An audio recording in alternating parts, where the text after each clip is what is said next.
All right. All right. Hello. Hello, everyone. Welcome to the Final Fantasy TCG Winter Cup 2026, hosted by Four Horsemen Comics and Gaming. My name is Corey, or Zick, and I'm joined by my co-commentator. I'm Andy, or Amart. Yeah. So we have a good day ahead of us. We got, I think they said roughly 60 teams, so roughly 180 players. So we're looking at about 6 rounds of games today. And what a huge turnout for this event. It is, yeah, it is. It's one of the biggest Final Fantasy tournaments we've had in a while. Oh, yeah. I know. I attended the Chicago Materia Cup this year, and it was around 134 or something. 130. So yeah, it's a big event. A lot of people came out for this fun little side event in the off season. So it's really cool to see. Really cool to see the passion of the community coming out here. Yeah. So yeah, we should be bringing you 6 rounds of coverage today. We'll get a confirmation on that, but we're pretty sure it should be 6. Yeah, it could be 7 if we get to 64 teams, but I don't think we had that many. But we'll see. Yeah, I don't think so. Yeah, so cool. What kind of decks do you think people are going to be hooking up here today for the team event? Well, I've seen a few interesting things. I've seen some Wind Lightning Cadets. I've seen people still playing meta, like playing Knights, playing Chark, Warriors. I mean, I think we're going to see a lot of variants. We'll see some FF8. I would not be surprised to see the 12 show up. Oh, I hope so. I really do too. I hope we see some mono win gamers out there. I'm sure there will be a couple of those players out there. Yeah. So. But yeah, for those unaware of the format we're going to be playing today, this is a team event.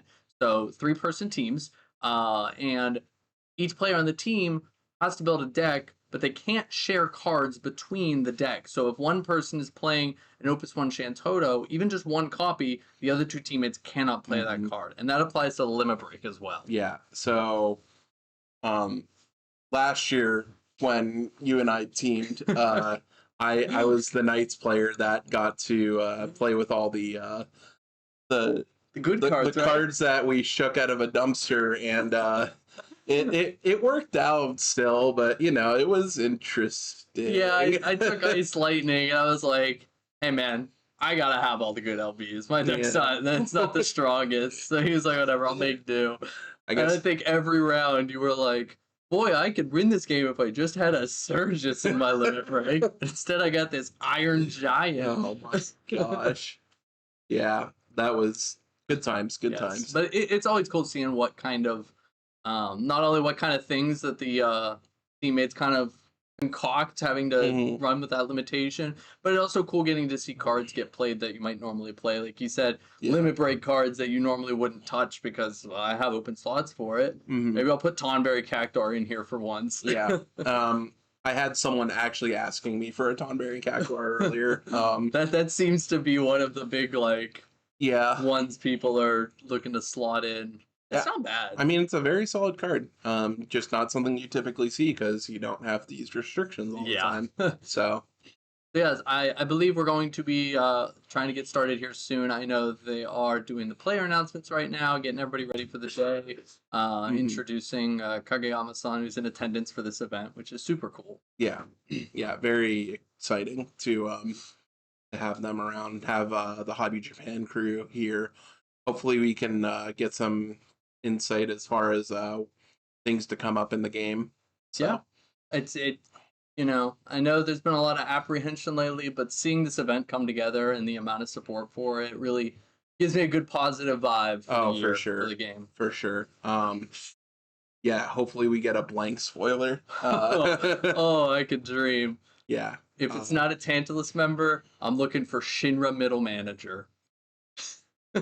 Not the one I would expect you to pick, but okay. I'm looking for Shinra Middle Manager. We were talking about this last night, actually. What was the character from Advent Children you were talking about? Denzel, that's right. Denzel. You want a Denzel card, that's right. The only new name I think we could get from Advent Children. What would Denzel do? What does Denzel do? What does Denzel do? Get sick? Anyway. Chat, let us know. Anyways, Yeah, so we're just working on announcements right now. All the players are getting seated. We will have round one pairings here shortly. But in the meantime, yeah, we hope that you uh, enjoy the event and hope you're having a good off season. So Yeah, it's been neat just kind of messing around with the new set and just kind of low stakes. But I mean, we've seen a few cards from the new set really make a splash that I expect to see today. I know the obvious one on everybody's table is Seymour. I think every team's gonna have a Seymour. Oh yeah, I mean that feels like a card you just can't ignore. Yeah. It's just it's so powerful. Yeah, I feel like every set has that one hero card that just becomes, set 21, it was Tyvis instead of Seymour. There's always that one hero card that just makes a huge splash, even better than Legends in some cases. Yeah. We've seen some other cards too, like I know Zandy is a card that was kind of slept on when the set was released, but I know people have been very high on that card. I'm very high on that card. I think it's awesome. As a Knights player, I dread seeing that come across the table. I want to see someone today just Zandy draw, and just chain it together. Oh, it'll feel so Zandys. Good. Yep. Sounds fun. Hope that doesn't ever happen to me. But Yeah, but I mean, even some other cards like if Legends, I'd be excited to see somebody messing around with Kefka today. That's a card I know everybody was very excited for, but yes. I don't know if we've seen the build for it. So maybe we'll see the build for it today. It could be cool. Yeah, I've heard some rumblings of people trying it with like Sid Hayes. Trying to make it so that you can pay only one and just absolutely, dude. That was the first deck I brewed whenever the first locals after the set. I was like, Icewind with Kefka. It's got to be good. And then I just never saw the pieces, and I was like, I'm not really doing anything. Yeah. So I don't know. It'll be cool to see though. Yeah. Let's see what else am I looking to see? I think we're gonna see some Zeromus today, the new one.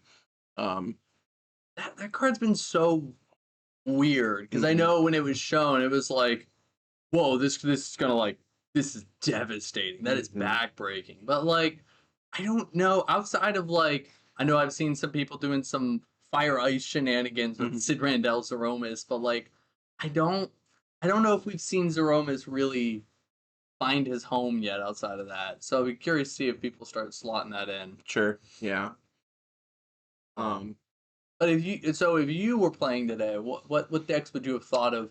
I know that your teammates might have made an impact, but what would your first picks been? So I probably would have considered Cat 8. Cat 8 seems really strong. Doesn't really the only cards you're really worried about sharing are your limit break cards, I feel. Yeah, sure. The 12 is another solid deck. I think depending on how you brew it, I think the list that I've come up with is okay. Yeah. But let's see what else. I would also probably still consider Knights just because it's a really solid deck. I mean, yeah. So Chark also because I'm, I love Chark. So yeah, I definitely the 12 would have been high up on my list. Like you said, it's you're a free agent at that point. You're like, who wants to be on their team? I'm not sharing cards with anyone. Yeah. The deck I've been having the most fun with this set is Mono Fire. Would have been one of my big picks. There's something special about playing Limit Break Montleonis into Cloud or Zandy with Wu Klamat. That's addicting. That's such a great play. I love it. And yeah, I think Mono Fire is a deck that is definitely just. I feel like Mono Fire was really good, and then it kind of slipped for a while, and we're on the up and up with Fire again. It goes through these cycles, and I think we're really hitting the peak of Mono Fire again. Yeah, I love my Water Fire Warriors, but it's not so great for a team event because you're kind of taking all the best fire cards and all the best water cards. Yeah. It's kind of a hog. Yeah, it really is. Yeah. Trying to think. Oh, you know what else we might see today? That I'm ready. Goons. I would not be surprised to see a fair amount of goons out there. That actually, you're sharing what? Limit Break Cloud? Maybe a Luna Freya if you're playing that, but like you are in your own world. we put the goons players over in the corner and we're like, you can have whatever you need. Whatever Just you want. take it. It's all yours. I know. A good friend of ours is playing Dragoons today, and I know Yeah. when he was talking to his team, he was just like, all I need is Luna Freya, and you guys can fight. He's like, I want my 3 Canes, my Luna Freya LB. You can fight over everything else. Yeah. It's like, I'll take the scraps. Yep, for sure. For sure. But yeah, so how we're gonna be doing this today is every team has elected a team captain, and the team captain is going to be the person that will be on the stream for whatever team we end up putting on the stream.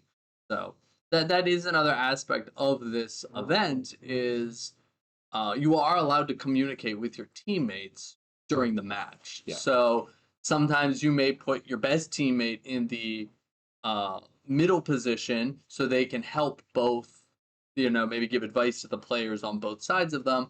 Or if you've got a more novice team member, you could put them in the middle so they can get help from both sides. So that's also an aspect of the event. Yeah. Everyone who's asked me for advice, I've just tell them like, don't overthink it. Just, you know, 100%. just put people wherever. I mean, even if you're in slot A, you can still talk to your team member in slot C. Just, you know, you're not that far. You're not like you're not like right you're next not to like, each other. You just don't want to be stretching over people. Yeah. Like, look at my hand. What do I do? That being said, if you sometimes maybe it is a good call to put like your fastest deck in the middle. That way, you can if you don't win, then you're more available for your teammates. If you know. Like I think that's maybe one consideration. And you can put the Dragoon player on the end, and they'll just do their own thing. Yeah, we can put them in seat D, even though there's only A, B, and C. But yeah, so it'll be interesting. We'll see how these matchups shake out. Looks like we're getting ready here shortly. In the room. Yeah, it looks like everyone's moving. So hopefully round 1 pairings here shortly. Yes. Hopefully get those players for you and we'll be able to see what kind of decks they're playing. Yep. Yeah, I would definitely think we'll see a lot of mono elements today. I know a lot of people have been brewing mono ice, so I wouldn't be surprised to see some mono ice. It's just curious to see if people are going to be afraid of aggro with decks like Chark and Mono Wind, or people are going to say, hey, because again, I also didn't mention, but also like how it works with the team event is all 3 players will play the game, and whichever team has 2 people win, their team wins the match. So some people may pick like a slower deck, being like, well, this is strong. I may lose a couple aggro matchups, but I technically don't have to win every single game. I can lose and my teammates will cover me. So that can be where picking Mono Wind isn't a terrible decision because you may run into Knights once or twice and just go, you know what? I'm gonna rely on my teammates for this one. Yeah. And honestly, I don't really I don't know. Last year I saw just a variety of decks in my seat anyway, so it's like that's kind of another reason why I just don't think it's worth gaming a specific slot. Oh yeah, 100%. I mean, I even go I don't personally, I don't like to try and overthink these things. Like even attending nationals this year, there was a lot of discussion on the 2-deck format of like, oh, should I lead my best deck first or my best deck second, and what are other people gonna do? And I'm usually like, it's just, I don't try and overthink what other people are going to do because they're going to be thinking the same thing. And then you're just constantly going in a circle of countering the counter meta. And it's like, just do what's comfortable for you. So, yeah, for sure. So,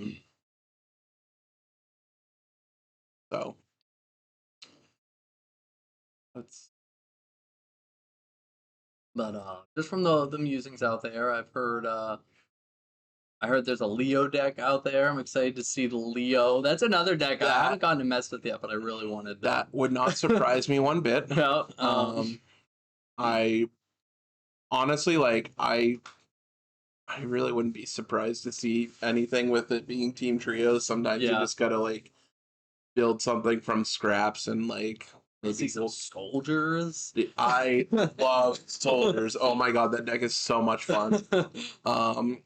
If your Glen ever gets modded, you feel abysmal, but you know, if you get the Glen out and you start living the dream. I remember talking to Sergio at Nationals, because Sergio Bravo played soldiers at Nationals, and when he was in the losers bracket in the day 2, and he got knocked out, I went, "Hey, how'd it go, man? What happened?" And he was like, "He had 2 mods." I was like, "Yeah, I'll do it." Yeah. Yeah.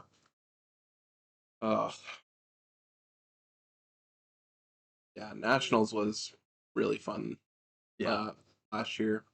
It was my first one, so I hope to make it an annual trip from here on out. Oh yeah, absolutely. So yeah, we get to be true to the name of Winter Cup here in Pittsburgh, Pennsylvania. Got a nice healthy heaping of snow last night. It's currently 8 degrees. Nice and toasty in here, so. Yeah, it's cold outside, the action's hot inside.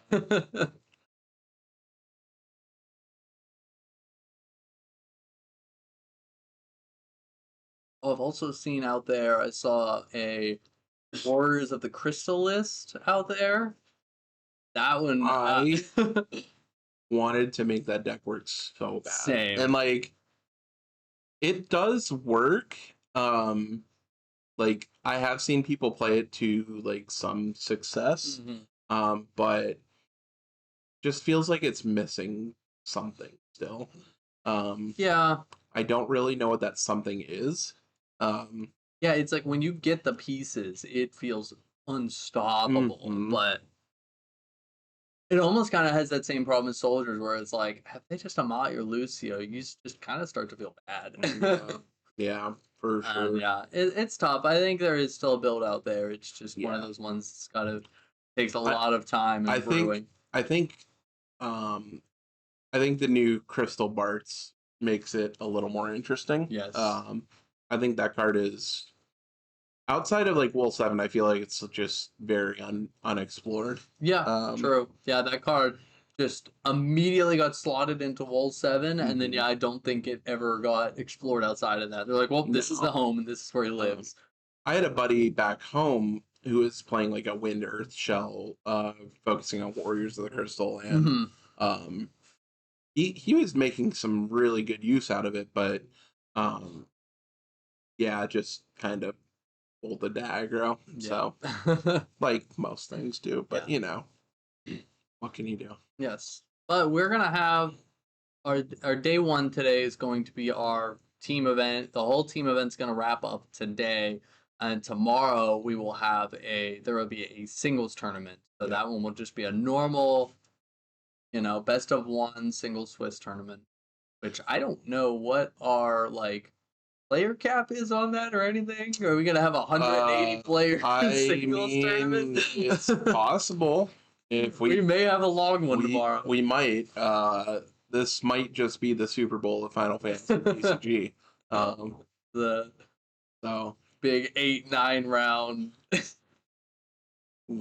I have we even had a 9-round FFTCG tournament? No.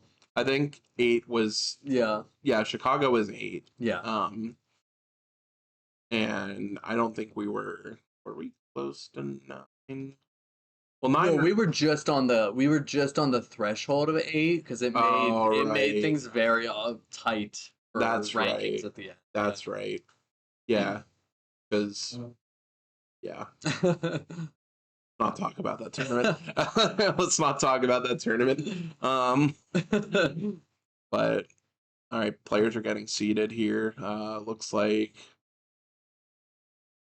hopefully we will have names of who we are playing, who people are playing round 1. But just good to be back. It is very good to be back. I'm excited. Yeah, last season was it was a very fun season. It was my first season, so looking forward to year two, kind of with a new perspective. Not trying to like be like a rookie this year or like Fair. Yeah. just it's a new way to look at things. So looks like our players are getting seated here. Yeah, I'm excited to see what the competitive season has for us. Really excited to see what maybe our new set has going for us. Yeah, So we can start really getting an idea of what decks are going to be pretty I popular or cool going into the competitive season. I'm so excited for those FF9 full arts. You Oh, have no idea. I cannot wait. They're just I am very hoping. We haven't seen FF9 be a really prominent good deck since I believe it was Opus 9 in the last Firewater FF9 deck was a big. Was that back when the wheel was invented? Listen, been playing the game for a while. I remember when we played Water Wind Fina. Alright, but it looks like our players are getting seated for round one. All right, looks like we got some deck lists. We got okay. So a little bit of FF8 and a little bit of Water Lightning monsters. So we will have Emmanuel P and Connor F Yes. on stream. Looks like Got an Omni Slash here on the left. those are actually pretty cool It's custom kind of cool, sleeves. yeah. I'm a huge fan of the Cactuar sleeves. If you can find them, but bit old. Yeah, looks like FF8. Looks like we got some. From what I can see from the shuffling, it looks our FF8's on the left, Emmanuel's on the left, Yep. and Connor will be on the right. So it doesn't really look like this FF8 deck. Yeah, this FF8 deck doesn't really look like it would share anything. Maybe this one is playing Sid Waff and Seymour, so that tells me that the rest of them are probably not playing much in ice. And I can tell you that this team is playing FF8 mono wind and it looks like mono fire. Yeah. So okay, Interesting. so I've already seen some interesting things with this. Little bit of interesting things with this Cat 8 list. We're running the looks like the Fujin, Raijin, the Mill. Or no, we're running Raijin backup, but we're running the Mill Fujin forward. okay. I know some people opt for the Fujin backup in the Cat 8 list, so it's interesting to see the Mill Fujin in there.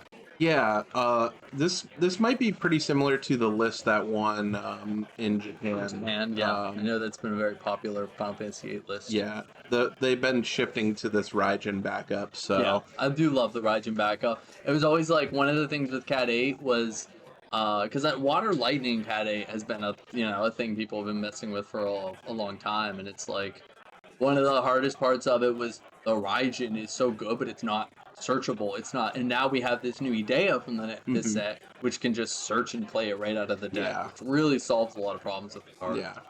Anything interesting with the Water Lightning? Yeah, let's take a look at this Water Lightning. So the first thing that sticks out to me immediately, there's a Dark Emperor in this list. There is an Opus 2 Dark Emperor here. I love to see that. That is really cool. My boy Chadley is here. You love some Chadley. Absolutely. Other than that, though, it looks pretty straightforward. I like seeing the one of Sahagin Chief in here. Yeah, you don't normally see that in Water Lightning. No, and I like that as a way to kind of protect your board. Yeah. Something else that the Water Lightning sometimes goes back and forth on is this Mira forward, this Opus 20 Lightning Legend. I sometimes see people mess with it in and out sometimes. So we'll see if that card actually gets to play a role in the game. Yeah. What else do we have for this team? Curious what this team has. We have the Wind Lightning Cadets. Okay. And they're also playing Warriors. Looks like the Fire Ice variant. Yeah, that the Fire Ice variant has just been so impressive since the inclusion of Seymour. That card is just so strong. I was gonna say, we're gonna keep a tally of. Actually, it doesn't look like they're playing Seymour in this list. Oh, they're not. No. That's interesting. So Wait, is it fire ice or is it fire water? I see the Gish. It might kind of. No, Yeah, it's fire ice. Yeah. Okay. Are they The Moogle and interesting. Is someone else playing Seymour then? No, I think they're just going Very no Seymour. interesting. Okay. Huh. Okay. But all right, it looks like our players are situated, and we're just waiting for the go. Yeah. So. So what do you think about the Cat 8 and Water Lightning matchup? I don't know much about it. I'm gonna be honest with you.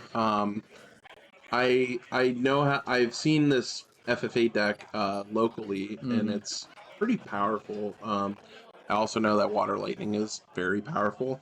Yeah. I truly don't actually know how this is gonna go. I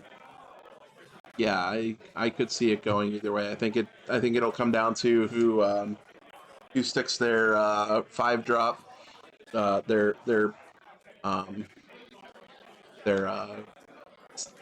engine piece. I was trying to figure out the term. They're like if the FFA player sticks a Dea, or if the Water Lightning monster sticks a realm. To kind of get them started. I think that will kind of tell us. But will this Emperor do some work here? Shutting down the old Idea action abilities or Irvine specials, or it could be interesting to see if that plays a role. Because Idea is such a strong control piece, or even Selfie being able to give haste to things. Yeah. Like, you could shut down a decent amount of ability. Yeah, I don't think it's for this. No, it's definitely not for this matchup. But it could come into play. Yeah. So both of these decks are very good at kind of surprising, taking you from 3 to dead. You know, yes. Water Lightning with that Water Lightning card, and Cat 8 can go completely wide out of nowhere. Yeah. So, we'll see which deck gets to move faster, or if Water Lightning goes for a little more, kind of can recognize that I may be able to stabilize and play the long game better than you can. So they might want to just, like you said, stick the realm, start building up the monsters, and just go for really even trades and try and keep the game at a slower pace. Sure.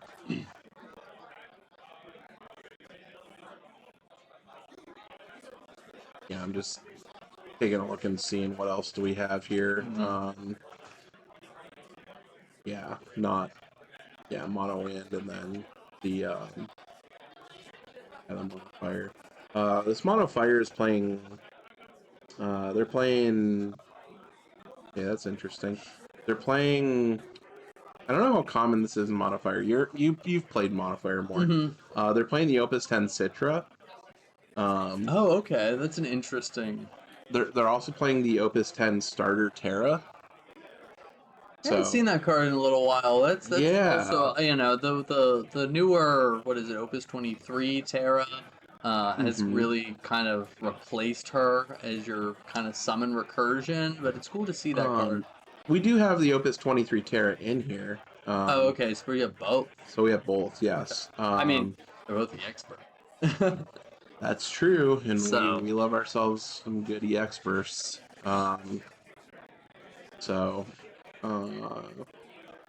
This is just looks very stock mono in.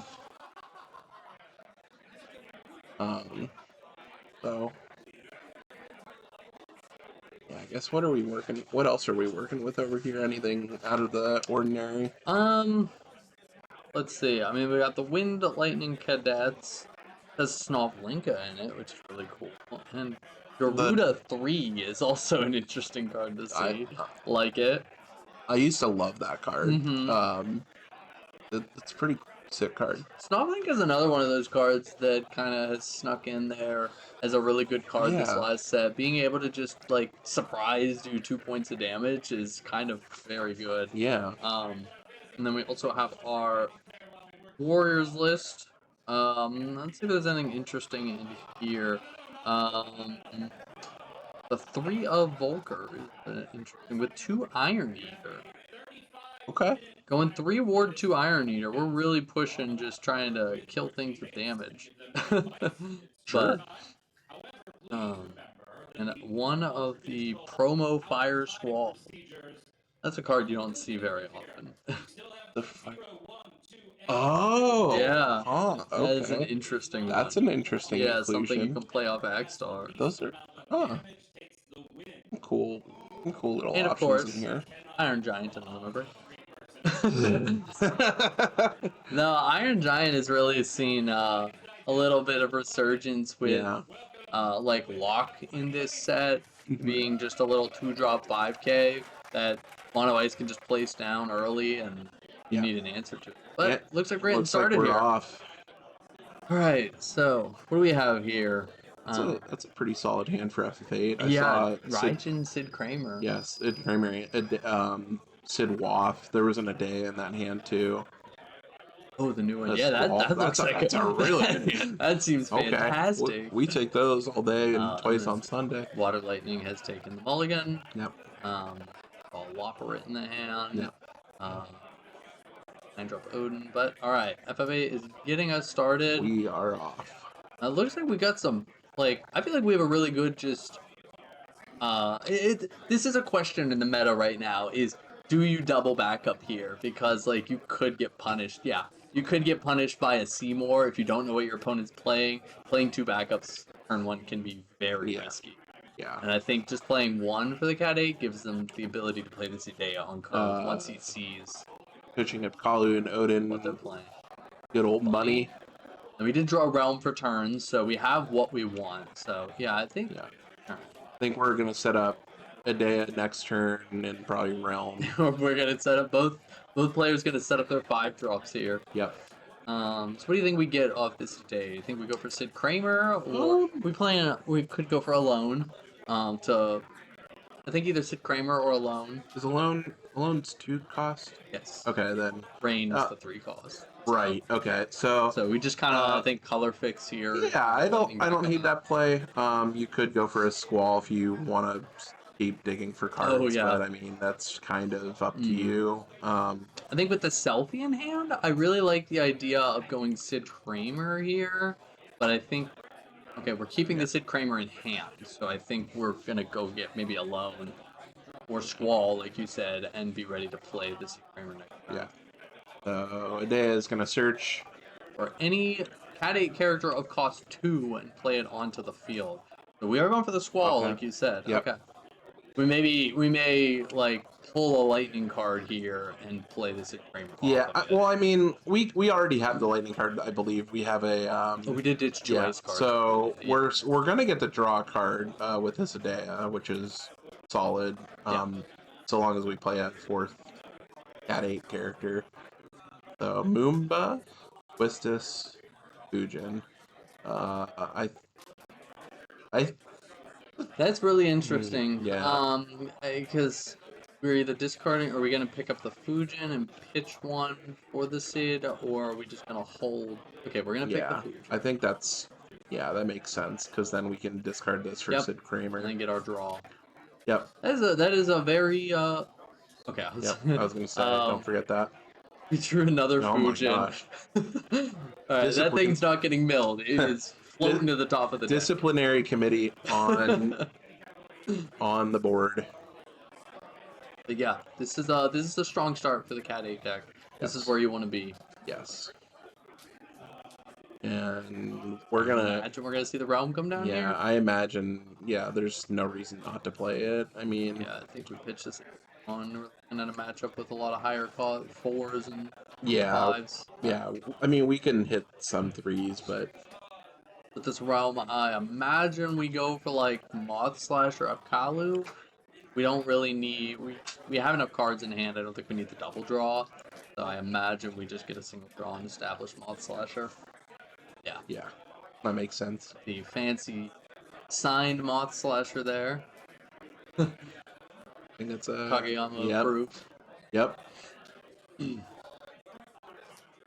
That's 2 9 Odins in the grave, so that's 2 of your scary bursts out of the deck, but we are setting up for this. Well, we just drew the lightning.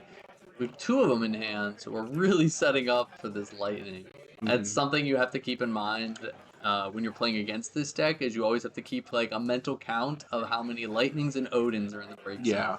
If you don't know, this Water Lightning can banish a lightning and an Odin from your grave, and pay Water Lightning to play it onto the field.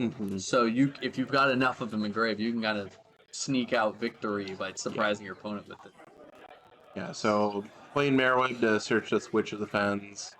You think we're gonna play it out?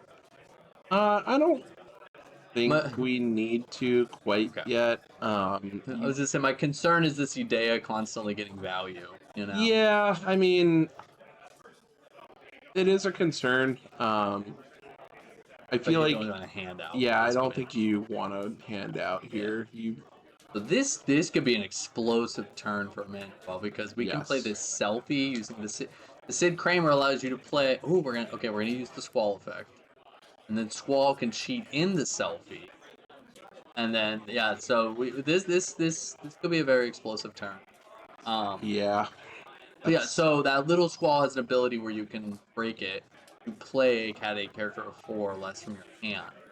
And then Squall allows you every attack phase to play a Cat 8 of 4 or less from your hand. Yeah, that Irvine is going to hit the hand. Yes, it is. This Irvine's going to be very good in this matchup.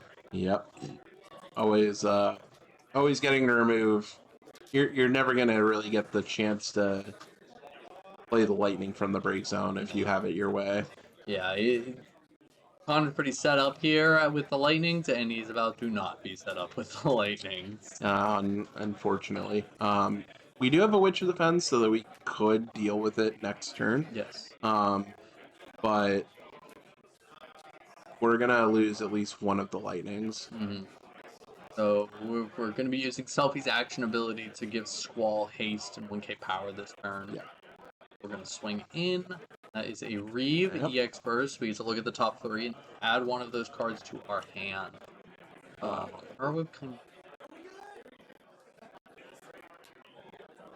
Is that a Chimera? Yeah. Okay. Full Archive. I don't think I've ever...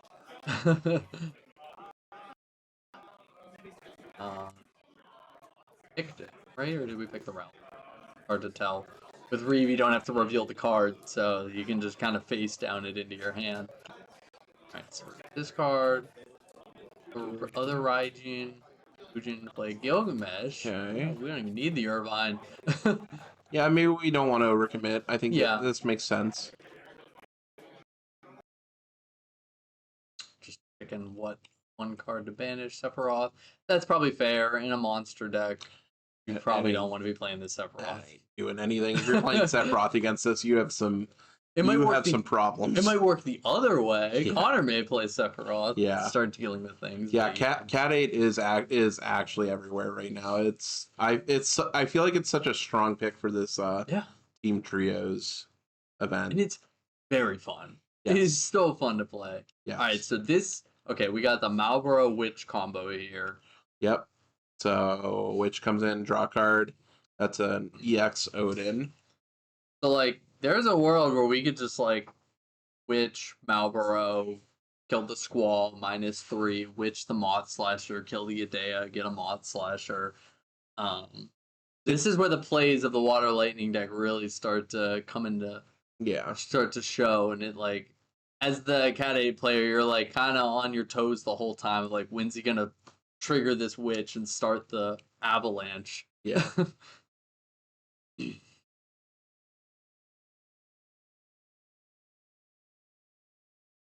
Thinking, looks like we drew a 5-drop Odin off this Witch of the Fens. Really drawing all our Odins. I don't know if that's what we want to see right now.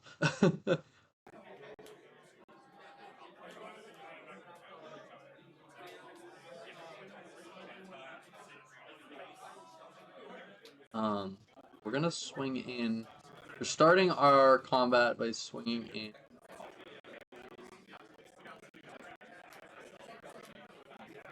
I think this is the pretty good first play. Kind of let your opponent. Yeah. Okay. So we are gonna go for the. This makes this makes a lot of sense. So -3, -7, and we win the So trade on the Moth Slash. That's we just Malboro sack Yep. and kill the Squall, and we get the So that felt good. It's the Water Lightning player. mhm. Minimal investment to. And this is again one of those moments where I'm like, do you witch this Moth Slasher to get the Gidea off the board as well? Just while you're at it, because Moth Slasher gets to replace himself while you. Oh, we're in the Alley. We're going for the board clear. Okay. I don't hate this. Yeah. I really don't hate this. You being able to keep the board well contained is it's very good to handle it while you can against Cat 8. Yeah.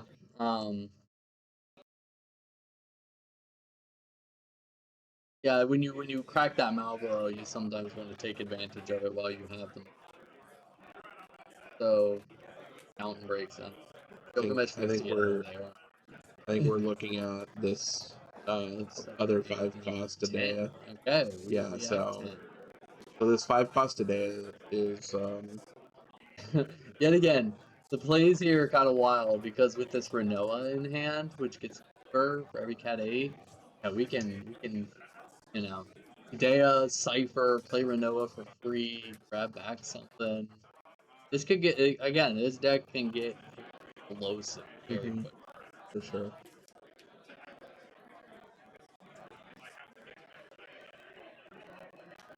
I think we're getting off the. It makes sense. We still have a couple more. Yeah, and we've kind of stopped the bleeding with that Gilgamesh getting the one lightning out. Got time to find another. Actually, then search. Yeah, we can't really build this right now, which is Dea can kill the witch. Yes, it can, and it probably will. I think this is the point with the Cat 8 player where you recognize that they've given up a lot of their monsters, and you're like, I gotta keep this pressure on now to not let them build back up. Yes. And okay, we're gonna grab another Irvine here. Is maybe discard fodder for the Cypher? Because like I said, I imagine we go like, I was gonna say we could go Cypher, free play Renoa, add back something. That way, Cypher can swing, break. Can Renoa be reduced to 0? Yes. Okay, I always forget. He is nuts. Another Cypher. Okay, yeah. I think I like hitting that instead of tossing another Irvine. Yeah. Now, I think we get back. Not sure what we're looking for. Selfie? Just set up? A few good options. Selfie wouldn't be the worst. Selfie kind of just says, like, I can get whatever I want next turn. Getting another Squall doesn't seem terrible either. We don't really have anything to follow it up with the Squall, but we could play that. So we're going to mill 2. Links more and free card. Take out the... So this is the thing with this Cypher. Cypher has to break something, but I don't know if you want to take out this realm. I think you kind of just want to leave it there. Yeah, I think you do too, but... I think Selfie fetch back. It only breaks on attack, right? Yes. Okay. So we could not attack. Yeah. Sure. We're going to add back the Irvine, and then maybe Noah, add back something else. Yes. Renoa gets one cheaper for each Cat 8 character. We add back another Cypher. This Cat 8 deck just builds itself back up so efficiently. And we just rebuilt the board and still have 2 in hand. Yeah. And we can keep removing things that come, we are going to swing and break the realm. That's a little scary. Another Reeve. get whatever we want. There was another one on top too. Brother, I've been there. I know you have. Hate to see that here.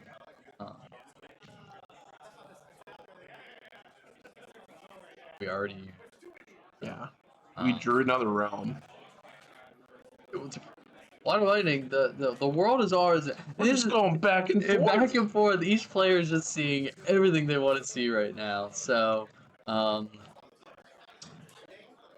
yeah, this gets.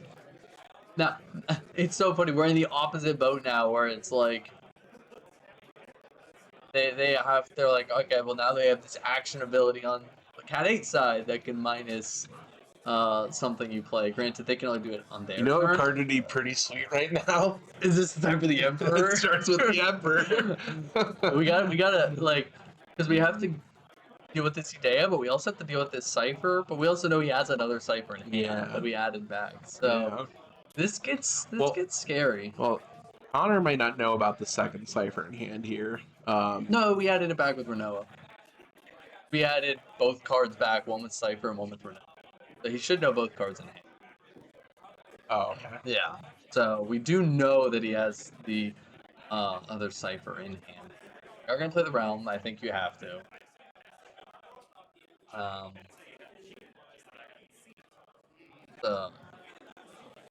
It's a shame that we don't even have we can't take advantage of something like Black Knight or something. Like we go Mouth. We're kind of digging through our monsters now. We just go like Mouth. I think we got Worm, and then yeah. Makes sense. We're not. I mean, Cat 8 kind of. This is a part where Cat 8 can take you 2 to 7. So like, I was gonna say we almost kind of want to just take a setup turn here, but you have to be afraid that we have the Odin in hand, so we may be able to say, I can answer it if he goes completely. Oh no, we no longer have the Odin in hand. Oh, okay. Melusine Graph the Cipher. Melusine lets you take one of your opponent's forwards of 4 or less, and usually you follow this up with the Limit Break Graph as the cost on it of. Look at this graph. Look at this graph. Every time I see this Cipher, it makes me laugh. And so, a nice easy way to remove from play one of your opponents. And then Graph also has the ability of when he attacks, you get a -1k power. I don't imagine this Graph is going to live to see that attack trigger, but with Cipher in the wing here, would be surprised. All right, so that's a Zell, and that's a Cipher. Yeah, I mean, this might be a turn where you just play the Cipher swing, crack the Graph. Yeah, I guess we have to be, because Raijin gives Cipher haste, but he does not give him 1k power. So, granted, if we block with anything, that's when we can trigger the Idea power loss. Yeah. Got a little backup here. Play Cipher, swing, break Graph, and just say Connor, like, you tell me what I do. Yeah.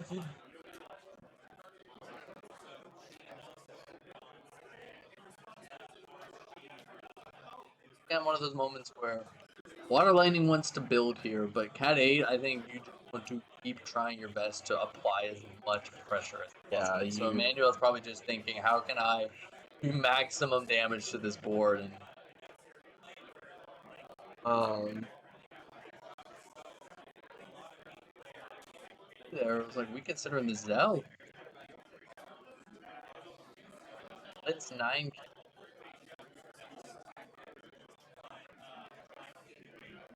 Just kill the Graph. I think I like the Cipher play better. Yeah, especially knowing that we have a third one now. Yeah, but Cipher lets us fetch back anyway.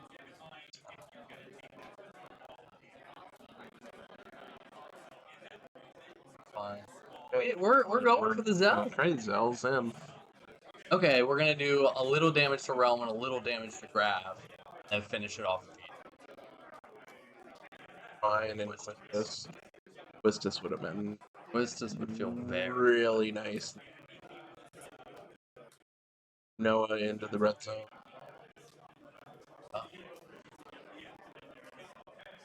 I think. Yep. Yeah. Into the fence is a good hit. That's about as good of a hit as you can ask for. Lightning Odin. The lightning could be good here. Just clean, remove from play. Idea. Bad. One forward. You have to be careful when you play this lightning with this mod. You may forget this mod slasher is always a forward on your turn. Yeah. What are we looking at? We might be looking at potential limit break this turn, maybe. What do we got? With Tomberry Cactus. We do have Tomberry. Doesn't kill anything. We could just add a card, but yeah. We have a Leo, a Gilgamesh, the Nyx. Oh, never mind. This is a lightning. That's what I'm saying. Yeah, we played lightning. I missed that. Yeah, and just cleanly remove Idea while you have less. That one. I don't know if any of it helps us here. So this Renoa, you kind of want this Renoa to sit on the board forever. You kind of don't want to give them the option of playing another one. Such a powerful card. This is an interesting. Another Sid Kramer. That's fine. We don't care about if you're Emmanuel, you'd love to see it. You don't want that to happen. yeah. Do not do that. Oh, Seymour. Yeah, I don't think it's the stage of the game where you want Seymour to come down. But I think now we go for this Cypher. We are pointing at it. We're asking teammates at this point. Yeah. Fetch back. No. Quistis is interesting too. Go Cypher, keeping the Sid Kramer up for the ice, and like all free stuff. Maybe trying to just math out if we Cypher into Quistis. Quistis still freezes characters, or is it characters? I believe. So we up to the number. So yeah, you could dull freeze 4. Just Blue Arm Melusine, Lightning, Malboro, Swing Renault, Swing Zell, Swing, Cypher, and hope you get there. We've seen a lot of Odins so far this game. We may see, because we were on because I don't 3 of the 9-drop and 2 of the 5-drop. I think we've seen all the 9s and 1 of the 5s. So you're feeling like there's not a lot of kill spells to worry about swinging in. Yeah, I don't think you're really. I mean, if you hit the 5-cost Odin, it kind of feels bad. But you also don't want to leave yourself dead on the crackback either, which we could be at this point. I mean, I think if we go with the Quistis play, we're fine. Because the whole board's dull frozen. Cypher gets to break the lightning. And you kind of just you put him to 5 or 6 and just say you're dead next turn. Oh, we're going to limit break Sturgis. Dull the lightning. Interesting. One thing to consider is that Connor, I believe, has a water lightning in hand, so that we could potentially special this. Ooh, I do like using the special. Okay. We're gonna get those. We're gonna get those out of the game. Get that out of here. Get that Odin out of here too. Pick your favorite. Oh, or Witch. Oh yeah, because I mean, I guess if all the lightnings are gone, who cares? There's still an Odin left. There's 2. There's 2 9 Odins, and there's a 5 too. So so I think you just say I'm gonna get the lightnings and. Yeah, so this is kind of interesting because if we attack and we don't kill, I think Connor can get it on the crackback. Possibly, huh? We're gonna swing. We're gonna get more things. Now we can get the Odins. Hit them Odins. Get them out of here. Oh yeah, we couldn't hit the Odin first because we needed to get the haste on Irvine. Right. Oh, Moth Slasher. That's actually kind of a rough hit. That is a rough hit. Zell does it on attack, right? Or is it just entry? Just entry. Man, Zell, come on, buddy. You had so much potential. And we're gonna say, Renoa, give me one of your monsters. Yeah.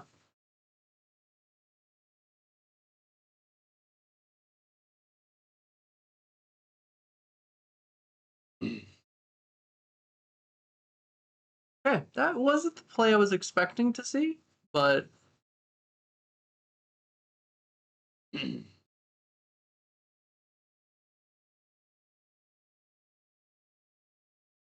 Yeah, sorry, we're getting it figured out. we are the board now. We are the board. We'll keep you updated with anything. I believe Connor is just going to be starting his turn.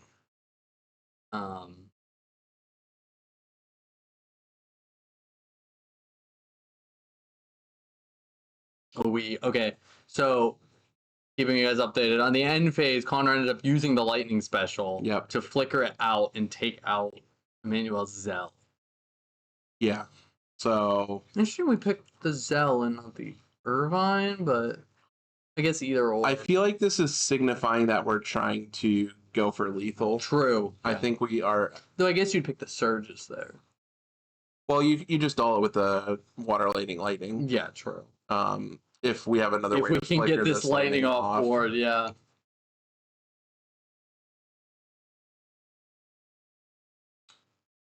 So we're gonna start with a Moth Slasher attack.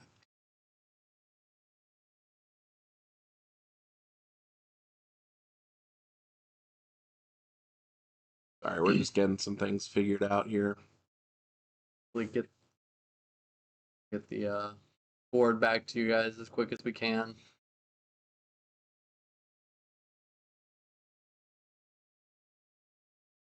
I have to remember what the Chimera.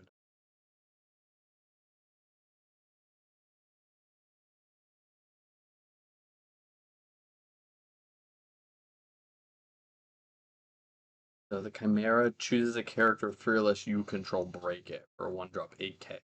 Oh, that's and then interesting. Can animate for 0. Okay, so we definitely we just gave him a point of damage and switched just past turn back. So Emmanuel is just going to probably just run with his turn and take the game here, I think. Yeah, I don't think. Oh, we're gonna Irvine special. Yeah.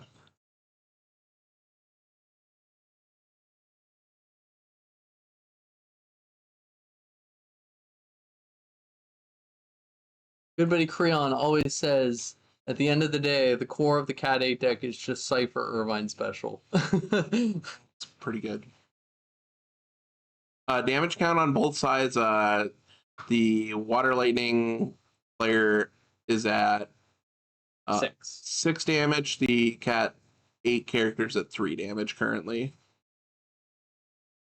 Emmanuel goes for an Irvine special, and Connor responds with an Ixion, paying the kicker to clear the board. With the second, oh my god, we have another Irvine. There we go. Well, we knew he had it, I believe. Well, he used one for special. So. Oh, we had 3 in general. Yeah, we had another. So then we swing, trade magazine, and that's the game. Yep, that's Cat 8 taking it down 7-3. That was an interesting game. Yeah.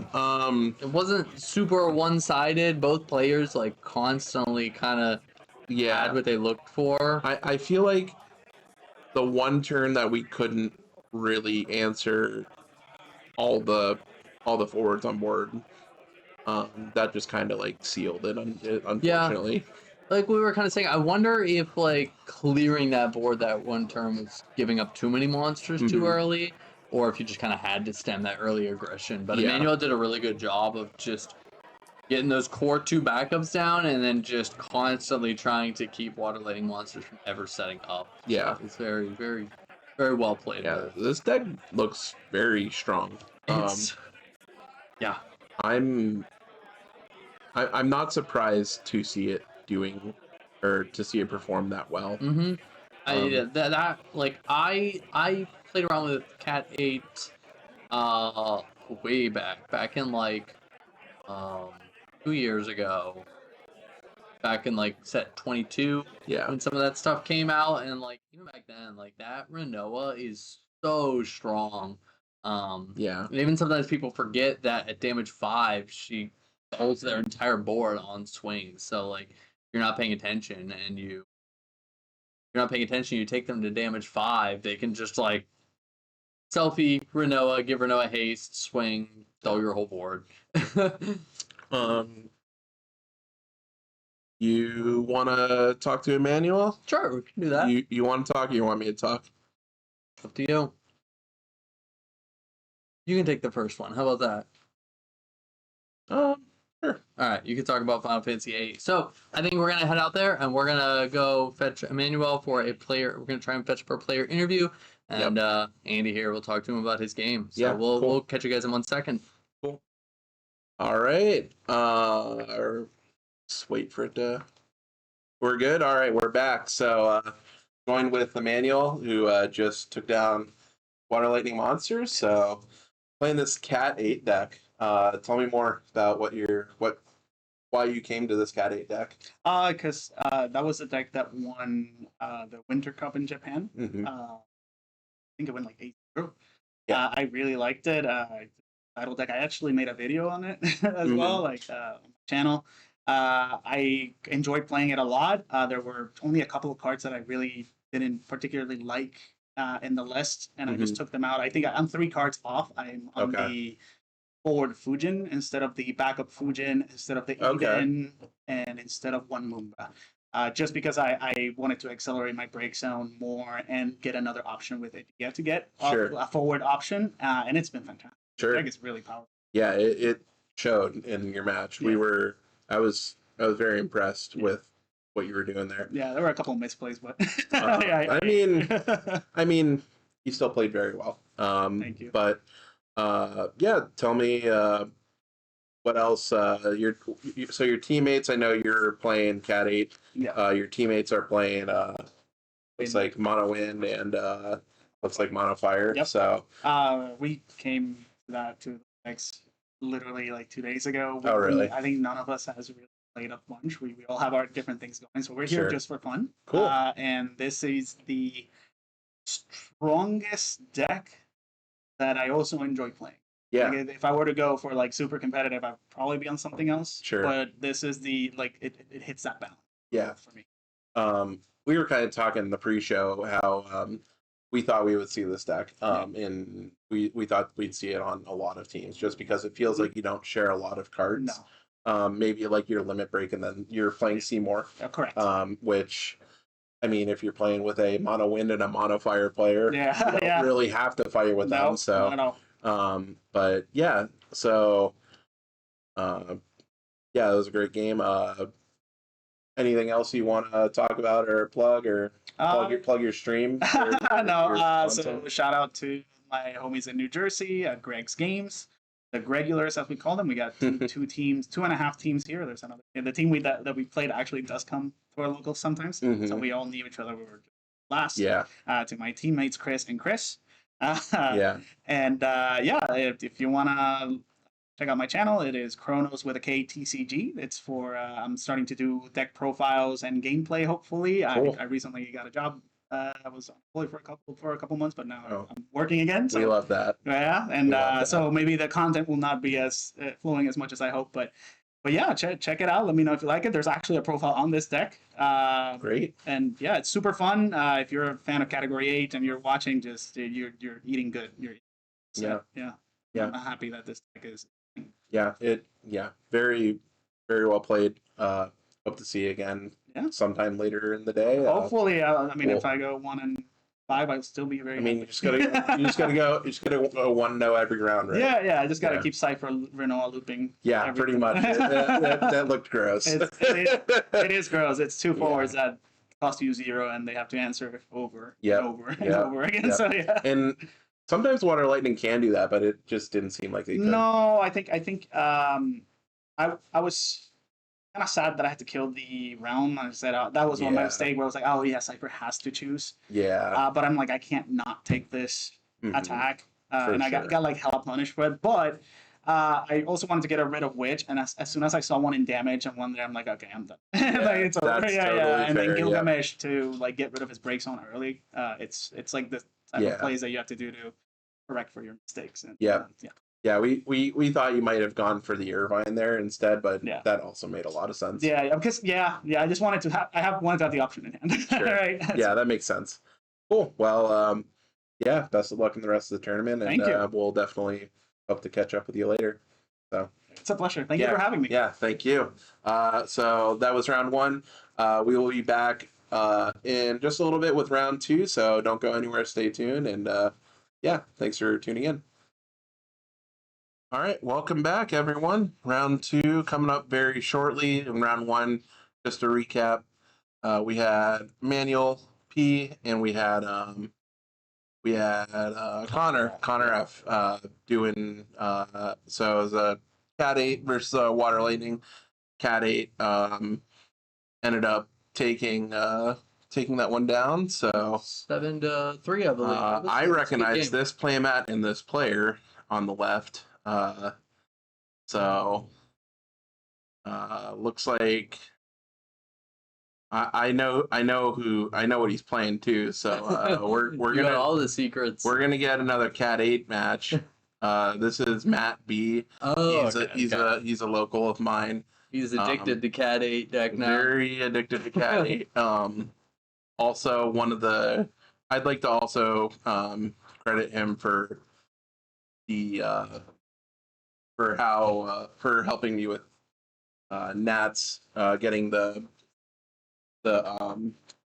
Shark deck that I played really fine tuned. So yeah, we're gonna have another Cat 8 at 8 game. And then on the other side we have Patrick D playing.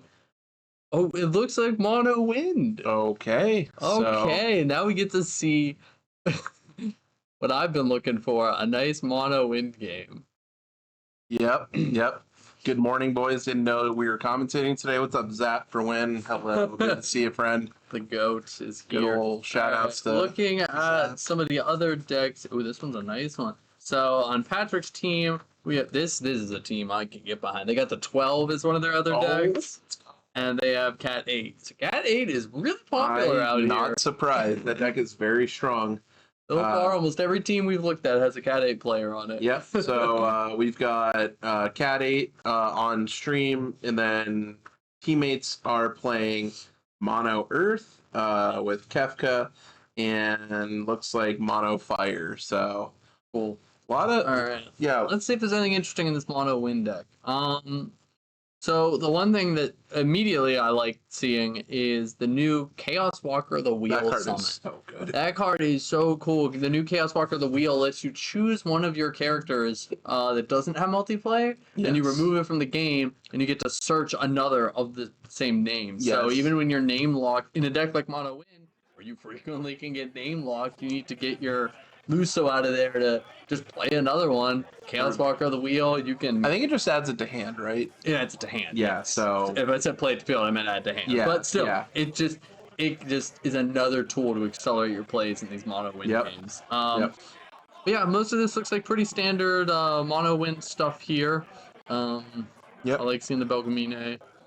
Mm-hmm. I know Belgamine was always used as a little bit of like an anti-aggro tool, Mm-hmm. being able to stop some of those faster decks. Maybe Yeah. we'll see it here, because I think as soon as Matt recognizes what he's up against, I think he's gonna just start trying to swing for the fences. Yeah. I mean that's kind of what you have to do. Yeah, if you see Mono win, I have to end this game quickly. Yeah. 'cause- Yeah. Cat 8 is quite popular amongst the players today. Yes, it We've is. been talking to a few people out on the floor, and it seems to be around everywhere. So don't be surprised we see it more today and even tomorrow. Is there anything unique or interesting in Matt's Cat 8 list that we didn't see last game?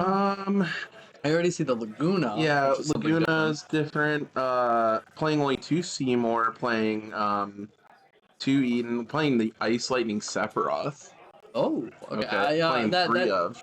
Knowing Matt, that doesn't surprise me. Yes, he loves that card. Yes. All right, so we're getting started here, and we have Patrick just going straight for the classic Chocobo Sam into Fat Chocobo. This is just one of the best ways you can accelerate your backups in mono win. Because next turn we can play this Fat Chocobo on curve, go get Chocolate, and you're up to 3 backups, and that pulls it from deck, so it's a very good accelerator. So, but this, I mean, there's no way to get around it. This absolutely telegraphs to Matt, we're on mono win. So Matt's hands looking a little funky here. Yeah, a lot of forwards. A lot of forwards. Our only backup is Rain. Yeah. Rain searches Laguna, correct? And if you have Laguna, then it search and play Squall. I believe so. Yeah, I believe that's what it is. But I mean, we have to get something. Yeah. We're gonna play this Rain. We're gonna go get a Laguna right on the bottom of it. Yeah. But yeah, I don't know if this is the start we're looking for, but we may be able to pull it back. No, definitely not. Laguna is a a nice discard. Discard disruption could be good here. Yeah. I mean, if you can take an opportunity to break up any of mono wins setup, that really does help a lot. If we end up having to go to a little longer game, Wistus can play a big role here in dull freezing those backups. All right, so Fat Chocobo coming down. Probably looks like Chocolate, right? I imagine. Unless we're playing something real spicy. Yep, no, the Chocolate.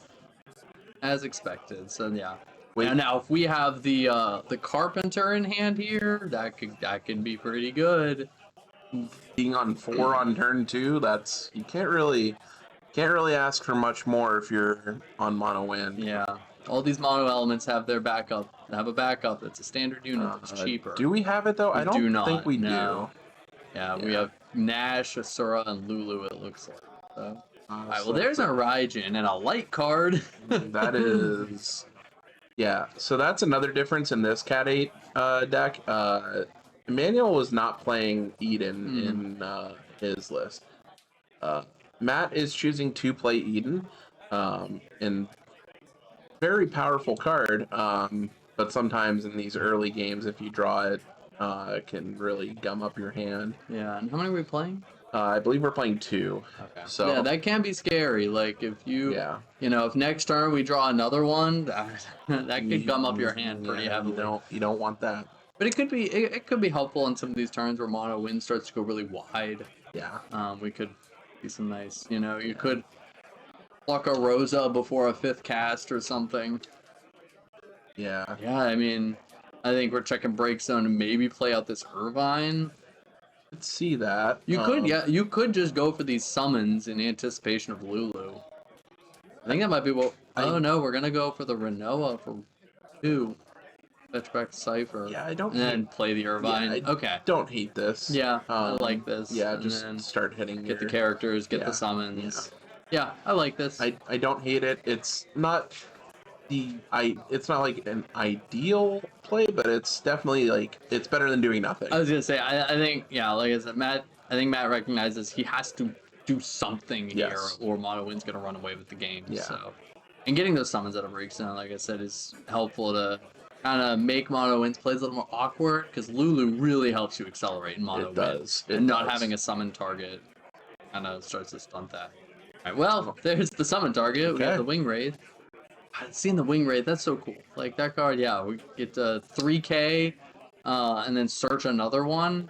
That's what it does, okay. Yes, it does 3K damage and then you search another Wing Wraith from your deck. Okay. So then we're going to cast it again. I mean... And Lulu, when you cast a summon, you get to set something to 5K power. So we're going to lower the power 3K, lower the 3K, yep. And just ult that early aggression. Yeah. I think it's a really cool combo with like Belgamine. Hey, like I said, if you're seeing Knights or something, just Wing Wraith, Wing Wraith, clear the board. Yeah, also seems great if you have like Rose out. Cheap gas. Yeah. So I mean, we have the Nash backup in hand. I wonder if we play it to. No, we're just we're just gonna pass. I mean, We're not. We're trying to play the slow game. We're not in any duress right now. So seeing did Kramer draw it here? Lulu did damage. It's fine. Yeah. And this. So. Okay, I'm gonna take it a little slower here. I was gonna say this Quistis would feel really good, but I think we gotta have a setup turn for it. So our eating costs 4 right now. Yeah. But I mean, I like this though with the Sid, because we have to get that Sid Kramer down. Next turn we can play this selfie, and maybe we can go for a big, selfie into something, into Quistis, still freeze your backup line. Yeah, we can. And threaten, big damage. Mm-hmm. Because I imagine Patrick's going to commit to backups this turn and just try and set up for the future game. Yeah. Yeah. He has the 2-drop Zidane in hand. That would be fun to start taking things. Mm-hmm. Not that there's anything. you know what just hit me? We could play that Zidane and we could rip a Seymour. Oh man, that's. I was like, what could we hit that would make an impact? Seymour would. Yeah, here. Oh, this splits a Seymour. I'm so sorry, Matt, that I cursed you. Okay. I was gonna say if that would be like, I'm not doing the interview if that flips. No. You're committed at this point, buddy. But I mean, lots of things like Caddy does have a lot of really generic stuff. Like Irvine would feel good to hit off of that, and Seymour. There's a Seymour. Okay. We were close. We were close. Seymour could also be really, really crazy in this matchup. Just constantly keeping backups frozen and discarding. Yeah. You may just want to try and. I don't know if he's putting it down as a snap discard. Yeah, the problem is that if the Asura can just activate all your backups. We are playing the Opus 19 Alexander that can free play break a 5 That card is so good.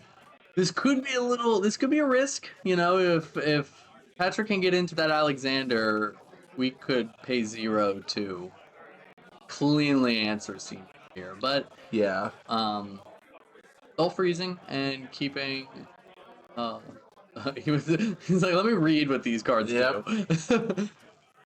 We got Chocolate is a guarantee. We got a reader. And then probably just discard it, right? I don't think you can beat this loop. I mean, there's some consideration since you hit one to damage. Set the Seymour to in it. Casting a summon sets Seymour to 5k power. So maybe you do. We're gonna Eden. Okay. So we're doing the discard and we're gonna Eden the 2 off the board. Okay, that's a good clean and swing.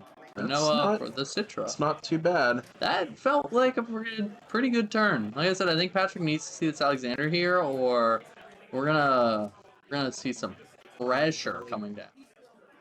We have a Lulu and a Zidane, so we could just replay our board. Did we just draw the 3rd Lulu? Yes. We did? Yes, we did. God. We get to fetch. Oh my gosh, so we're just gonna Wing Wraith, and here we go. So, yep, Wing Wraith. Probably set Seymour to 5. Wing Wraith does 3. Yeah. So we still need 2. Oh, okay, we're just going for the fail to find shuffle. It's like we're not searching. So yeah, we need to follow this up with some sort of pain. That's cast 2. Yes. So Zidane can come down with haste. We have another one in hand. We have one back earlier, I guess. Oh no, I was seeing Asura. Okay. So Zidane, Sid Wav. I mean, playing it. Sure. Wait, we had the other wing. Oh. No, we discarded it to play Sid Wav. Just surprised we didn't play it to finish off the Seymour. See you, Rain. And Quist is going down. Rain. I mean, for Matt, that's the best you can ask for. Yeah, honestly. That could have went so much worse. That was a Irvine and Cypher. That's pretty good. You can take You can take Mono Wind off of Lulu completely if you want. You can also. Still just kind of shocked we valued this Zidane over Wing Wraithing to Seymour. I feel like this Seymour might start running away with the game. Oh, Seymour is going to be very strong. Yeah. Yeah. So we're gonna see. This could be when we get to the end of the game. I think we'll remember this turn. This could be the turning point of the game. This could be where it flips. Because we have any. I'm trying to think in Cat 8. The only EX we really have is Zell. We have Squall too, but we have Squall. But like, yeah, I don't. I mean, I don't really care about this Sidwalk, but I guess in this case it's a backup. I mean, it's a backup. You get the 5 backups. You really want to be a 5. That's a lot of. That's a lot. Yeah, we're not. I don't think we're picking the 4. No. Turn those back. No, We're not picking those. No. We're doing your backups. Yeah. Let's just do that. We get 3, right? Because we have Quistis, Cypher, and Noah. Quistis, Cypher, or Noah. Isn't it characters or is it? I believe it's characters.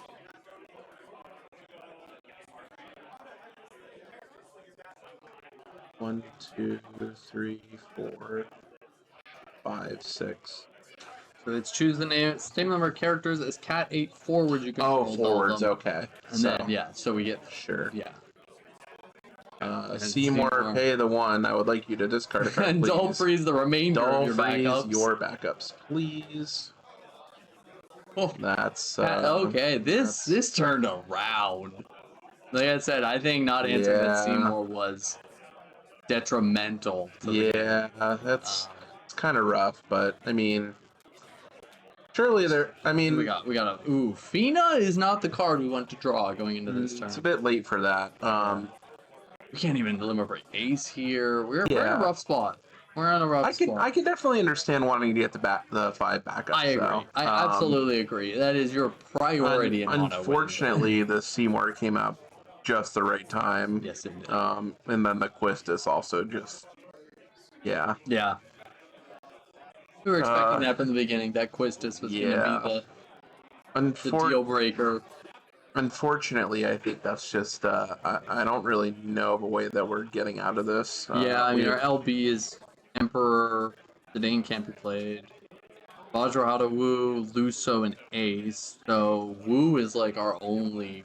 Yeah, but it does. We need the Earth. So yeah, but it doesn't. All it kills is Cypher at this point, or Quistis, and those aren't the problems right now. Well, Cypher is a problem, but Seymour is also a problem.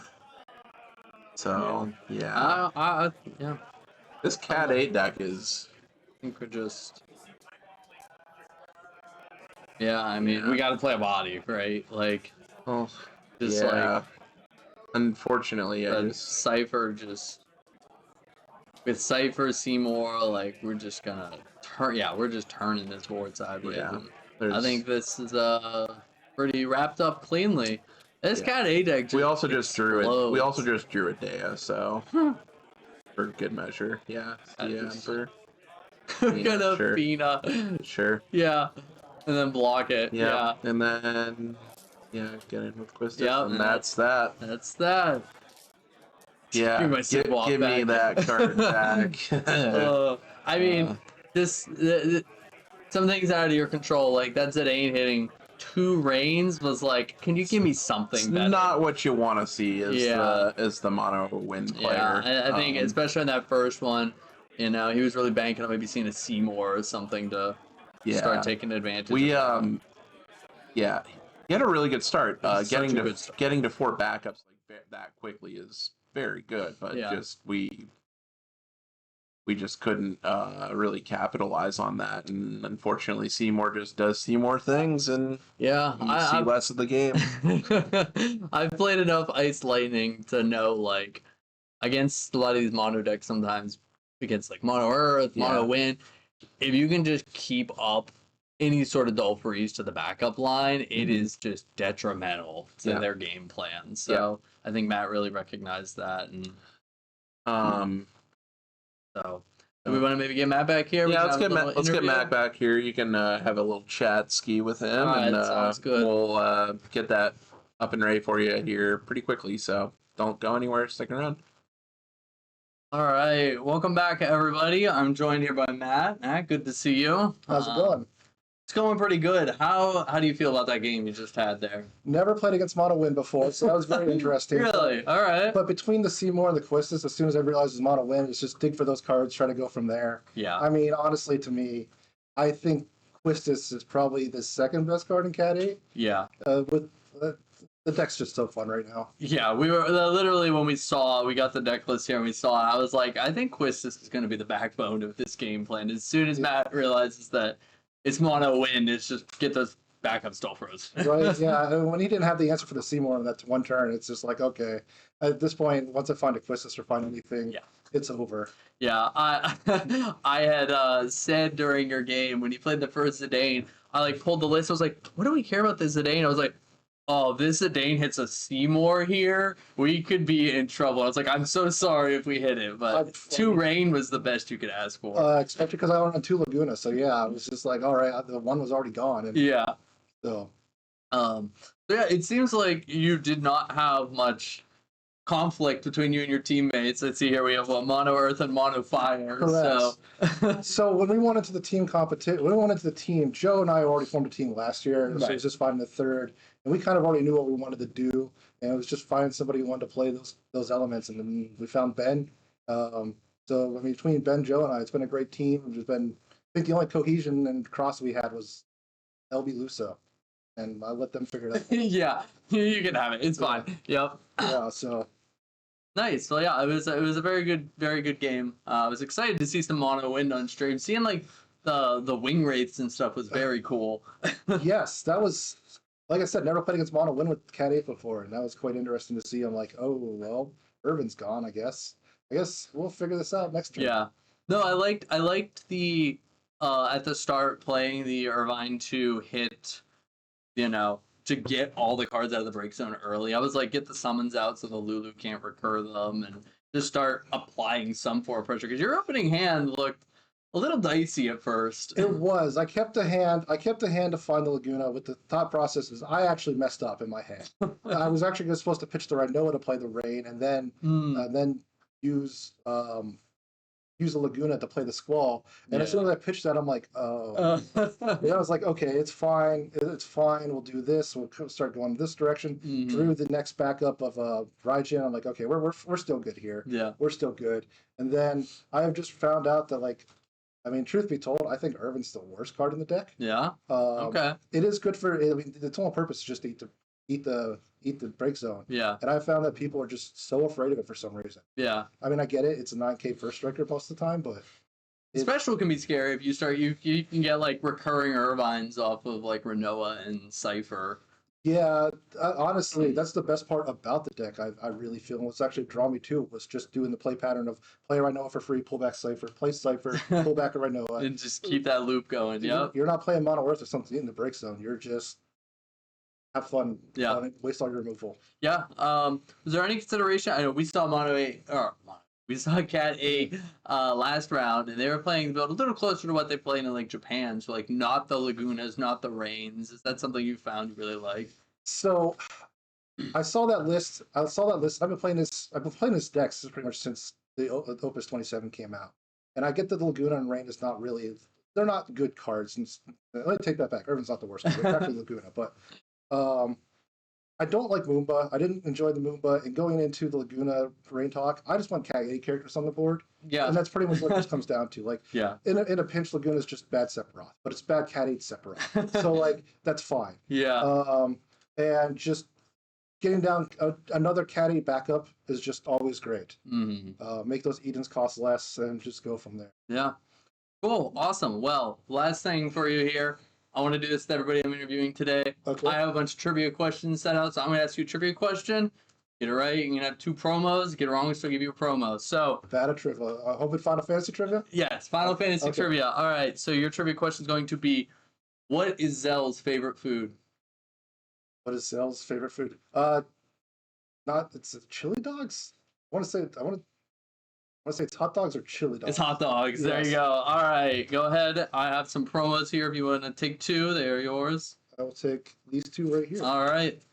Alphanaut and Garnet. Okay. I'll take Nice. All right. Well, is there anything you want to shout out before we let you go? Just to my teammates, Ben and Joe. I mean, they've been great. They've been great. We did a whole bunch of playtesting yesterday and stuff, and it's just, it's great. It's great to be here at a team event. I hope more of them happen, and that's about it.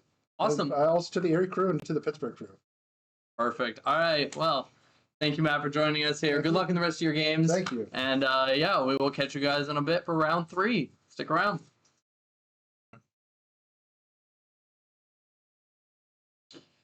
Welcome back, everyone. We are going into round 3 here at the Final Fantasy Winter Cup 2026, hosted by 4 Horsemen Games. Yeah, so I think the players are getting all situated for round 3. We're going to get another game. Hopefully, maybe we see a different deck than Final Fantasy VIII, but who knows? Final Fantasy VIII is Final Fantasy great to me. So, Good answer. Good answer. I love FF8. I would like to see a little bit more variety, though. Yeah. So hopefully we see something here different. Yeah. See what the players have for us here. Yeah, we should have deck lists here shortly. I imagine the judges are running that over pretty much right now. Yep. So those of you just joining us, we are having a, I believe, 6-round event today. This is round 3 currently. After round 3, we will be cutting for a lunch break. So we will have a little extended break after round 3. Yep. We'll probably have some. We might have someone to talk to in the middle of lunch break. We're not sure yet. We're kind of still figuring that. So cool. Yeah. But yeah, there's been a lot of cool decks out there. Continuing to walk around the room. Snugsy's out there playing his classic mono water dancers. I heard. I love seeing that deck. I think our buddy had to play him last round. If you're not ready for it, Mayakov gets you. Well, he was, our buddy was playing Chark, and that is probably one of the absolute worst matchups that you can have as a Chark player. Mono water already is miserable, and then you throw in dancers. It's like, it's an experience. All right, so we have our deck list I'm gonna here. give you this Christian? one. Okay. Looks like. All right, so over here, we have Christian E. Looks like we're on a monsters list, like a water, fire, earth monsters list. So Yeah. this is interesting. Okay. And on the other side, we have Joseph B. Playing Mono Wind. Oh, so see, another mono win game. another Mono Wind deck, very similar to last round. Yeah. Actually, I think looks pretty much card for card the same. So Yeah. what else This is do we an got? interesting matchup because I know a lot of these monster decks, like, sometimes I know, like, Torrey Kelly's talked about some of the monster builds he's had. It's like you're trying to build your tempo and rush to Tidus as quick as possible. And Yeah. I think a Tidus sweeping some of Mono Wind's backups, if we can get there fast enough, that could be pretty detrimental to the Mono Wind game plan. For sure.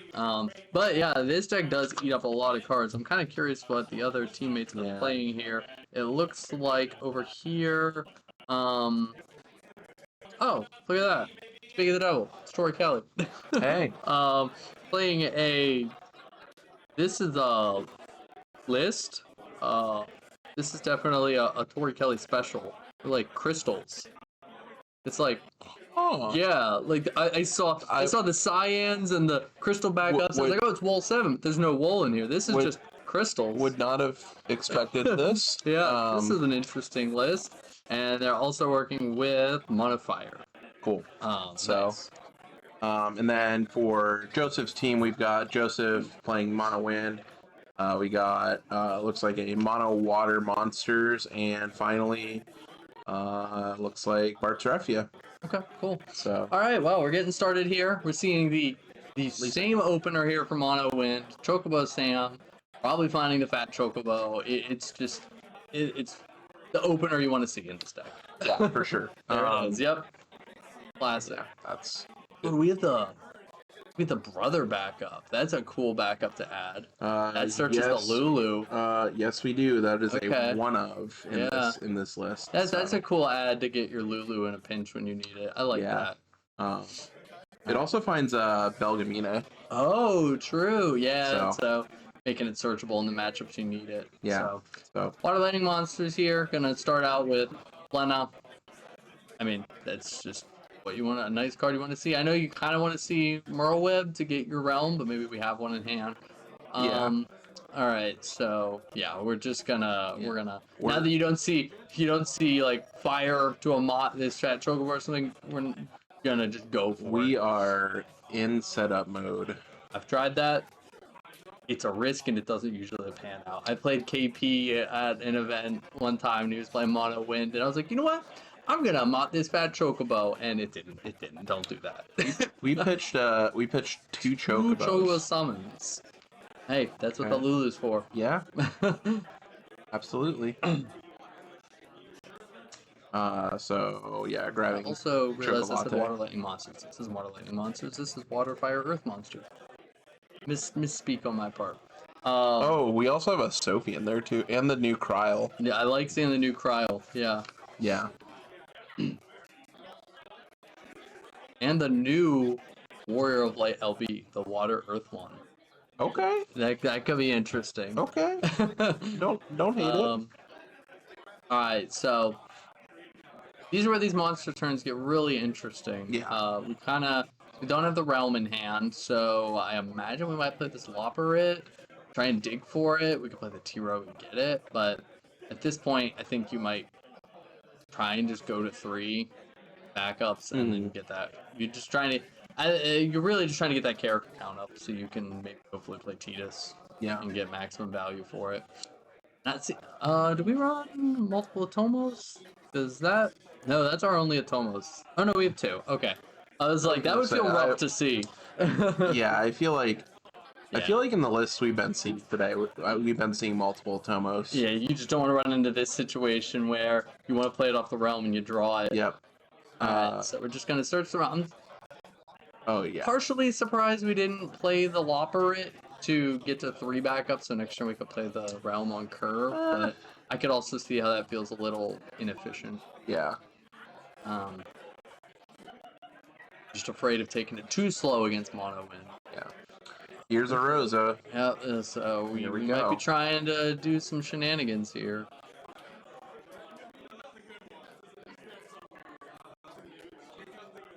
Belgamine is gonna hit the break zone. Play this Rosa. Cast 1. Cast the 2. free play. Yeah. Carpenter. Cast 3. We got a Zidane. Rosa trigger. And then we're gonna. Oh yeah, we just didn't shuffle. Yeah. And then we have a Zidane trigger. We have a Rosa trigger to activate our backups. Yes. So look, this Zidane could hit some nasty stuff in this deck. That Sophie we just talked about.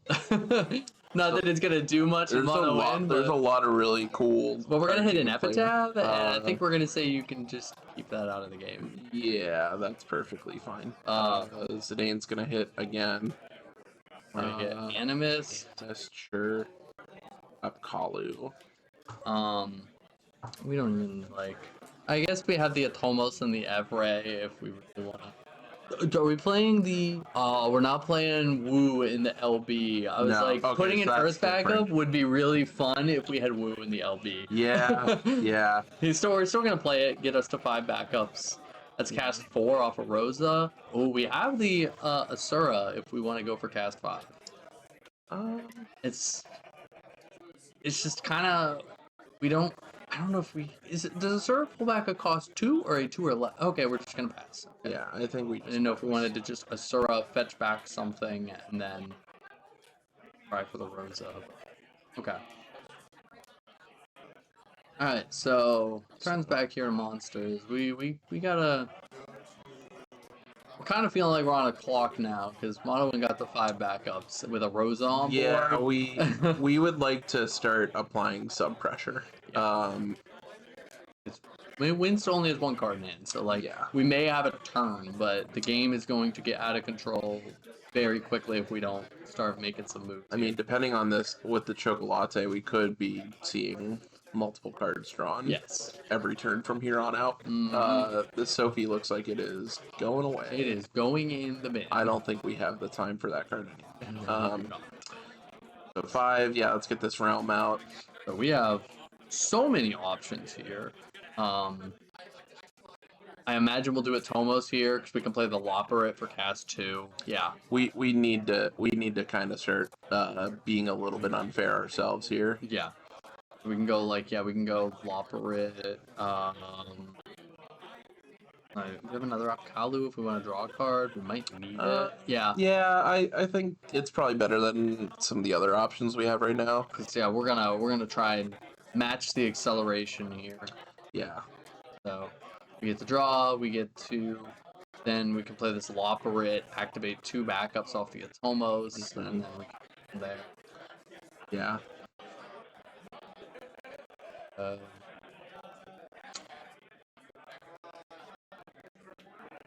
Interesting turn. That is a Vincent. That can cleanly hit the Zidane, correct? Okay, Hevray is a better way to get the activate 2 off Tomos. We tap 2 for Vincent, crack the Zidane. Yeah. Seems pretty good right now. Does seem very good. I would like target your Zidane, please. This Vincent is just such a great card, especially in a world of Mog 6s. This Vincent is just such a fantastic card. I played for Kelly in the finals at the Raleigh Materi Cup last year, playing Warriors, and this Vincent ruined my life. Yeah, it's rough. So we can activate a backup off of the Evray. We may play the Loperate here, yeah. Okay, yep. Yeah, I get to 4 backups. Tuck 1. Blue Worm and Malboro. I feel like Malboro, yeah. I feel like it's not a whole heck of a lot for you right now. No. Alright, let's see. These are one of those turns with Wind where you're a Chocobo and Chocobo Sam. These are these turns with Wind where you're drawing these cards and you're like, just please a name I don't have on board. Just a name I don't have on board. Yep. We do have some plays here. We can use the Chocobo to. We have the Asura and the Chocobo. These are the these are the head scratcher turns. I think. Yeah, I'm not really sure what we're looking to do here. I mean, I think something like the Emperor could be nice if we're looking to go to the limit break. Yeah. It just unfortunately feels turned too late on the Emperor. Yeah. But for sure. If it's between what's the other option? Chocobo, Zidane, draw a card, replay the Zidane. Now we're just gonna swing. This works too. See what we get before we make a decision. That's a good hit. That's a pretty good hit. We will take that. That would have been a really nice answer to that Rosa next turn. Yep.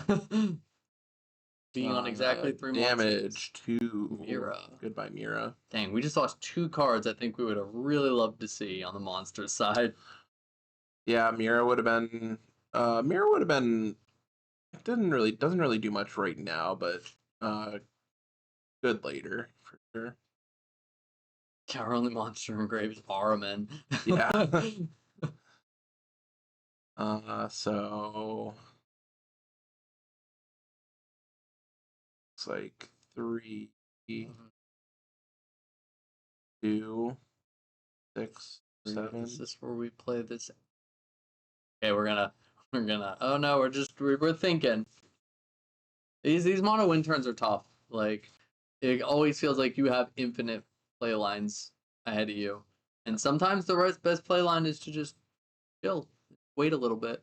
Sometimes you can kind of get too tempted You to really don't want. constantly keep going. Yeah, you don't have you don't to. really want to give this monsters deck more time though. Yeah, You we're getting close to that Titus territory. Where, but you especially do not want to put them in damage tree unless you are winning the game. absolutely not. I don't mind this play. Just like play the Emperor, give it a turn to draw cards, and maybe we'll get really good options next time. I think we're just looking for a Luso right now to really start. I think accelerating. Yeah, we just need to hit.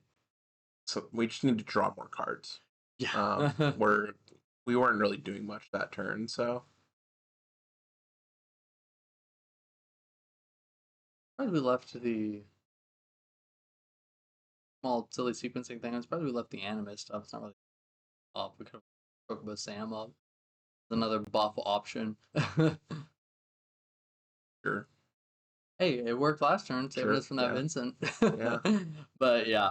All right, so we have a blue worm, Chantoto. I don't think we care about that. We'll just start by swinging the realm. These are those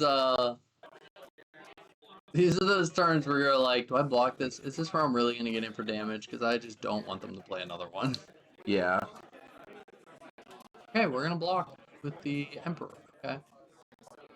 All in the bluff. And I believe we do have another realm in hand, so that's what we're trying to do. I go to main 2, and I think we're just gonna play this realm.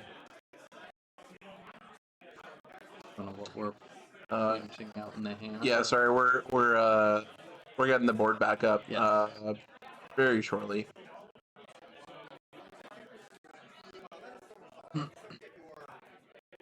Okay, they paused for a second to go over something anyways. I'm not sure what we're going over, but I think we're just trying to figure out. Blue arm draw. Oh, I was thinking that was a judge playing. That might have been a teammate giving him advice. I think it was. I thought that was a judge being it was like, a teammate. Yeah, okay. So we pay 2 for the blue arm and draw a card. We're gonna pay 2. We're getting some. So, we're going for like the Matoya and then activate. Because we have an Every activate and a Tomos activate, and then we can play Realm on curve. That's true. We're getting advice from. Imagine it's Torrey Kelly here giving some monsters wisdom. I hear that. I hear that guy's pretty good at I hear monsters. he knows his monsters. We're gonna play this Matoya. And then we have our Tomos trigger activating 2. Yep. And then. Oh, we're paying the board wipe cost. So on the stack, activate the 2, and pitch the Chantoto to pay the cost on the board wipe. Interesting. That is. Huh. Okay. I thought we were gonna fetch and play Realm. Interesting. So we're gonna we're gonna save Rosa. Yeah, this makes sense. Draw a card. Looks like Lulu, I think. Yeah. Oh wait, I guess we probably don't want to go for the Realm because this Emperor's still on board. But that seemed a little expensive.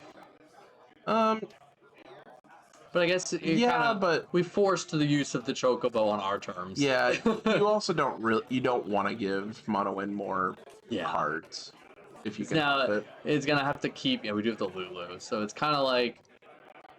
That's a good card to find. Basically saying, I'm gonna make you keep rebuilding your board if you want to do crazy things. Yeah, so we found the Evray here. We're cracking Animus. Let's start. Almost. Sure. Why not? Card's pretty good. It is pretty good. Well, we can do the same thing over here. Play a Tomos, play Everett, activate 2, activate 1. This is gonna do the exact same playback. This is yeah, you like playing fair or this is about saying like, I too can play the monster game. We also do have that one of Everett in the hand. That's what we're going and just okay, so we're gonna play the Rosa. Rosa makes sense. That's cast 2. So now we get to activate Okay, it's time to bust out the dice. Get him out.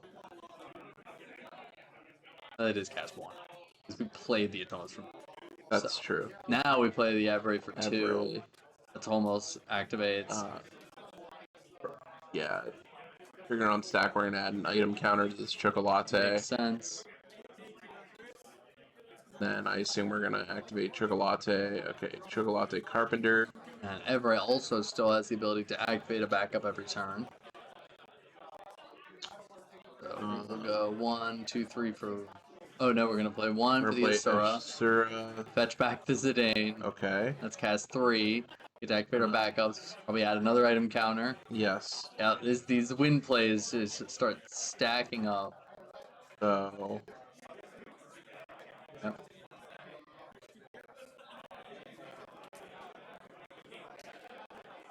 We can play this.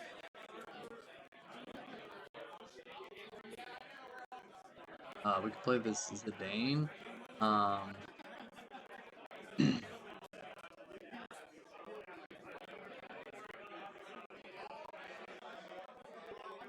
Alright, so Zidane gonna take a bomb. This is the. He's like, this is not in English. I don't know what this card does. He takes a card and goes, I can't read this. I think it does 4,000 damage. Pay 2, win the game. I'll allow it. I don't think that's how that works. I'm gonna have to challenge that one. So we have an activate off Every Yes. still. And then I like tapping the Every to signify we've used the effect. Yes, me too. Gonna take Buffasar. I don't know that card. Oh, there's Mira. I think it's when a character enters the field, you can put Buffasar into the break zone to deal 8k or something. Sure. It creates a stack when they play Clive. That's so you can that's kill it. kind of sick, actually. So We're gonna play the Buffasar. oh, here we go. That's cast 5 for Rosa. Let's go. It's Alexander. Nothing. It's a whiff. I don't like at this point we've done enough. Let me get the exact word. This is starting. Buffasar. This is starting to look like a game of Commander. So Buffasar is when a forward your opponent controls enters the field, you may put him into the break zone, deal it 8,000 damage, and take a point of damage. Interesting. I just know it's the joke. Everybody's like, "Oh, if you're scared of Clive, just play Buffasar." Hey, I mean, why not? But I mean, it is kind of. I don't. We haven't taken a single point of damage, so Yeah. like, and it's. This could get in the way of playing like a Tidus or something, Mhm. where we can remove a character cleanly. Play a Blue Worm, draw a card. It's another Vincent backup. Vincent backup realm, and what's the third card? Mira, I think. Is it a Mira? No, it's Shantoto. Sorry, that's. Oh no, we ditched the Shantoto. I don't know what that is. Looks like Well, we'll figure it out. But we're gonna activate off the Evray, yeah. getting the event.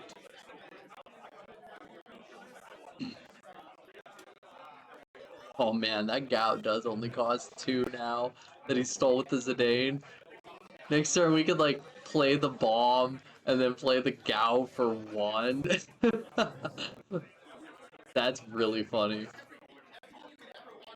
Mono Water Gal or Mono Wind Gal. Mono Wind Gout. Who would have thought? In this realm. Yep. Are we breaking the realm with Buffasar? I see no.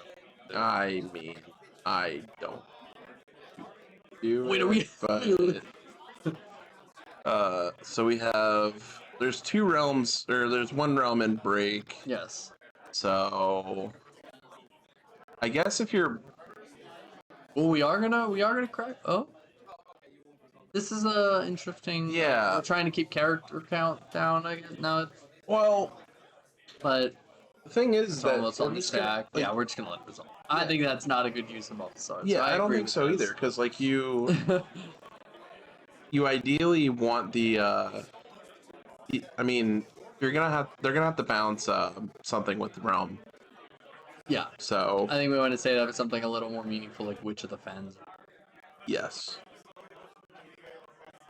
This board is somehow really wide and also not very scary at the same time. There's a lot of blue worms out there. There are a lot of blue worms. We're gonna draw a card. It is Mira. See that blue hair? Okay. Oh, yeah, I guess it is. I thought it was a full art for some reason. Yet again, though, I don't think we have anything gonna play off it. All our monsters got stolen. Hate when that happens.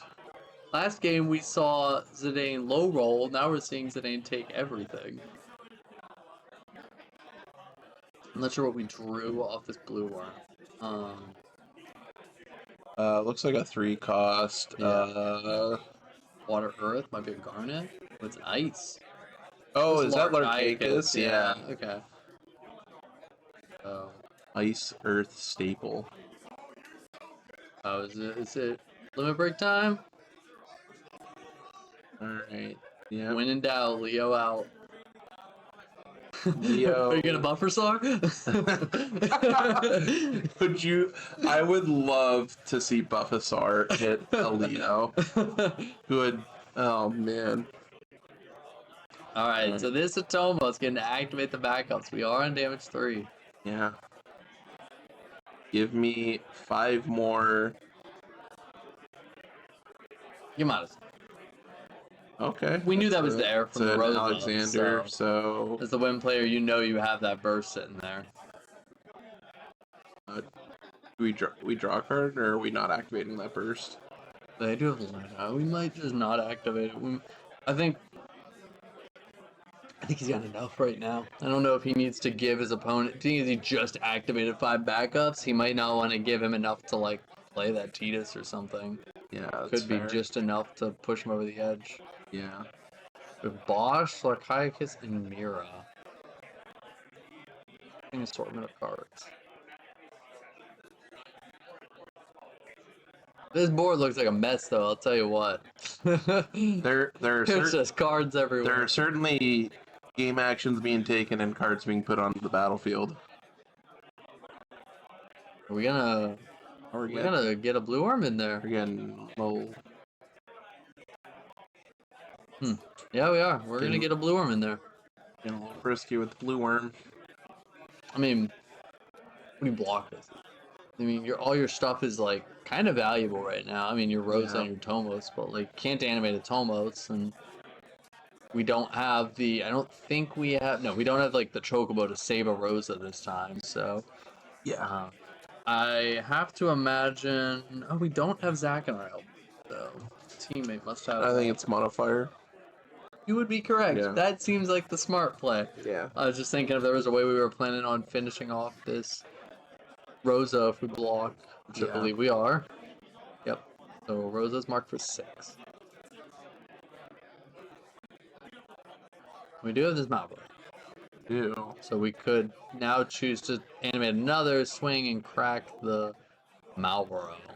Yeah, that's what we're gonna do. Yep. Yeah, you just put, And then you stop, right? So you don't want to put him at damage 3. Oh, yeah, there's no reason to keep going. Absolutely no reason. Yeah. This is going to be that weird dance of you don't want to put them on when player damage 3 with that Tomos on board. They will get infinite value out of that card. I mean, you can. You can. That is a choice. It is a choice you can make in the Final Right. Fantasy trading card game. And then could play this Bosch. Could We can play Larcaicus. we can. Yeah, We are. we're playing And it. just bring it back. I mean, That seems good. there's 1, 2 for the Mira and bring back the Malboro. Stop it. We did not. We lost none of our value this turn. That's actually really cute. I like that a lot. yeah. We gave up our monsters and then just put them all back.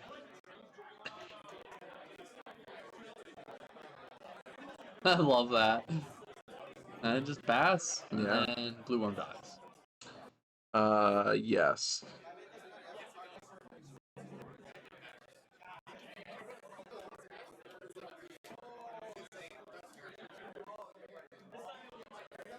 Oh, did we maybe forget his name was there because it was behind a pile of cards.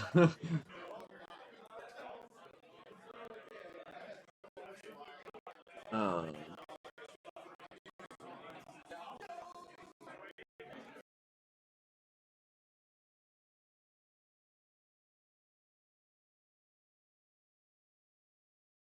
Gonna keep Item building up item counter, yep. counters.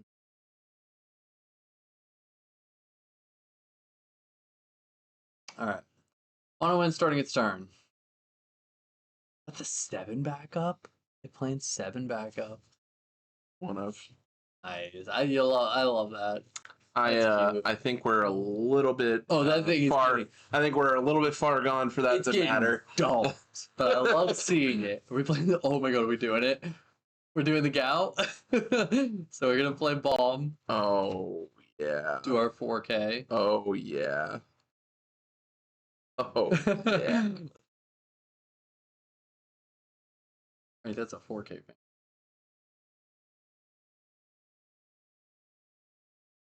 This is It's 5K. That's a 5K. This is certainly one of the boards of all time. So revives it in. Here Yep, it comes. Here we go. Give me those. We can Zidane again. We can play this Gao and tie the Larcaicus. I think we're trying to mill out at this point. I was actually thinking the last time we drew up the blue worms, I was like, are we gonna start getting concerned about deck size? I think we're gonna start looking at yeah. trying to mill this out. That's Luminous Puma. That's okay. That's No a good, way. That's a spicy one. I think our game plan is mill out, which yeah, I think we'll hopefully get the feedback for you guys pretty quickly. Yep. But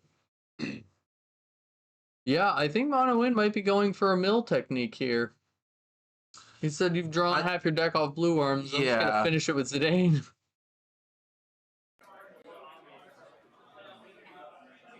So, we have Wing Wraith in hand. Little wing. Is it The time. paying one for the Gal? Yep. Here we go. Paying one for Gal. You wanted to see Gal get played from Mono Wind. Here it is.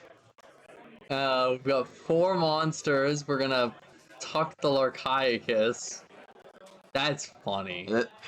That's very funny. Another card.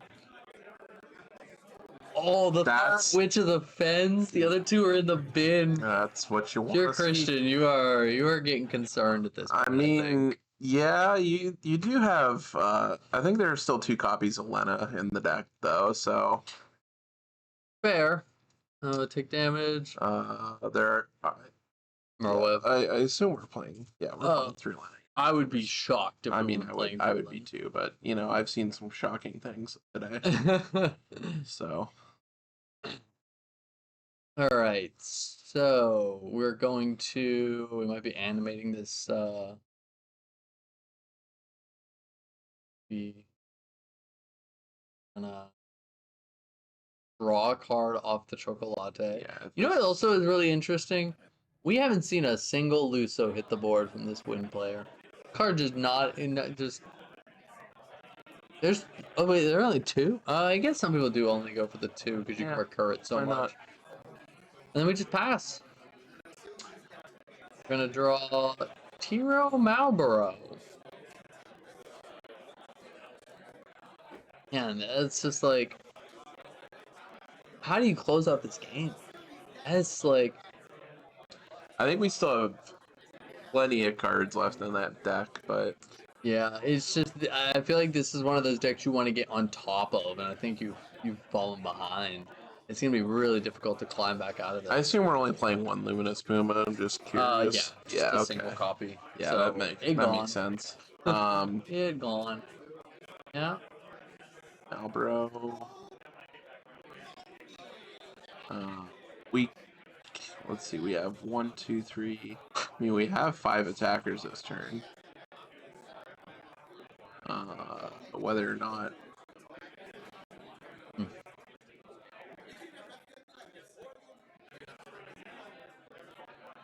It's kind of funny that we are just as concerned with our opponent's monsters now at this point. I was like, oh, we could play Matoya. If we could have done this Matoya board wipe, it's like, it's the monster. You got a Shantoto LB. Yeah. Yeah. We've just, Zidane has done his part. We can't Shantoto LB because we've already played Leo, so. We pitched that thing. Not that I think we really want to Yeah. do that, but We you know. Alright, what do we got here? We got the Warrior of Light with Noctis, Matt, Cloud, Tidus, and a Leo. So. Tidus is. This would be what we'd like to play here, but Yeah. we have to get really high on character count because we got Buffasar. We've got Buffasar in the way. All right, we got Witch, or not Witch. We got Bosch. Sorry. Are we gonna go? Are we just gonna play it, or are we gonna take the damage? And go search? feel like you couldn't take the damage here, but Yeah. also I'm.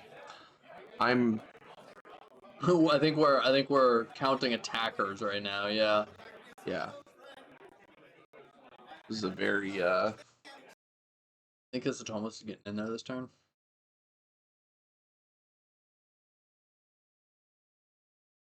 I mean, I don't know about that one. I don't know what our game plan is here, but we might be in one of those situations where you're really debating, like, do I need to activate my backups to keep making plays, or do I have to just spawn? Oh, we are going to take it and We're search. taking it. Goodbye, Mist Dragon. I saw the hand come in when he reached for the deck. Oh, 7! We are seeing the 7 get played. Oh my gosh. Okay. You can't even be mad, right? We can't even be mad, right? Oh, it's so good. That is awesome. That's my favorite play of the day so far. Take the damage and remember last turn when we were like, this 7's getting pitched. It's too late for this thing. Little did we know. That's so cool. That's why we don't play Mono Win. This is why we don't play Mono Win. I'm just a small brain. I just play my Axe Star. I play my Tyvis Just Axe slam Star. my Tyvis and I'm good to go for a while. No think, just don't freeze board. Correct. Oh, that was awesome. All right. That was 7. Yeah, if you're a Christian, that probably just felt backbreaking. You were setting up. I mean, you were probably setting up, and yeah, it's probably not great, but I don't know that we're in a. going 6. This looks like a. Noctis? Yeah, probably Noctis. Or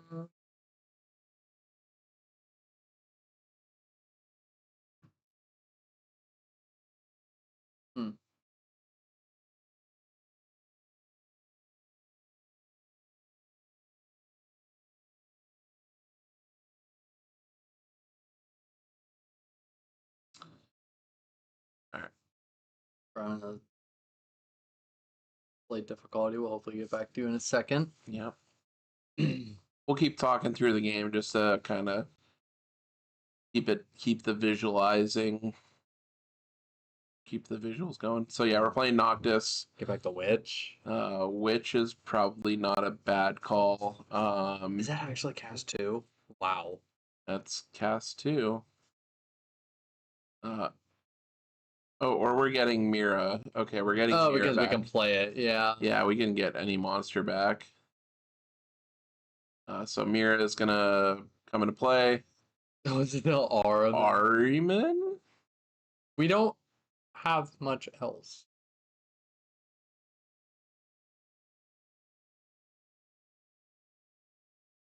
That thing just breaks a 4 or less, right?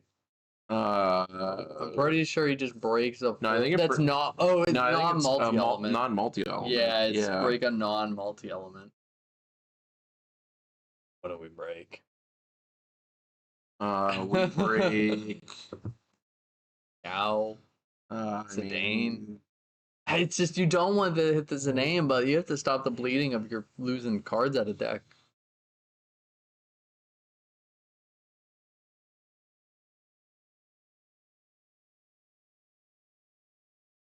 Yeah, I think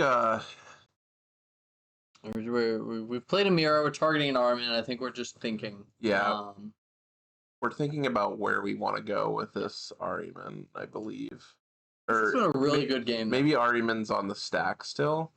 Oh, Buffasar. Buffasar, we did it. Take the damage.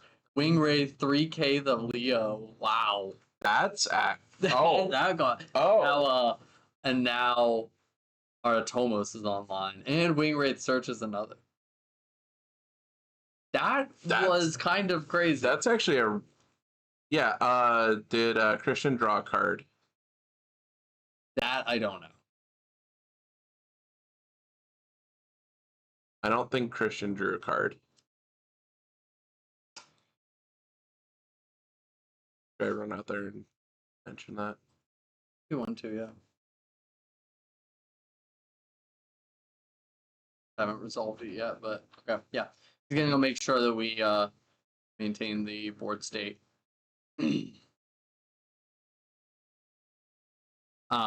Yeah, so Joseph taking a damage by cracking his Buffasar, and he hits a burst. So we're just making sure that Christian draws off of the Lena.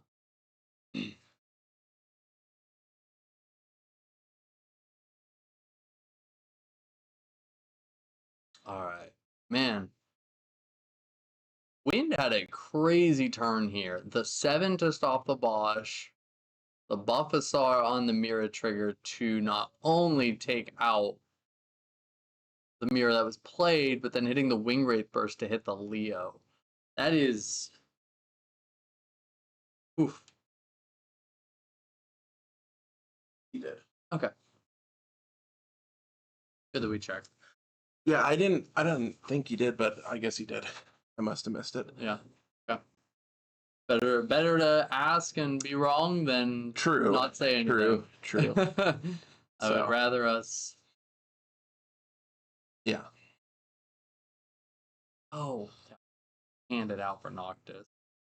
Oh, duh. I didn't even... You know what? It's been a long... This is why I don't play It's been a long game. This is why I don't play Mono Wind. I don't play Tricolor Monsters. I don't play. That's why we're here, right? Yeah, we're washed. we went to Nats and then went, you know what? Good. All right, Bomb. Okay. I think Bomb got bounced. Is that what happened? Or something happened. All right. So Wait, Wraith. Oh. I mean, both sides had a pretty crazy turn. Like, we've cleared the Zidane. We've cleared a lot of the monsters on Joseph's side. You're gonna Ring Wraith my Leo? I'm gonna play another one. Sure. Oh, do we still have the Every activate? Okay. And we're just gonna pass with 3 Oh no! Did we draw Lena? Did we? If we drew Lena, that's Oh, we have to, yeah. Oh my god, Realm bounced the Gal, so it goes back to his hand at end phase. That's awesome. He took the Gal back, and that is just as free as he can get next turn. He costs 1, 2, 3, 4, 5, 6, 7, 8 less. I think your opponent has to pay for it. Your at that opponent point. pays 3 for your Gal. Oh my! This has been an awesome game. Yeah, this has been wild. So are we in turns now? I believe we are. Yeah. So got Lulu. Lulu, Zidane, Wing Wraith, and Lulu. Thing is, can we? I wish I knew how many cards there were in the deck. When I was out there, it didn't look like there was a lot left. Yeah, I can't imagine there is.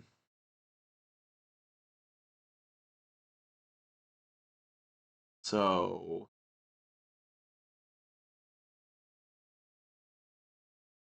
the way the foiling on the 7 is, I keep thinking there's like gunk on the sleeve. Like, Yeah, oh no, that's just the that's just the foil. we got a reader. All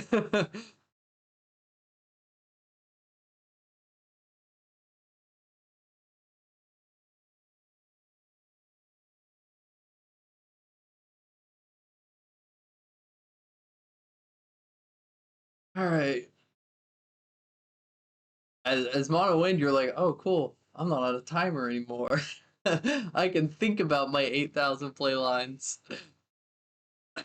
Lunch break? How about dinner break? How about vector calculus or? All right, so let's begin. Lulu. That's 3, yeah. It's probably the best way to start the turn. Lulu, Chocobo, probably.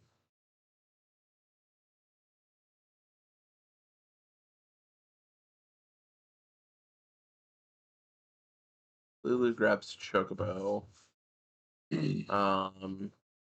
So this Armin can only become a forward if we have a forward of 9,000 power. Okay. So I don't think we're getting that. Well, this Bosch is an 8K. Bosch is 8K. Tyro Tyro can 9. Yeah, but Lulu will set it to 5. Oh, fair. So Okay. Dang, the dream. if we get there. Well, you could on the stack if you. We're playing Luminous. We're playing Puma. the Luminous Puma. I like this. Get back, Rosa. Oh, okay, I see you. Man, it's gotta feel rough on the monster side to be like, I might lose this game and it's because of my own cards.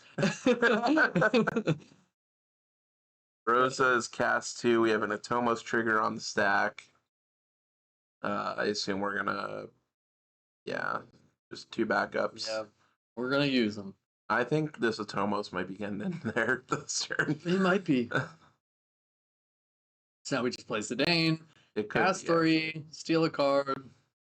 No, That's that's not Zidane. That is Zidane.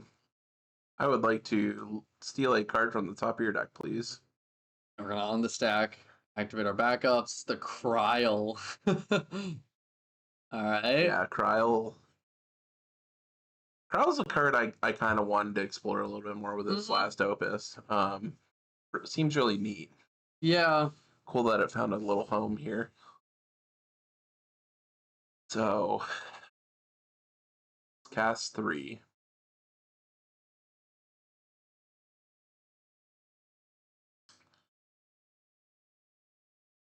You know what's funny is, like, a turn ago, we could have played this Kryl and met the condition of having 3 different elements on the board. We're close. We have 2 in mono wind. That's something, all right. That would have been cool if Zidane took that a turn earlier. You would have been feeling good with Buffasar. Dude, Buffasar, Gal. You would have had 4 elements on board. I'm learning some new cards today, and so cool.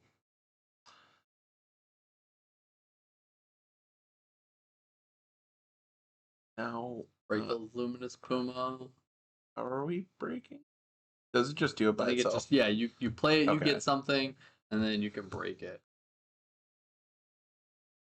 Pretty cool. So yeah, I guess we're not gowing.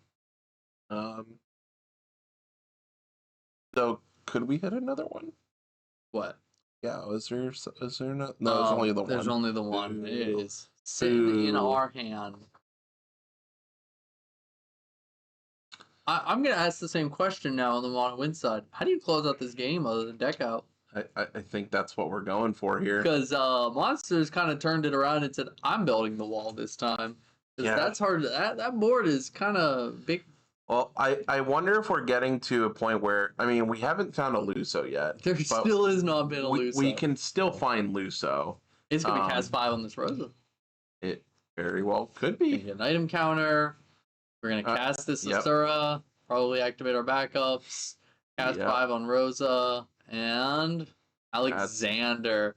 This Rosa has whiffed, I think, every time we saw one drop Alexander the first time. Just cut Rosa. Card. You don't need the card. Yeah, apparently not. All right, so 4. Not 4. Draw a card. Makes sense. Alexander, yeah. Which is free cast if we want to break something. That card is so free. It brings a monster. It Let's does. go. It does. Maybe we can finally kill our Theotomos. Oh, we're gonna get the Araman. Interesting. Okay. I would have thought we would have went with Theotomos. Found Stiltskin. I mean, again, we can. You said if we decide to Lulu hit this Bosch, we can on the stack buff it and animate Araman while we can. Oh, are we playing? I think we're playing. Are we LBAs? That's 7. Oh, is it 7? Or is that? Or is that 8? Maybe what's 8? We're playing. Oh, because of the Evray. We didn't activate Evray. Yeah. Okay. We're just saying it's 1 cheaper. Okay. So Ace is the place where you wipe some monster boards. Goodbye. Is that 5?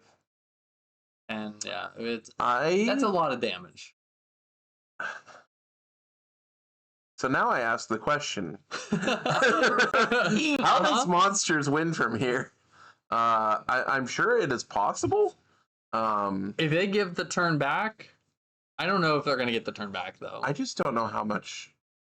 We have got Gao in hand.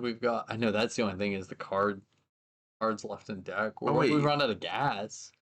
But like you said, like if we can lend a special a witch, play the Gao, like maybe we can swing it back. But I don't know if we're gonna get the turn back. We only need to do 2 points of damage. We may give up all our monsters just trying to survive this turn. Well, we only really get to swing with the Tomos Zidane. Right, so we have to block them. But Zidane will just trade. We'll lose it off a blue worm. And then a Tomos you'd probably just take. So activate a Tomos. Shoot a Tomos. Okay. Good start. That's yep. I think it's the one player you just have to though. Like, I mean, if you lose it at this point, it's fine, I guess.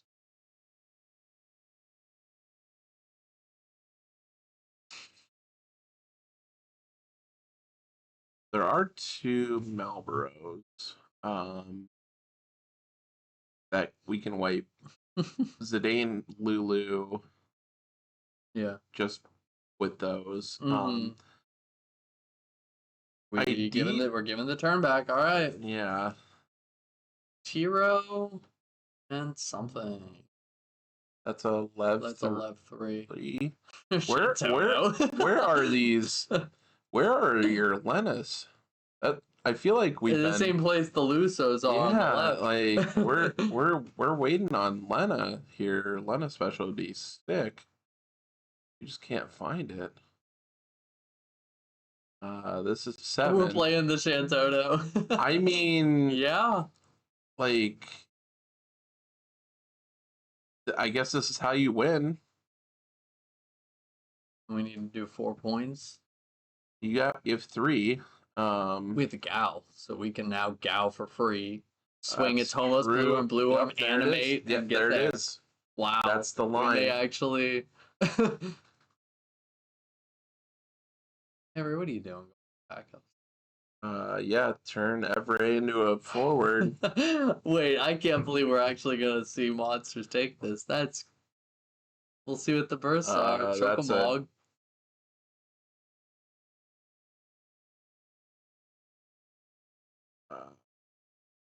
Or does damage based on something. 1,000 damage for each character you control. So it's. But I mean, what you hit Gao? You hit Gao for 5 or 6. But yeah, there's the Luso. There's your Luso. No, wow, and then wow, what a game! Wow. GG, that was such a cool game. Wow. Dang, that was impressive. My brain hurts. We weren't even the ones playing it. Oh my gosh. So, yeah. Yeah. I don't know what to say. That game went so back and forth. I was sure we were losing that game to deck. I was sure we weren't going to be able to get the steam. That was that was truly just impressive. Not like from both players. I don't really like. I couldn't have played that any better for sure. Yeah, no, that was such like well played from both players. Yeah. That was impressive gameplay on both sides. Yeah, do we want to try and get Christian in here to Sure. chat a little bit before we go Sure. on lunch break? Yeah. All right, so we're gonna go see if Christian wants to talk about monsters for a little bit, and we'll hopefully bring that back for you guys. And then after this, we're gonna head to a lunch break. Yep. Sounds Be back good. in a second. All right, welcome back. I'm here with your last round's winner, Christian E. So teach me, like, how do you navigate that? That was there was so much going on. Like, tell me, how'd you come to this list? It was a very wide board at the end there. I was very fortunate to have Torrey sitting next to me so he could help me navigate those last I picks. hear he knows a thing or two about monsters. Yeah, he does. Yeah. So we were bringing in the Water Earth version of the deck. Mhm. It's very, very fun.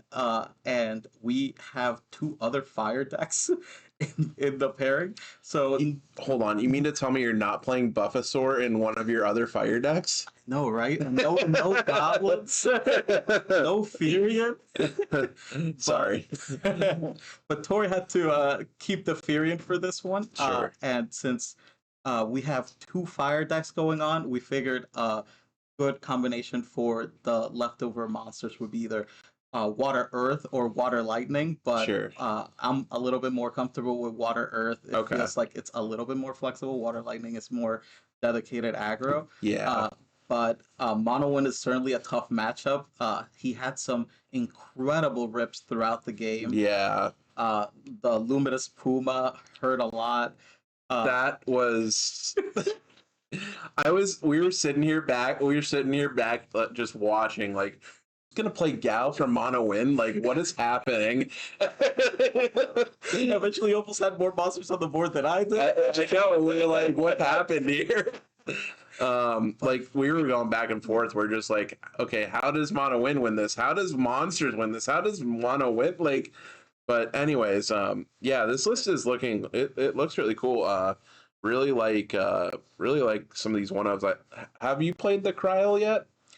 So not today. I know Torrey liked it in Worlds. I'm looking forward to playing it because I'm a multi-element kind of guy. Mhm. Torrey's always the one telling me, take out the 3rd element out of the deck. You don't need it. But really fun. I gotta give a shout out to my opponent. He played incredibly well. Mhm. He piloted his own deck really well and my own deck really well. Yeah. I feel like a say quick. right. Yeah, you can hop on in. Considering Okay. he was responsible for many of the last turn decisions there. Yeah. But I just gotta say, I'm also really fortunate he didn't see more Alexanders earlier in the game because that could have also turned it around. Yeah. Him not finding Luso probably also doesn't like help him, but Yeah. This looks really cool. Thank you. Um, Gotta y'all- give that y'all did some- to the chef right here. I hear you know a few things about these things. But anyways, any shout outs or anything you want to Yeah. Definitely shout out to Gamers Command and Yep. Corey Kelly, Eric, my teammates. Shout out to Rachel, my wife, always supporting us at the house, and the family watching the stream back home. Awesome. And thank you so much to Four Horsemen and Kageyama and the rest of the Square Enix team. The event Cool. has been so fun. Cool. Well, really quick, we're doing a little contest back here, so we have a trivia question for you. Oh. Little Final Fantasy trivia. So if you get it right, you get a promo. If you get it right, you get 2 promos. You get it wrong, you get 1. So I hope it's a tactics question. it is. It is not a tactics question. It's, however, a Final Fantasy card question. Ooh. How many of the Final Fantasy games feature a card game minigame? Oh. So there's at least 2 that I know of. Look at me.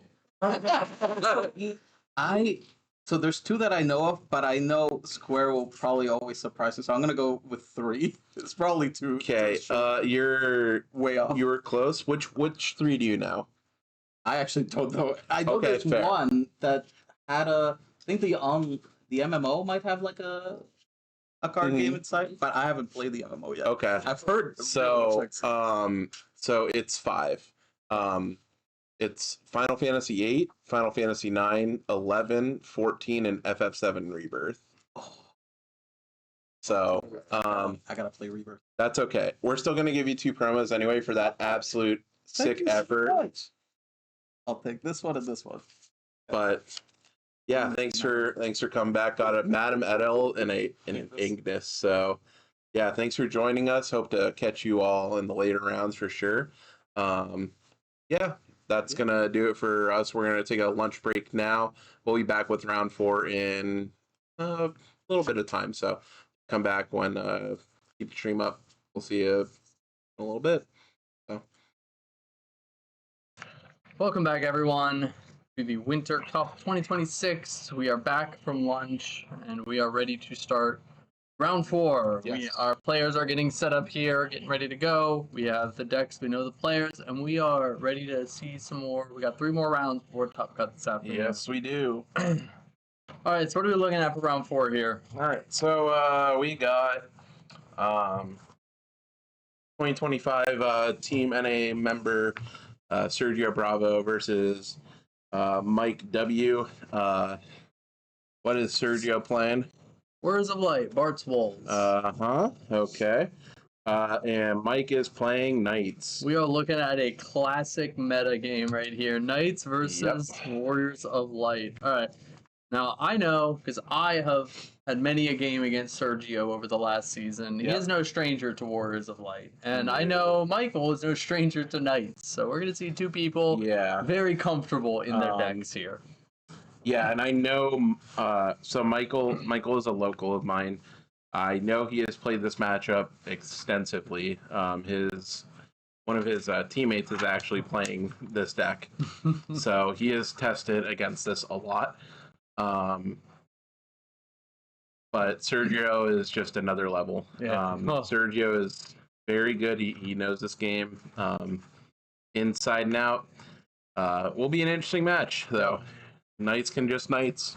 It absolutely can. And I'm sure you are very familiar with this matchup and what the Knights player wants to do. Never played that deck in my life. Don't you say that about me. All right, so our players are going to draw their opening hands here, and we're going to get started. Yes. Just taking a look at the deck list here. There is, I'm looking at Sergio's list, there is nothing unexpected in this list. Maybe this one of Wind Legend Y'shtola, I've seen that. but and even that's, pretty, usual. Yeah. So it's a pretty as standard as it comes for a light list. I would say we see that a lot more often, especially in these Bart's variants, so that you can have your Wind to be able to play the Barts out. Yeah.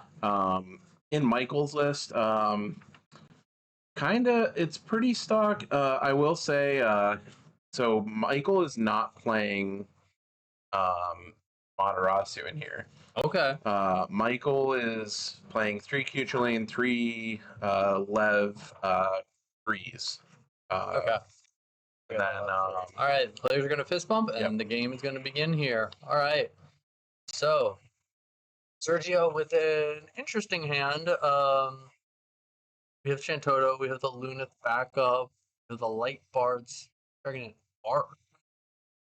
This is not a hand you want to be. Well, the Shantoto is nice for the Knights matchup, absolutely. But what are we gonna do here? We're gonna play out the Bards. Yes, I mean, is there a world where you just Leo? This is. Yeah. I mean, is there a world where you just Leo pass? Very well might be. I've also seen I don't know if the Bards variants do it, but I've seen Mike Powell to sometimes open Luna Freya in weird cases like this. Yeah, I could see that too. Never mind, he's not playing Luna Freya. That play is not available to us. I don't think it's. So we are gonna play out this Light Bards. Okay. This is definitely not where you want to be if you're Sergio. No. But I think having the Shantoto in hand when he sees some knights come down, he might feel a little more comfort knowing he might be able to just buy time. Yeah. If Michael decides to overextend here, seeing his opponent has a weak start, he might go crazy, and that could backfire. We'll have to see how he plays this. Seeing these cards. There are a few other so it looks like I'm just trying to see here. We got just refresh from somebody asked. We have Sergio Bravo on the left. Yes, Sergio on the left, and then we have Michael W on the right. Bart's Refia versus Knights.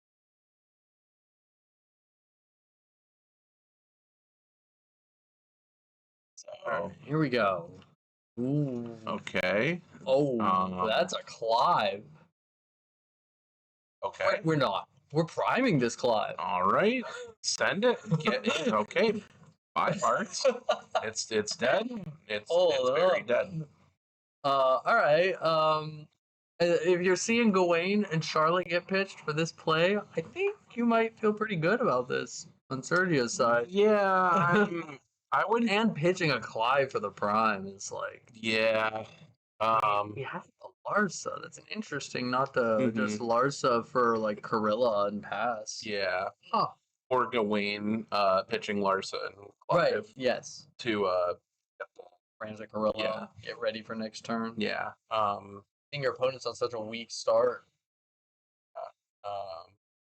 Luna's back up. I mean, you probably wanted to see that fire CP for the Luna. There's fire CP. So now we don't care. How we just draw it instead.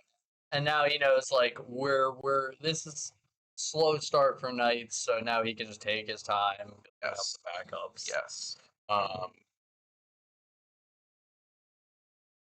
we're gonna get Play Ovelia. Okay. Why are not playing this Lars? Yeah, me too. But Kusith, we're gonna get back. I think we just buy back.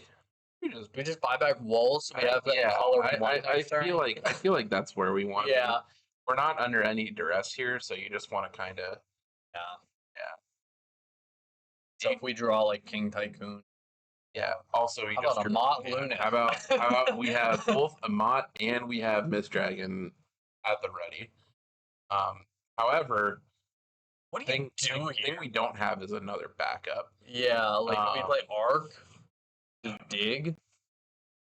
I know it's gonna die to this Ifrit, but like again with Miss Dragon Amat in your hand, are you worried? I am worried that we are. I mean, I guess we could fish one with Arc, but I am worried we're discarding our Fire CP. We'd have to give it the Shantoto for the Earth CP. I guess we could see what Arc reveals. Can't just take a turn off. We have 6 in hand. Good Leo. Good Leo. That kind of put us back in there the same are spot. a lot of cards in that hand, and not many of them are backups that are. Yeah, you'd really like to see. Are we playing? We're playing new Kryl. You'd love to see new Kryl. Yeah. Reminder: this is a Bart's Wolves deck. Yes. Bart's is MIA. Yes. Bart's is on vacation today. Still on lunch break, if you will. There he is. We found him. We cannot get him. So correct. Okay. We have Kryl, and Kryl. We are grabbing this Kryl. I feel like, we grab this Kryl. Yeah, it's just one of our best ways to curve our backups at this point. We can't grab Bart's that 3 cost under Spain. I believe that is a Wind Bart's. That is Wind Bart's, yes. So neither of the Bart's. We're either grabbing Kryl, or Zidane. And I don't think Zidane does anything right now. I think we just need to find backup too. Yeah, I think we just have to grab this 3-drop Kryl. The problem is that if we commit this backup, then we need to. We just don't really have anything if they go Rams or Corilla here. True. So if we give up. We're kind of in a weird position where I think we have to hold. Yeah. You might not be wrong. You hate doing, but like. We're gonna leave. Okay, Leo actually makes sense too. Warrior of. Wait, okay, I was like, not that one. It's like, all right, and then just draw, and then like you said, you just sit now. Yeah, sit. There's no reason to commit anymore. Mm-hmm. Yeah, like you said, seeing knights, seeing you've got a blocker for the Ifrit, like there's the Corilla. I don't believe we have Rams though. no.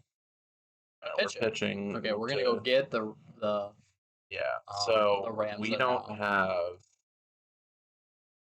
I don't know that I don't know that, highly telegraphed. I don't know that I would have pitched the Lev 3 there. Like, I feel like a player of Sergio's caliber will pick up on that and, like, see if you're playing Lev 3, it's like, I think you're not playing him on now. Yeah. So, and also, I think, knowing, like, he'll look at the other tables and maybe, he'll deduce that information. Yeah.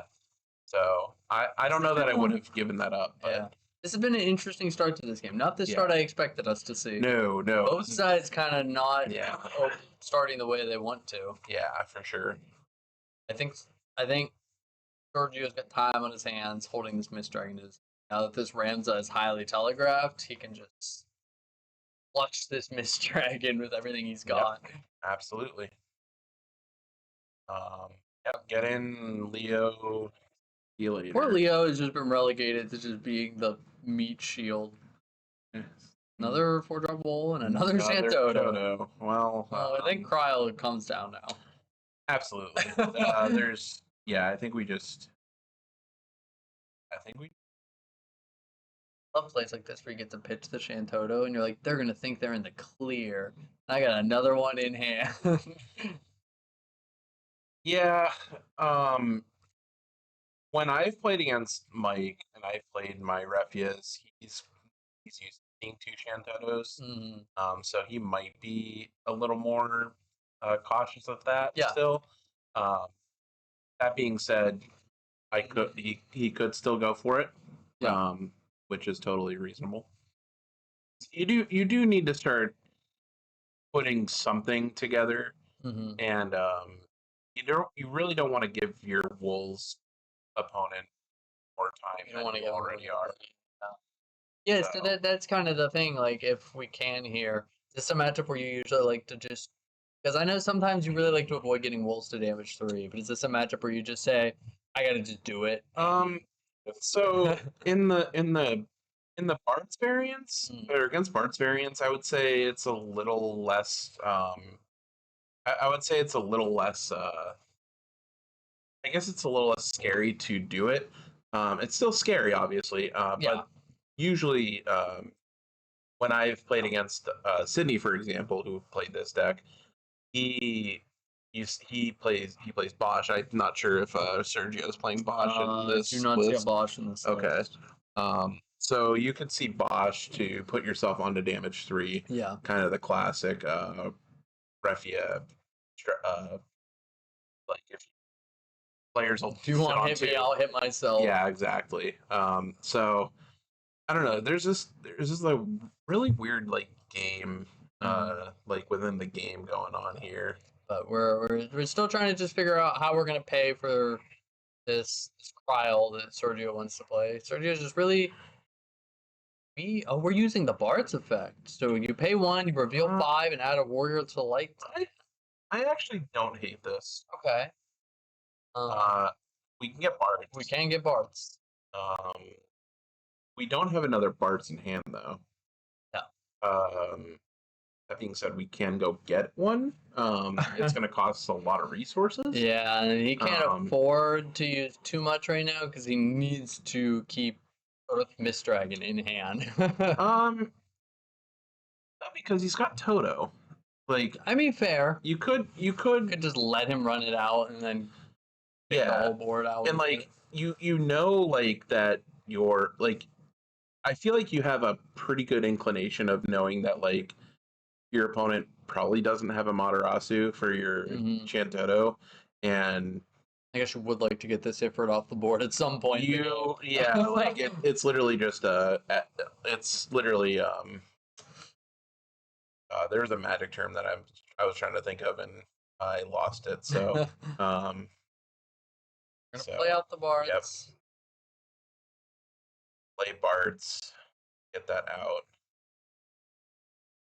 Now is the do we Cryle Bards. I feel like if we're sticking special Bards, mana. I think if we're sticking Bards, we're just holding Amon and Mist Dragon at this point, but I could very well be wrong. Those are, I think he's seeing like. Okay. Yep. I think he's seeing like what you said of, I'm just gonna hold the Shantoto and let you. Yeah, so We're gonna cryo here. yeah, Kryl is gonna probably find us some parts, I assume. Absolutely. Get us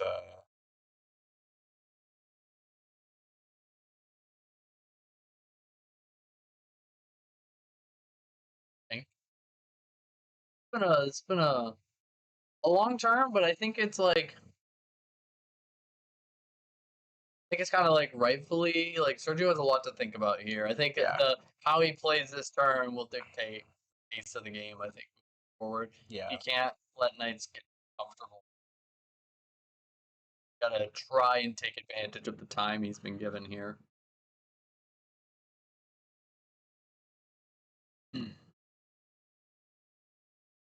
Yes, Bulls really, really just wants to get this game to late game. They want to get their backups out as quick as possible. And Knights just wants to end this game as quick as they can. So, Michael's really looking to stick this Rams the next turn, fill his board with as many Knights as possible, and try and just finish that for sure. So we are going for the Bards. Yep. Yeah, I Get this 3-cost one, get this out of the deck, I like the addition of this. Yep. okay. Whoa. We are sending this different special. Are. Here. We paid 4 on this Bard special. What are we getting? Oh, 4-cost wool. 4-cost wool, that makes sense. Or Refia would also be. But like, I really don't like touching that Toto. I know, that is so scary. Alright, Refia.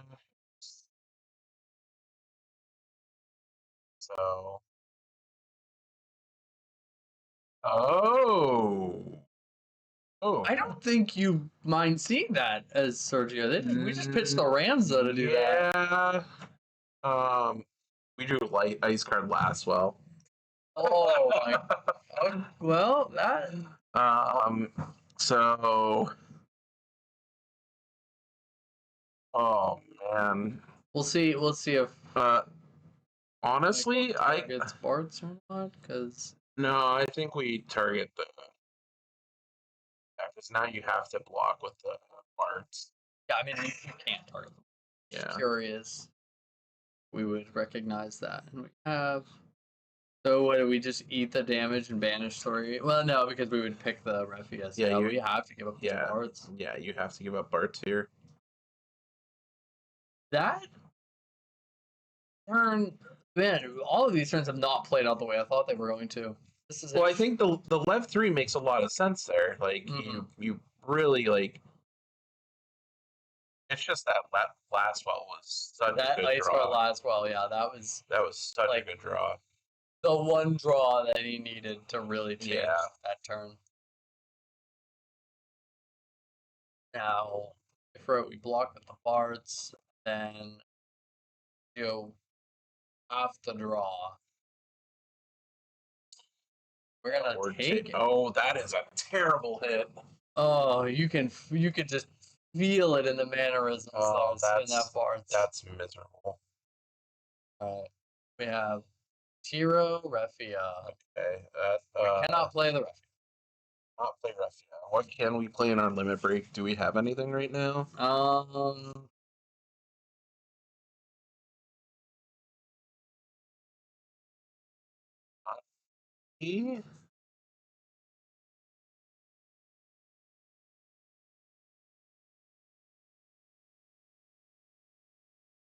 Thing. Going for Noctis here. I see Luna Freya. I saw Luna Freya in there.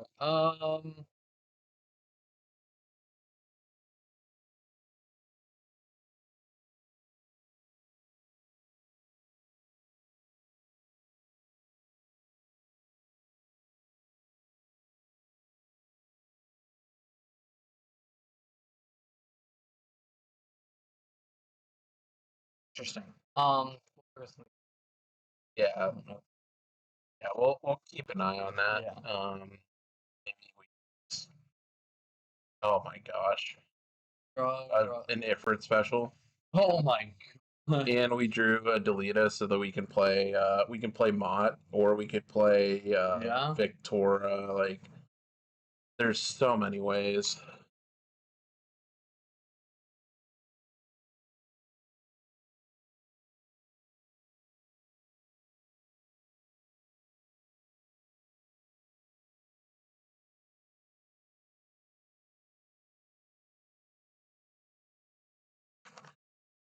I can.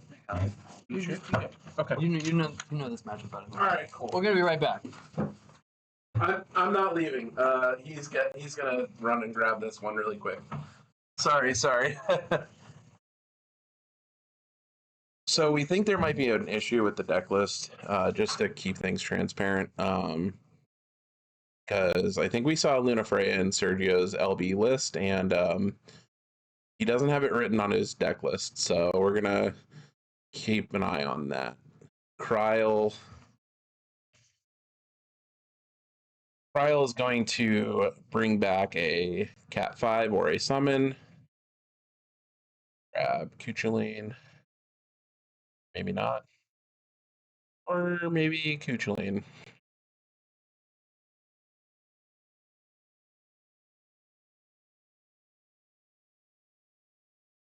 Okay, so Corey's out there. They're chucking the limit break.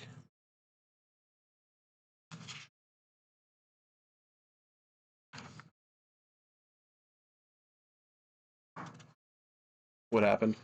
He just took a walk over to the table. Okay. Okay, so we'll have an update for you on that shortly. But yeah, so we Ifrit specialed, I believe, and then we played a Mott out. Okay. Yep. As you predicted. Yes. Probably the best play that, yeah, it looks like they're taking a look. I think there was a Luna Freya in there. Yeah. There definitely was a Luna Freya. Yeah. That is that is very unfortunate.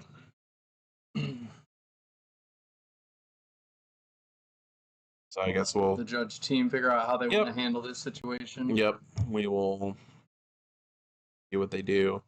And I think it's unfortunately a game lost. So an unfortunate way to. The thing is, I don't know that game ends any differently.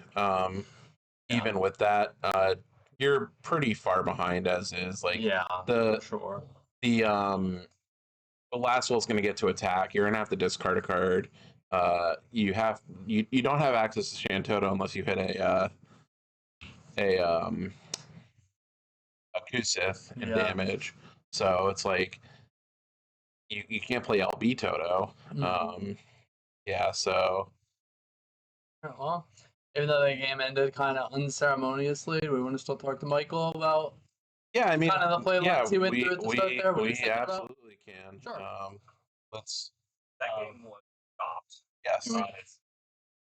Yes. Doesn't mean his team loses. Yes. His match, he loses 7-0. Okay. He cannot decklist Freya because his teammate has a Luna Freya. Yes. We are going to let him make a substitution into his limit break for rounds 5 and 6. Well, it's not Luna Freya on the Is it going to be whatever matches his deck list? Whatever matches his deck list, yes. Okay. And then, he just gets the game lost here, so it's up to his opponents or his teammates to pick up the rest. Cool. All right. So yeah, just from the judge, doesn't mean that Sergio's team has lost. So just Sergio's match has ended. He will get to correct his deck list to what was in the deck list. I don't remember what LB card was in there. Oh, I think it was Sid Highwind. It was probably a Sid Highwind. Yeah, Sid that. Okay. Yeah. So Sid Highwind will be added to the deck list. Good handshake, good sports. Yeah, Sergio's a great sport. Fantastic player. But yeah, I figure we can at least get Michael in here. We can talk about the game a little bit. Sure. We can hear from him. Sure. So, yeah, we'll be right back. We'll bring you that interview. All right. Yeah. See you shortly. Welcome back, everybody. I am joined here with Michael. Michael, Hello. not the way we expected that game to end, but you know, these things happen. But I figured we'll still come back here, talk about things. I mean, your team's been doing pretty good so far today, right? We have been. Yes. We were 3-0. We just got to 3-1, unfortunately. Okay. But it happens. My captain's opponent was exactly what he was playing against because it was the same thing I was playing against. And my other buddy, who was on cadets, was just getting outvalued by warriors. It happens. Yeah, it absolutely happens. That just happens. Yeah, but I mean, so you know, just going back with the game with what we had, like, how are you feeling? How are some of your, some of your play lines were a little interesting. I was surprised to see effort come down turn 1. So the thing is that I purposely chose to go second. That was my choice. Okay. Because recently I had been realizing that knights, because of how well knights are known nowadays, sometimes you need to. Your opponent is doing so you know how hard you can go. That's fair. Yeah. So I let him go first, which allowed me to see it's Refia, and seeing the Refia get discarded turn 1 was glorious. But it's also a deck I have a lot familiar with because of my captain. Yes. So knowing that, seeing what I had in my hand, which was a very bizarre starting hand, to be fair. Yeah. I had like 2 Clive and a different starting hands. I was just like, I'm just going to run this and let this do the talking for me for a while. So I slammed down the Clive, went straight to the Ifrit to get rid of the Barts, and just started putting on the pressure with Ifrit. Yeah. Which is a little dangerous against Warrior of Lights because of damage 3 or Ferris. Absolutely. But I had also been holding specials in hand the entire game. Yeah. I was specials. keeping that Yeah. ready. So I knew exactly what I was trying to do there. It was basically, if he Bart searched at any time for Refia or Ferris or anything, I knew to keep him at less than. Yeah, no, it was excellent. It was interesting because it seemed like both sides had like not the opening you expect from either deck, No. but man, it really, we were saying like even without the deck, unfortunate deck list thing, that drawing the ice card Laswell really spun that game on its head. Like I don't know how we were gonna get on top of that Laswell. No, especially since I unfortunately did have to pitch the Ramza for the Leviathan, but I think it was still a decent time for it. Because keeping him locked down was very important. That Ramza would not have done as well if you had let that Refia stick up. No. Yeah. Absolutely not. Also, I forced him to make a choice there because I locked down Refia. I knew he either had to block Barts and lose Barts, or he had to Take it and lose Refia. And either way, that's a bad situation to be in. But especially since I knew I still had the Ifrit at that point. Yeah. So I still had it special for whatever he did next. And man, taking the damage and it being bards, we were like, oh no. Yeah, I saw the time mage parts. I'm like, yeah. Oh man. But yeah, it was still a very good game. Have there been any like sacrifices you feel like you or your team had to make in this team event? You know, prepping your decks, or are you guys pretty? I know I see you have Warriors of Light here and cadets, so you're not splashing too much. So, main sacrifices for my deck specifically is I don't have Leo. So Okay. That went to Warriors of Light, and I don't have Amon because that went to cadets. I have Leviathan instead. Yeah. And big thing to notice. yeah, and Warriors of Light actually had a backup set. So we each have an auto cancel. Oh, interesting. Yes. Okay. So we each have an auto cancel ability, and each of them it's good for the deck in any case. Because cadets has no water, there's no access to Leviathan, and neither of us have wind, so there's no access to 7, even though it is a class 0 cadet. Right. So instead, So we balanced that pretty well. That's cool. And I took some odd LBs in favor of my captain getting Leo. Mm-hmm. And that's about it. It's not too bad. Because I got to keep Kukulane, Mhm. and otherwise, knights are so insular, I guess is the word. Yeah. They don't really need a lot of outside stuff, so it's Right. basically just who between us got Climifrin, Yeah. and the answer was me, because we gave our cadets player Terra and Yishtola. That works. I think that works. So it worked out really well, actually. Nice. That's awesome. Yeah. Well, I see you guys continue to do well. You can clutch it out here for the last 2 rounds. There is something really funny I do have to say. Okay. The band colors, Uh-huh. amusingly perfectly lined up with the 3 Chocobo plushes from the Evil's Chronicles Collector's Edition. So we've been carrying these around and having these color That's coordinated cool. between us. That's really funny. I didn't even notice that. It's That's great. Yeah. Yellow, purple, and red. It's great. All right. Well, before we head out, first off, do you want to give any shout outs or anything you want to plug? Whatever. I mean, I do have my own streaming channel that I don't do much Final Fantasy related in, but I did just finish up the Evil's Chronicles myself. That's very excellent remake. Oh my god. So good. Already The my voice favorite. acting added Yeah. so much. Already my favorite game of all time. Elevated. Yep. Past that, I mean, shout outs to my team, obviously, and all of the Erie crew. Second time we've had Erie crew player interview. yeah. Doing great. And shout outs, obviously, again to my captain, especially. And even though he's not doing best today, our buddy Todd, who is the one who pushed our group into being as competitive as we are. So you have him to thank for as many of us being here as are. Awesome. All right. Well, one more thing before we go. Everybody that comes up here, we're asking trivia questions. If you get it right, you're gonna have 2 promos. If you get it wrong, you still get a promo. So your question is going to be true or false. Final Fantasy IX, Lindblum Castle is bigger than Alexandria Castle.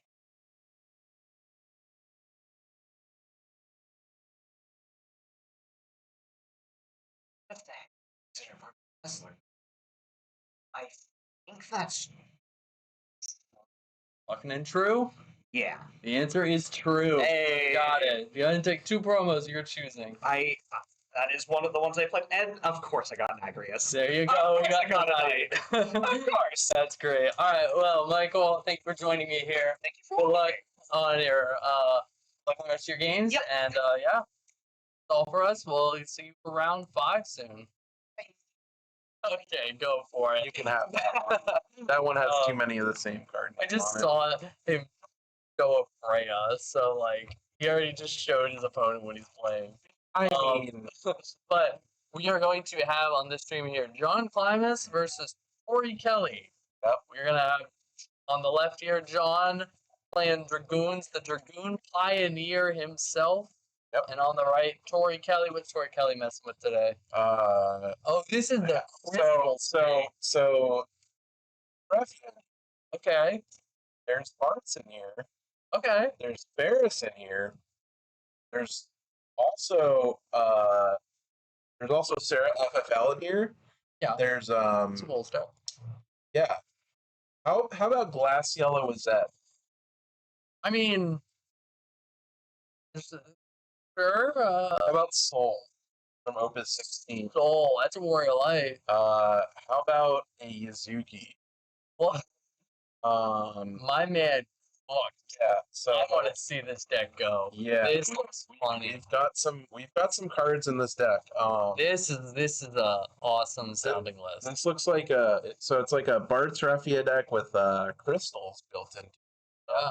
Pretty spicy. All right, so our players are gonna draw their hands here. It looks like John's gonna take a mulligan on the Dragoons. Here, what are we looking for? We're looking for none of those cards. We're looking for Allen. Actually, I don't even think he has a backup. I see him shaking his head. Doesn't even have a backup. That's rough. That's pretty tough. Dragoons is yeah, he's having a bad day. Yeah, we're playing Dragoons. If you're unaware how Dragoons work, there's a 5-cost backup from Opus 10, Alice. It's gonna show us the hand. It's okay, buddy. You're about to draw one. Yeah. You're good. 5-drop backup called Alice. Every turn, you get to reveal the top card of your deck, and if it's a Dragoon, you get to add it to your hand. It is the engine of the deck, and that is what John's looking for. We do not have that, nor a backup. That's not looking strong for Dragoon. See some Crystal Generator backups in Torrey's hands. Yes. So, I would love to tell you what the optimal starting turn or two for Torrey is, but let's figure out what this deck does. This is going to be a new experience. It kind of looks like we're trying to just run out 3 crystals ASAP and then just go Arts Refia, activate. You know what this deck is actually missing that I would think would be in a deck like this is probably 4-cost Warrior Light. How about 0? How about 0 on that? Sure. Yeah, so Torrey's playing this crystals list. Looks like we've got mono fire, and we have it's like that tricolor monsters. Peter So. Freya for turn. All right, John's going first. We might just run out of Freya for our turn, or maybe a little 2-drop. We're just running out of Freya. Okay. Oh man, this is not the opener you want to see if you're the Dragoon player. No. Freya. Swinging, and it's a accoutrement for the draw. No, man. Oh no, you got.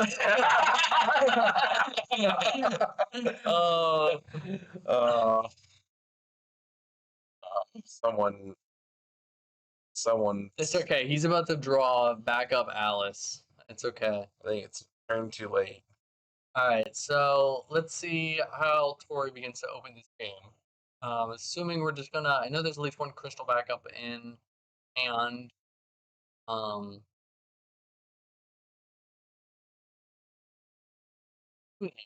Ferris for Samurai. So get a crystal, draw a card. Crystal backups from Weapons 21. Got 3 4-drop Clive in hand, I think. Samurai, another crystal. Probably ramp into this Bart's. Oh, why not? I mean, all right, let's see. Come on. All right, those are backups. All right, he's not out of the game yet. Yep. So I think we just gotta play these out, right? At least one. He's got to be able to play these out. All right, this swing. Don't. Oh my lord. We're gonna hit the Thornton EX first. He gives us a thumbs up. This Freya has done nothing good for John on the left here so far. Since so if you're Torrey, why is Torrey organizing his deck? Oh my god, we have Spiritus. Oh yeah, Spiritus is in this list. Oh, I love this list. He's gonna read it. Yeah, we got a reader.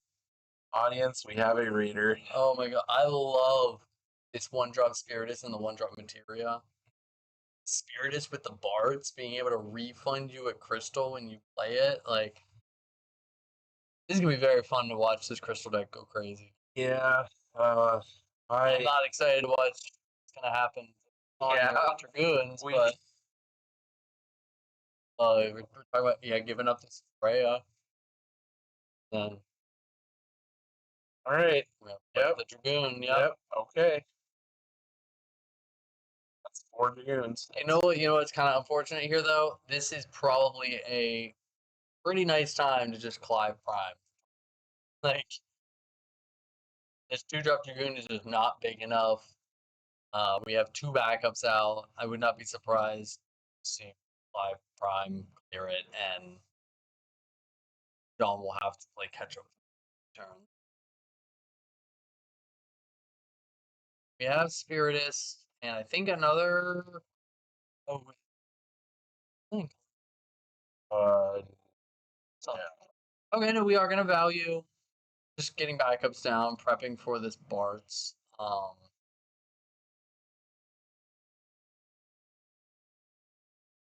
Okay, 5. Okay. There is, please, we can search a card named Lena. That's a pretty good one. And then we get to play at the start of our attack phase. We get to play a forward up to the number of fire or water characters. Now we have 4. We can free play this Lena in attack phase, which will make John. He gets to search a warrior light, and John is to put a forward into the break zone. That's a good warrior light to search. That's We got 3 crystals. that is one of the best options. It's also a signature Bart's hitting the table. Love to see it. A lot of pretty cards in this deck. I love Signature Clive's in there too. You know what? I am a big proponent of playing the cards. I like Yes. letting the cards see the inside of a sleeve. Kuchulain Cyan. Oh boy. Yep. Right.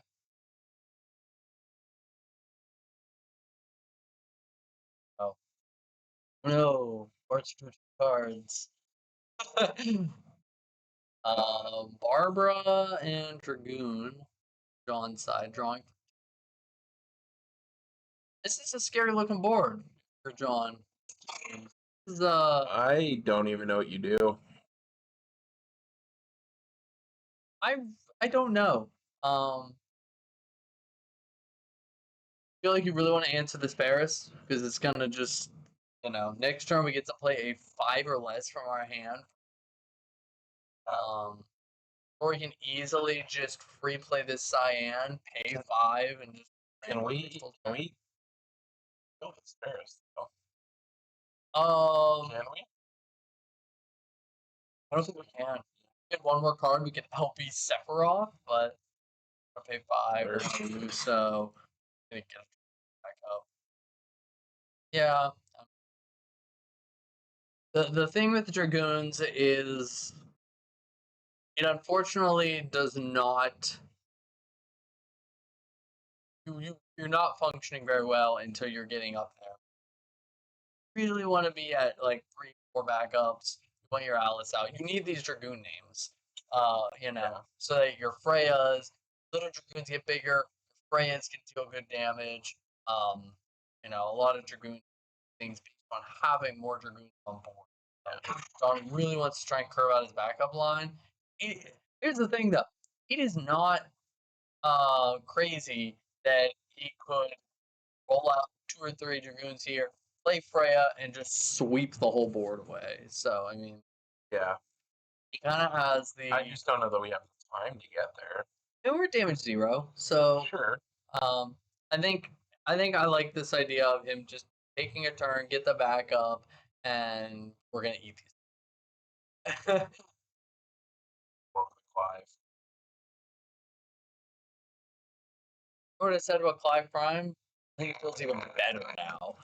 It's pretty good. It feels even better right now. Right.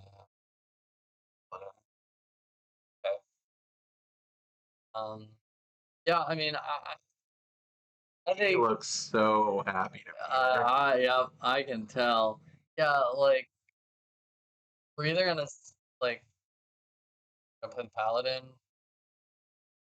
yeah, Crystal, then now we have access. We have access to playing anything we want. So like, go to combat, we play the Cyan, gain a bunch of crystals, and then we don't. Clive is like emergency. I'm not even worried. The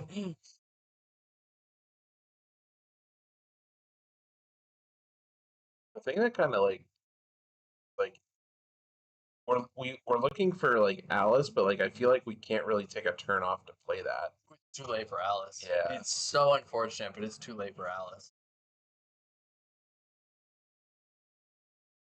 I feel like it's So we're just paying 5. We're getting 6,000. right. Losing track on the dice here. 7 crystals. A lot of crystals.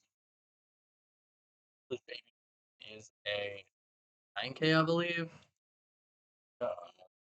Yes. We're gonna hit Ricker. There's the backups though.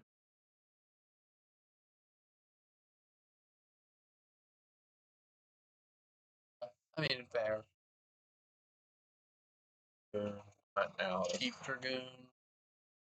still needing Alice, or we're wanting Alice now. Now just Yeah, I mean, yet again, I was gonna say, I think we just play this record, reveal, see if we can find like maybe a Freya. There's Alice. There's Alice. It's too late for you, bud. I think we do have that 3-drop standard unit Dragoon. That thing is nasty. I know I just described half the cards in his deck by saying 3-drop standard unit Dragoon, but that card is True. nasty. Oh, ooh. Okay, we're taking Alice. I don't know if I. Hey, you know what? He knows better than he knows Dragoons better than me. This seems risky. It seems very risky. Taking this turn off.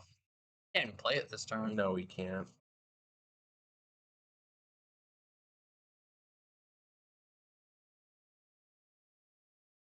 I think he just has to kind of take the chance here because there's no way he's gonna win this game unless he takes this risk of hoping he can survive this turn, next turn. I'll have 4 cards in hand. Play Alice, add a card. I don't know, we'll see. Well, let's see what Torrey does with this turn here, because we know we still have that Clive. I don't. There's no way we're gonna go for Sarah FFL, Lane, and Yeah, I don't think we can get there this no. turn. I don't think he's in a rush to. I think he's doing just fine. No. This Cyan is a threat.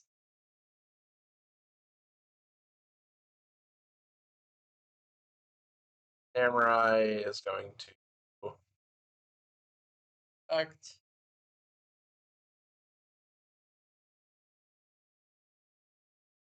Play the Sarah FFL. You know you're in a good position when you're just like, I'll just crack my backups just so I can play another. grabbing Refia. We're grabbing probably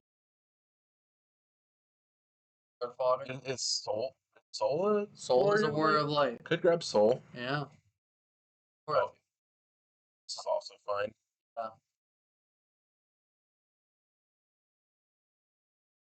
Replay this off of Ferris. And now we have 4 warriors of light up. Yeah, that's pretty good. Yeah.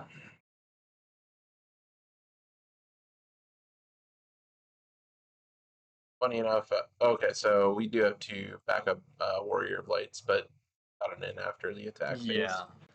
Uh, We're just gonna pass here. yeah. I mean, fine.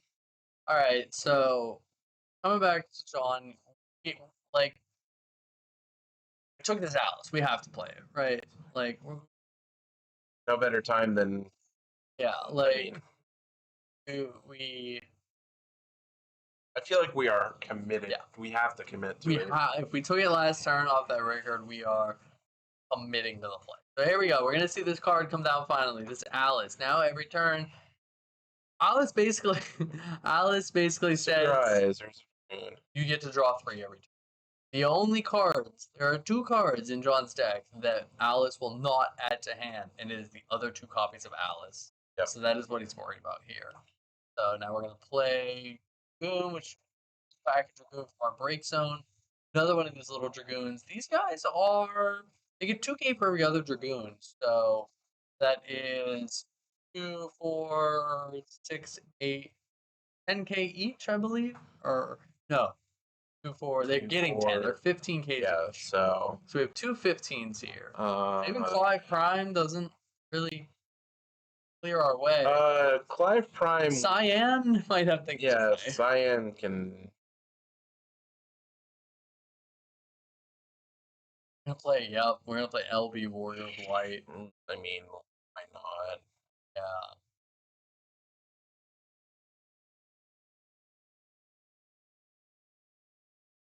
Combat, Taka Dragoon. Activate 6 cards. Refia is a fair and balanced card. Yeah. Putting it to the top so he can guarantee there's no burst on this swing.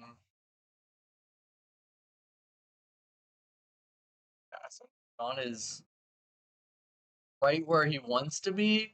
Just unfortunately here.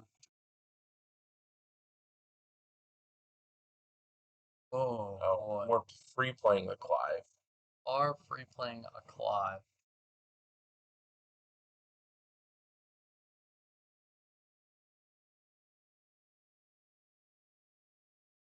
Goes.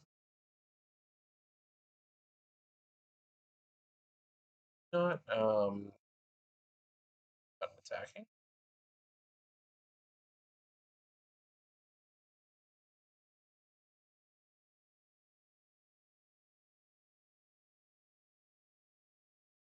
Gonna play the control game. Oh, God, if this home.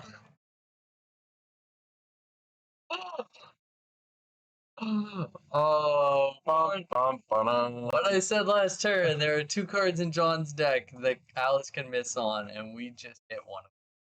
That is... Everything is coming up Climax. Our poor boy's going through it here on the left. I think this is a case of anything that can go wrong has gone wrong.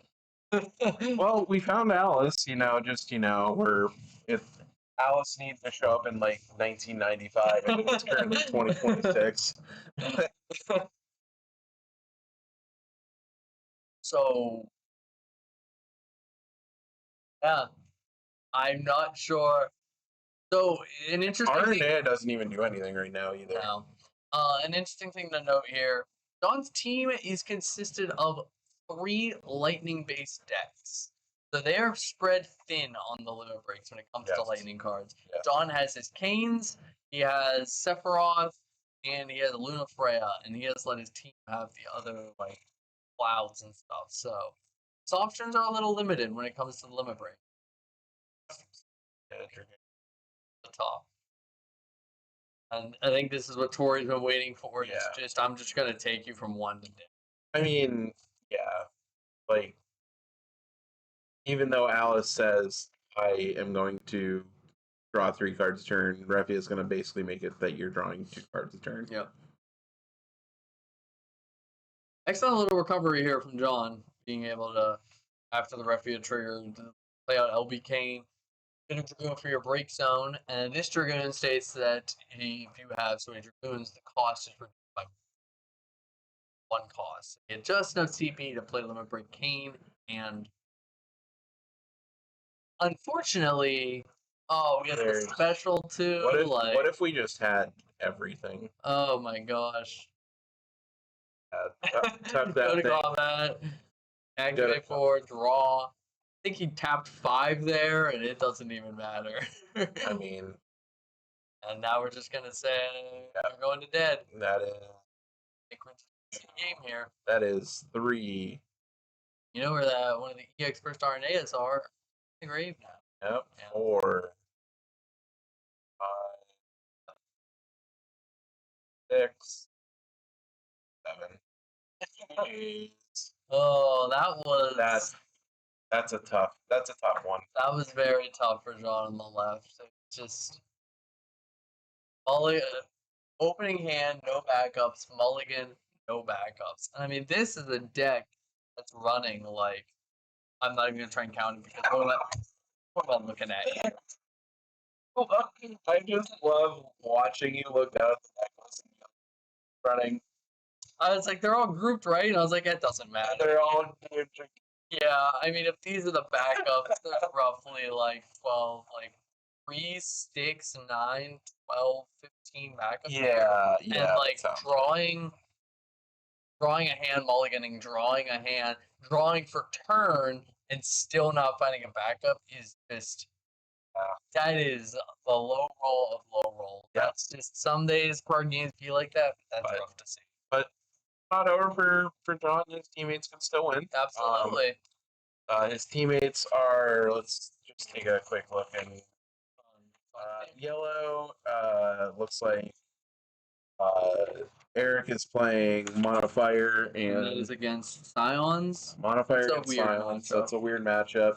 And then we got Tricolor Monsters against Cat 8. Cat 8. That So could also be a weird matchup. yeah, so who knows how it'll go? Yeah. But yeah, that was certainly a game. Yeah, do we want to go out and see if Tori Kelly wants to talk a little bit about the game? I'll chat with Tori. All right, cool. and we will be back, and we will hopefully have that interview for you guys. Stay Sounds tuned. good. Oh. All right, welcome on back to the Winter Cup here in Robinson. I'm joined by Torrey Kelly. You seem to know a thing or two about playing fire water decks.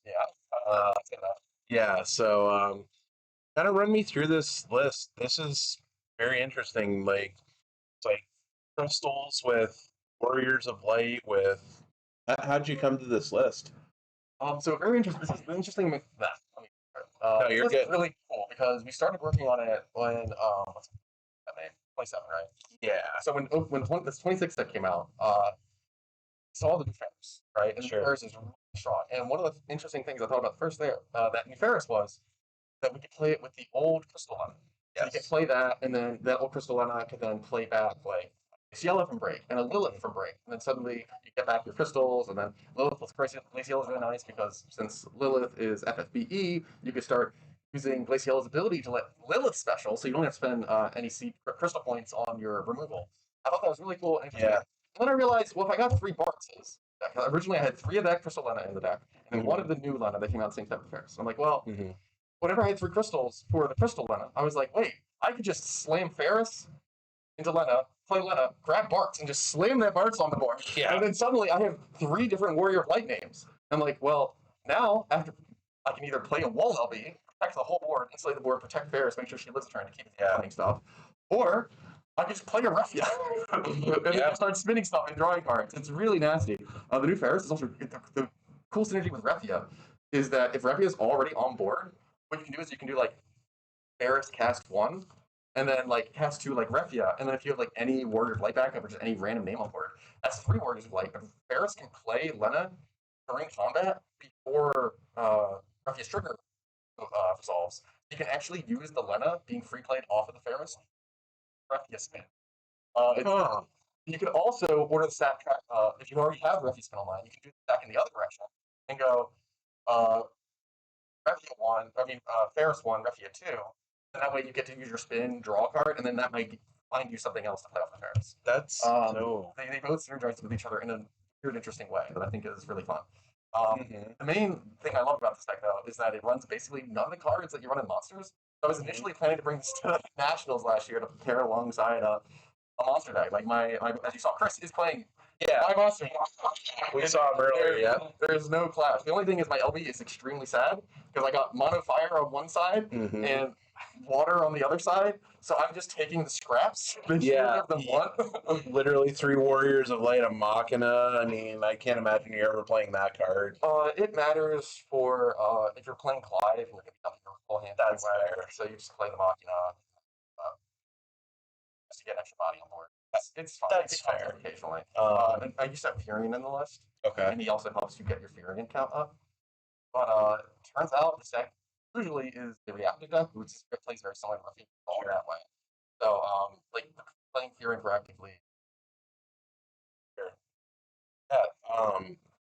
Yeah, this is just a really cool list. We're both sitting back here just like looking at this. I have it on the list today. It's actually very fun. You think you're gonna try and play this tomorrow? No, I actually have a different place set up for tomorrow. We'll see. We'll see.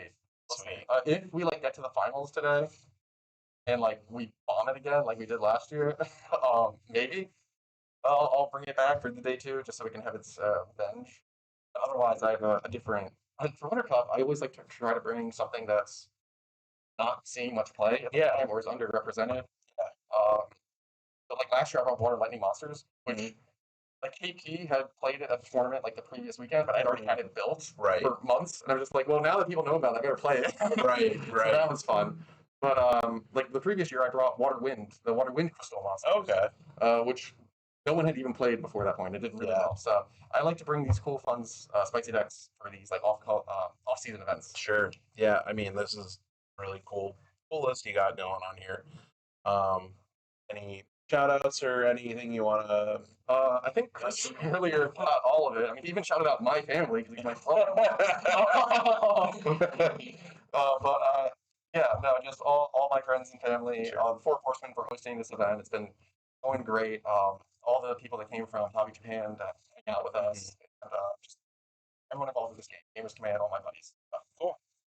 So I think what we're doing on stream is we're interviewing, and then we're going to give you a trivia question.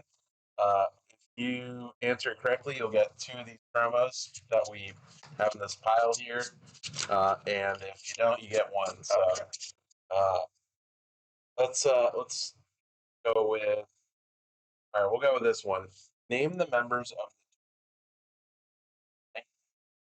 This, you know, Dang, Disney, Elena, the legendary Turk. Does he count? Drop Turk. some one. My fantasy card. Yep. Rufus doesn't count.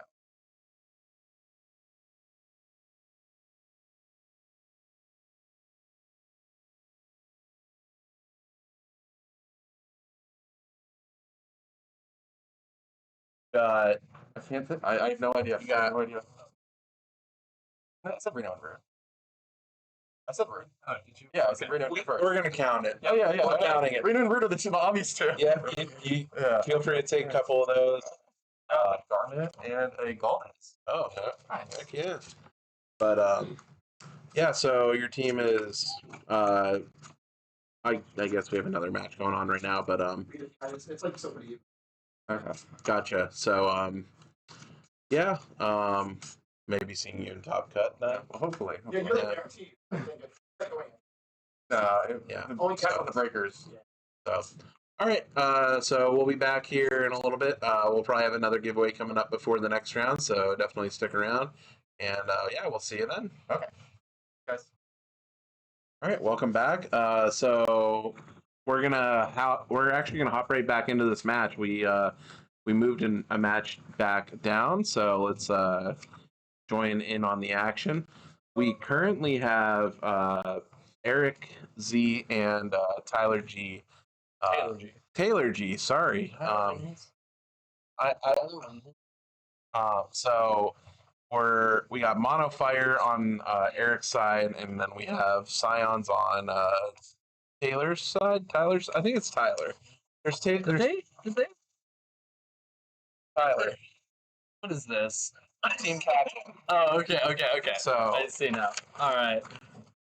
So yeah, I would say this is definitely something more up your alley. You've been playing more Monofire, and you know. And more I about have watched Scions. Taylor play this deck since the beginning of time. But yeah, this is so we're coming in here mid game here, so we're gonna have to get a little context here. But we have a Montleonis that just hit the board. This is Montleonis is the big bad of Monofire, and Yeah. combined with this new this is the play. Okay, Yeah. this is the play. Montleonis is a fire LV that costs 8. You get to target a 5 cost or less and a 3 cost or less fire card in your break zone, play them onto the field, and then you give up a backup. Those forwards get haste. So Book Lamont will be dealing 7k on entry, Cloud will be dealing 8k on entry, and now they both also have haste. This And Cloud also gets to banish. this might We be might have over. just tuned in at the end. we might have just jumped in right at the end here. Now, there's a damage 3, and we only have 3 attackers here. So we could see, Mon doesn't have haste. Oh, okay. So we're gonna go damage 1 Mist Dragon, we're gonna go next damage Lightning. We're looking to see like an Odin here. Those are not the damages that I think Taylor wants to see. No. Alright, so Sion's gonna get the turn back here. We have a Yshtola in hand. Water Alpha now. Taylor really is looking probably for another Yshtola so we could try and pull some creation this board. Pull a special. But let's see. What do we have in hand on the Monofire side? I'm trying to. I know there's a Selfie and I think an Ifrit summon. Okay, so Alphino really makes him put it forward into the break zone. Selfie. That is the newer Ifrit summon. Okay. Yeah, the Okay. Cat 3 Ifrit summon. Alright, so now we're gonna play the Y'shtola, AK Power Loss to Wuklamot. This is where, we're gonna cast this Ifrit. Just gonna take Alphino off the board, making it so that or we take Y'shtola off the board. Either way, making it so we only do a 4K power loss instead of 8K power loss to this Wuklamot. Yeah, Taylor just has to pass the turn here. That's very unfortunate. Wuklamot gets to swing and just deal 7K. Yeah. Well, we tuned in right at the end, but alright, well, it seems Torrey Kelly's team is going to be taking this round. Yep. So let me move into 4-1 while Team Scions and Dragoons and Lightning Cards on my are gonna move to 3-2. So Yes. still definitely can put up a good showing, get some sweet promos with another win. So yeah, absolutely. yeah, those Alphino Alize promos are They are absolutely cool. so yeah, so good round to watch though. Going to. I think we're gonna give away another thing here. So All right, cool. So if you weren't here earlier, Four Horsemen has supplied some cool prizes to give away to chat. So if you are here in chat, how we've been doing this, asking trivia questions all day. We're gonna ask a question out to the chat, and the first person that can answer will win the prize we have here. So what do we have given away right now? how about a Y'shtola Magic playmat? Just saw Y'shtola, but you could have a Y'shtola playmat. So They're very cool. I love those playmats. They are really cool playmats. So yeah, I gave the last trivia question. So if you want to take this one, feel free to do so. Sure. All right. So what are we going to? Why don't we go with All right. So our question we're gonna ask for Twitch chat for the giveaway is, what is in Final Fantasy IX? What is the name of the play that Zidane's troop puts on to infiltrate Alexandria Castle? What is the name of the play? It's very funny. So I actually, if you're familiar with the speedrunning community, I got to commentate the FF9 run at SG last year, and they made playbills for this play, but for the run. So I actually have a playbill at home framed.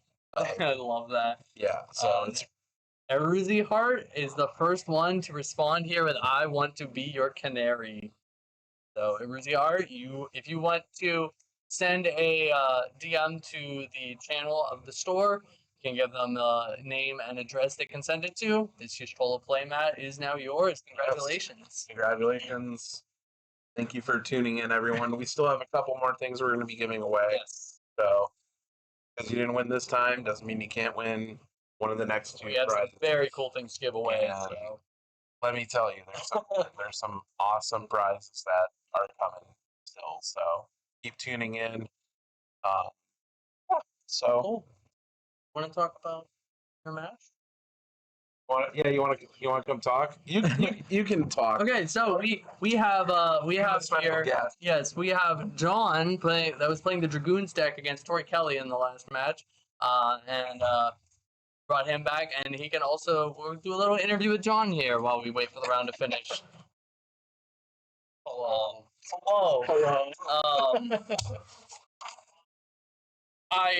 Where do we begin? Like.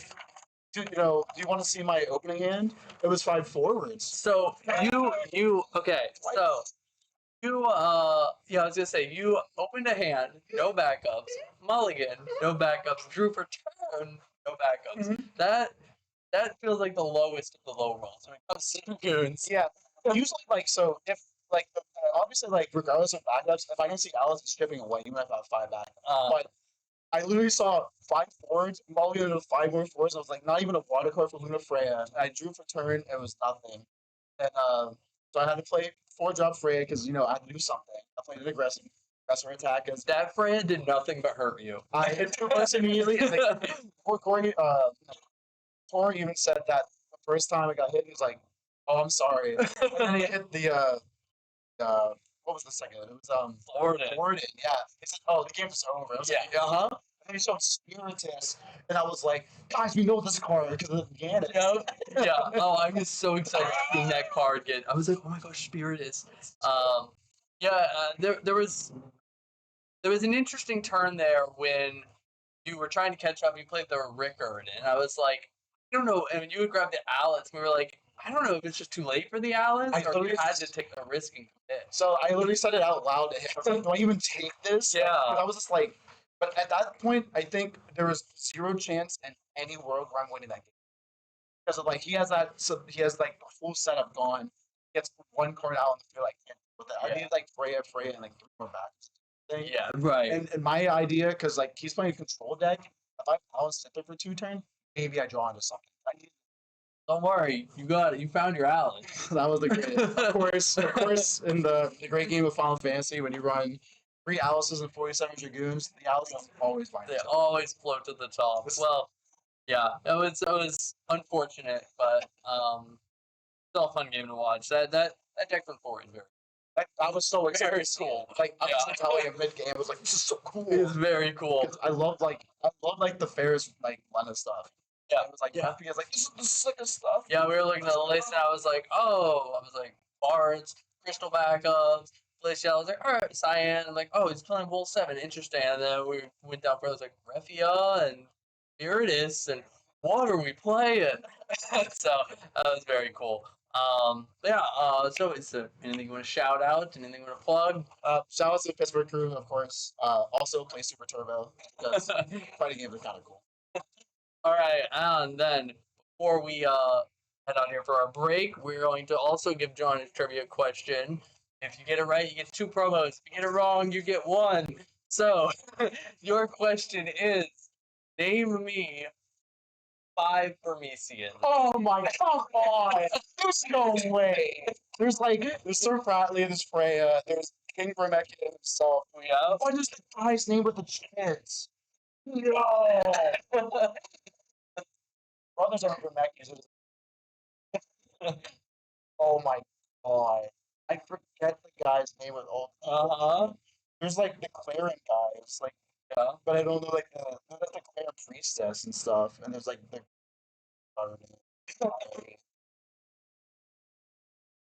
I only know this by name. I can't remember this guy. The whole family of kids you saved. One obvious one you missed. Puck. Oh, Puck's a Vermecchia. Yeah. Whatever, yeah. The guy you're thinking of is Dan. Dan, that's it. Yeah. Dan's the family. Yeah, Dan. Feel free to take a promo of your choice. Cool. Alright. Yes. Nice. Alright, so we're going to take a little break here, and we'll be back soon with round 5 for you. Round 6, right? 6.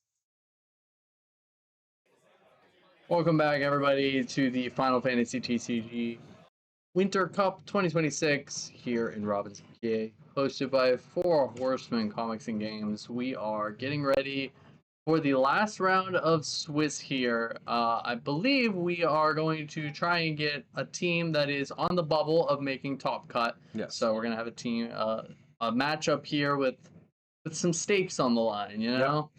Yep. So going into this round, I did peep the standings. I believe we have 1 undefeated team, which is Torrey Kelly's team. Okay. They're 5-0. And then we have from 2nd to 10th place, everyone's 4-1. Okay. So if my math plays out correctly, if Torrey Kelly's team loses, they're still in. 100%. If Torrey Kelly's team loses, that will give us 5 X and 1s, very likely. If not, we'll see an undefeated. We'll see 4 X and 1s and 3 X and 2s. So, okay. No matter what, some X and 2s are going to make it in. So we're gonna see how that turns out. So, yeah, just looks like we're getting the players situated. So we are getting our deck lists here, and it looks like we have. All right. All right. Who do you got? Both teams are 3-2. Oh, okay. Both teams are 3-2. It's a bubble match. Neither is guaranteed to be in. They're Okay. not like 9. Yeah. They're like 12 through 16. So Okay. it's a bubble match, but it's not guaranteed to win. Okay. All right. Cool. So if you did not hear that, this is a potential win and in. Whoever wins may not make it in, depending on their tiebreakers. But they very well could sneak into that 7th or 8th spot. So feel free to we can go down to the table. We're watching them just get set up. So let's talk about what we got going on. I already see what we have going on, and this is going to be interesting. I have Darian Jenkins here playing Warriors. What do you have over there? I have Dylan C, and this is Warriors. We're gonna have a somewhat Warrior mirror match here for our bubble game in the final round. Now it looks like Darian's build here is focused on rebels. I see a Leon. I see a Maria. The guy. That's the new guy. So Interesting. that's why I say semi-mirror match, because this is a very different build than we usually see for Warriors. Yeah. Are we playing the Joseph backup? No, surprisingly. But you know what I see here? What do you see? Got that legend Dark Emperor He's sneaking back in the deck. He's back. What do we got over here? So looks like we got a pretty close to typical. Looks like fire warriors or fire water warriors. We're playing 3 copies of the new Zonde from Opus 27. Love that. The Wooklamats. We're also playing that Opus 26 Ferris that we saw Torrey use very effectively last round. That's interesting. Yeah. I've played with it a little bit in Warriors. It's sometimes it feels very good, and sometimes it gets a little awkward. So we'll definitely have to see if that plays a role. Yeah, 3 copies of that.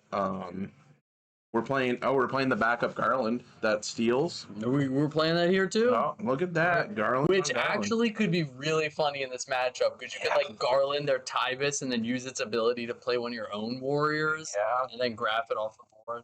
So our Rebel Warriors is going to be here on the right. I'm going to start with a Sarah. Go get ourselves. I do really love this line of Sarah, Edgar, and then being able to go like Edgar into Lena. Warrior mirror matches they're difficult kind of thing. What I always like to say is I like to go to 3 a lot of times, backups wise. You're kind of really trying to outvalue them. And you wanna maybe try and get to 3 before playing your Tybus. And you want to rely on Yuzuki in this matchup, because Yuzuki really shuts down a lot of what both these decks are trying to do. Not have a lot. So in terms of the one I'm looking at here with Rebels, your Yuzuki out is, and that's what you got. So like you can Garland. Garland, right? And then we got draft away. we may Garland in hand here. We may. We are going to go the Tybus, right? Having that Edgar in hand, this is one of the rare things. So, all right, he knows the tech. This is absolutely the play. Because the problem is sometimes you feel like you want to go Tybus Mog to stop opposing Tybus from doing the thing. Yes. But if you go Tybus Mog here and Dylan has Clive, you feel really behind really quickly. If they just respond with Clive Prime. So going Yuzuki here really makes your next plays. This is where I think if I were Dylan, I would maybe just round out my backup line instead of trying to meet. Interestingly, no Clive in this. There's none in this list either, actually. So, but when you're seeing Warriors, again, none of these players know opponent's deck list. kind of almost just always there. So you want to play around it as best you can until you know better. playing Astrologian here on Dylan's side. Do we? It's like I think we play Yep. Yagaraj. And this is I like this. No fire backup. That's a little weird, but all right, so we're switching back turns here. I feel like this is a great turn. We still have that Garland in hand, but we're gonna free play the Leon, a warrior rebel, We got a reader. and go get ourselves a card named Maria. The ice wind one, so we can free play it off Divas. Okay. This is I like what I'm seeing here. But yeah, this is one of those turns where I really like. Yeah, we free play something, we get a card, maybe we play this Edgar, and like we're just gonna really try and expand our value here. Though he may leave cards up here because I see an Amat. Dorian's hand. May just leave the Sarah up. I'll hold this Amat to counter or whatever. Yeah. He tries to do and just try and stay ahead. Yeah, I don't need that. Now, if you go for a mod,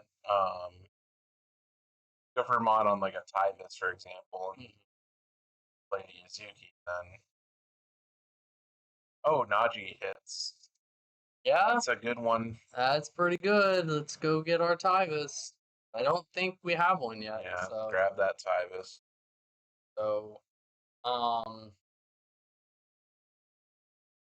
I had to remind myself the other ability on Leon. Yeah, If what you is have, it actually? If you have 4 or more job rebels, he gains 4k power and haste. And we currently have 1, but we have the potential of getting there. Yeah. Even still, it's kind of in the it's doing something the Warriors likes to do, which is just play cards that replace themselves. Yeah. So we have a lot of cards in hand. we have a full grip, and we have a lot of plays we can do now because we have 3 backups and a Tyvis. No ball. So, what are you thinking here? Probably gonna play this Tyvis, right? We absolutely should play this Tyvis. There is a Zonde in hand, or is that no? It's not It's a Zonde. Ferris. Could be. Zonde is another Yuzuki out. Yeah, you can make it lose all abilities. Correct. Ferris is so close, being really good here. Actually, yeah, so close. I mean, I don't know. Selfie. Another character on the board. That's only 4. We would like to get the 5 ideally. All right, we're Kuchulaning the Yuzuki. Okay, so now this tells me that I think we're gonna go Tyvis into Ward or Tyvis into. We could go Tyvis into Axstar. Maybe we could go like Tyvis, Leo, Axstar, Yuzuki of our own, and go wide, freeze down there, Tyvis, and take out Yuzuki. Either way, so I don't think Yuzuki's long for this. Okay, so we're gonna start with the Leo. Let's flip a card. Yeah, alright. Discard something. Yeah, I think makes sense. Yeah. Draw card. Other Tyvis. Alright, so expecting we're going to see this play happen. So pay for the Tyvis. Yes, we do. And you probably don't want to pitch a Kuchulain, but you also I don't want to keep all these cards are very strong right now. Yeah. Is it you just pitch second Tyvis? I think it's either Tyvis or Selfie. Because if you pitch the second Tyvis, you keep the Selfie so you can pull it back. Yeah. Or you just hold the second Tyvis and you maybe don't. This makes sense too. So, alright, and we're going to Kuchulain on the stack. Yeah. So we'll just play this music. And we're going to miss out on the Axstar. That's fine. Yeah. 3 on. That's going to be really good on Dorian's turn because we're able to go Edgar into Furion next turn and still get to free play. You know what Furion is? Not just a warrior. That's a rebel. That's a rebel. We have the Maria and the Furion.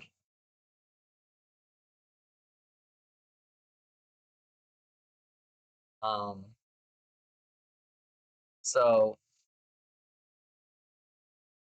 Ryan's next turn could be draw, free play Marie. Did we grab something off Tyvis? I hope we did. I hope we did. So we can go like free play Maria, play Edgar, play Furion here. That's Zandy. Yeah, I mean, here's the just like you said. Here's the Yuzuki out. Absolutely. We're just gonna say warriors lose all ability. Yeah, Yeah. That makes sense. Yeah. We didn't grab something off. You didn't grab Tyvis. anything. No. Is that a May or is that a need to? What? Search? It's a search, so like and fail to find, I guess. Okay. So yeah. Flip the damage, so it's probably too late. Yeah, Anyways, it's too late now, at this so, point. Yeah. Selfie. Add back a Zandy. Oh boy, here it is. All right, we need another. We got a Zonde of our own, but we don't. We have can't the play it. fire. We don't have the fire. We'd have to. We're we don't forced have into this fire. Thornton. We're one fire card short of doing an ultimate weapon play here, but even then, Yuzuki's in the way. The power of Yuzuki. Yeah, So we can play Thornton and we can search anything we want to play off Tyvis, but again, we need a way Yeah, to. what are we gonna get though? Is the problem because I mean, yeah. Yeah, I was gonna say, what are we looking at over here? Yeah, it's just you almost have to have a setup turn where you just like Thornton, search, and answer and pass. Yeah, but this is getting out of control. Yeah, it's starting to run away with it. Yeah. I think missing that search actually is going to. Yeah, because if we would have searched a fire card here, we could have. We'd still have 3 cards in hand. Yeah, and we'd be able to play it. You probably would have searched a fire card because that's most of your warriors. Yeah. You'd be able to play this Zandy. Yeah.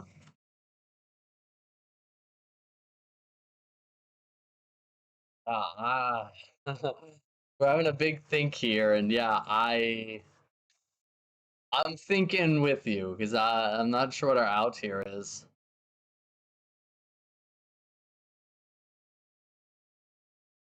Like, don't really want.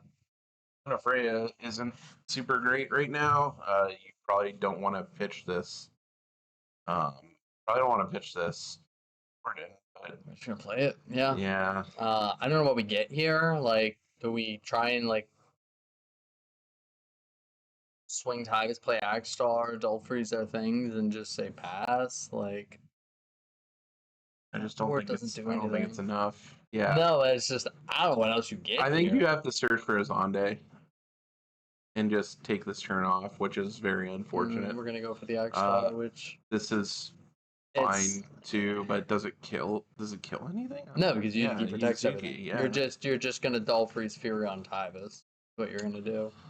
So we're gonna probably swing our Tyvis, free play the Agstar on the stack, and say, are you gonna give me Leon, Yuzuki, or they're just gonna take the damage? There's no reason you. Yeah, you they're just block gonna take here. the damage, There's but zero reason. yeah, we're gonna swing Tyvis on the stack. We're gonna play Agstar. He's gonna do close to nothing, unfortunately, because Yuzuki is 8. 9. We just take this all day. I mean, there are definitely worse things. Oh We my have gosh, the Poochu lane. We have the Zandy. that's tough. You just roll this Zandy, right? Oh, for sure.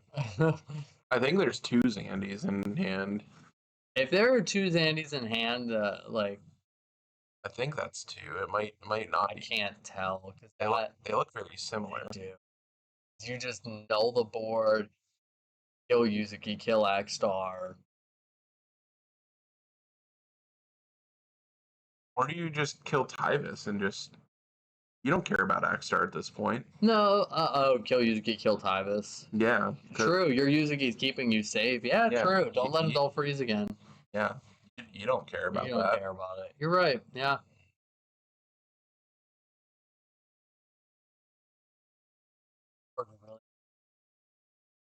Well, yep. There's Zonde. Yeah, still we're calling job warrior. Not whatever job Leo is. No, we're calling job war. Yep, and there. It was Oh, we it might have. Lost Guard Hands. I think it was a mod. Oh, okay. Yeah. But again, like you said, It looks this is very still fine. yeah. It's we're still so fine. We got the problem card off. We still have one up with a Kuchu lane in hand. So I think Darian's sitting pretty comfy right now.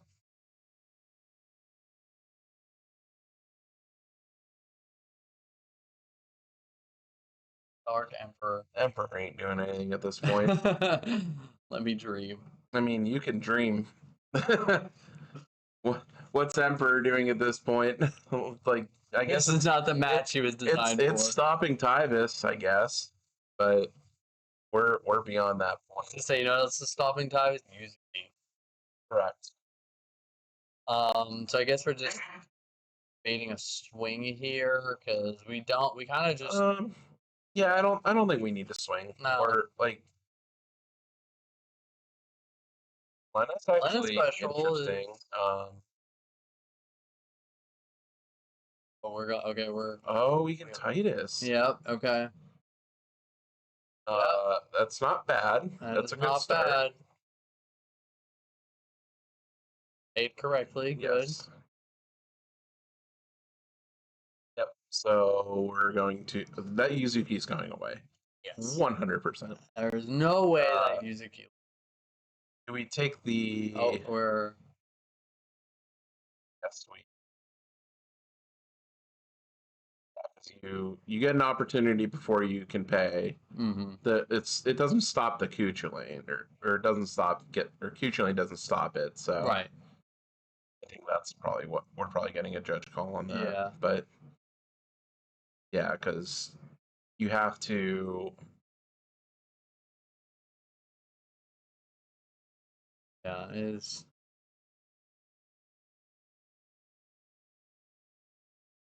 Yeah, I imagine it's Yuzuki, Sarah, are your targets here, and then you draw two. Yeah.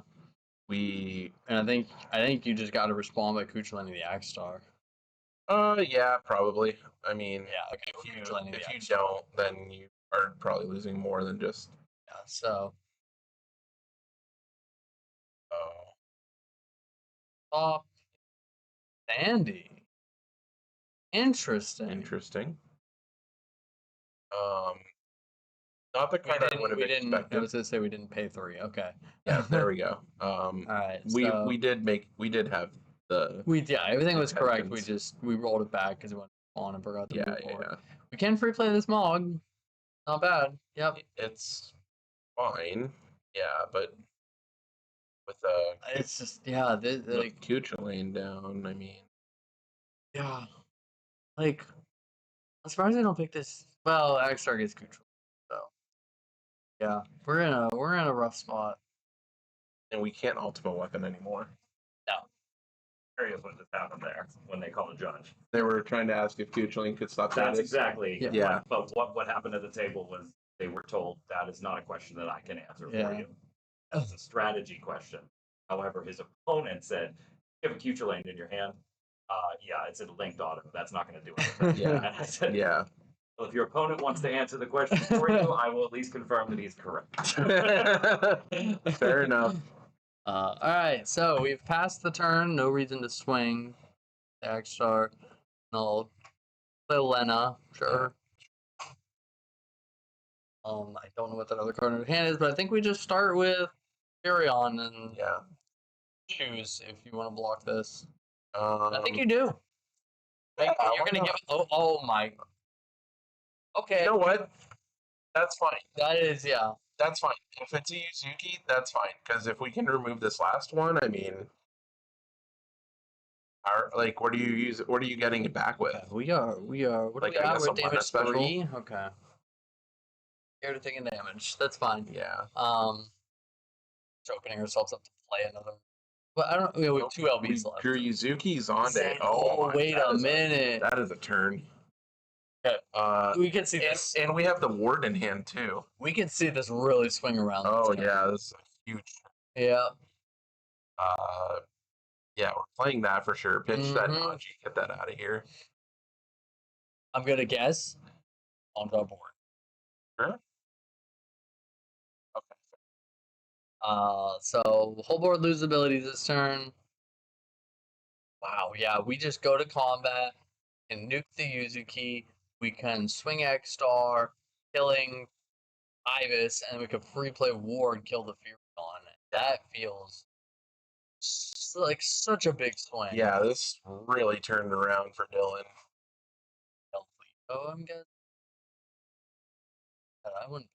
I don't. Leo. No, yeah, there's no reason. Danny just knows your opponent's card. Yes. I was like, did our warriors lose abilities?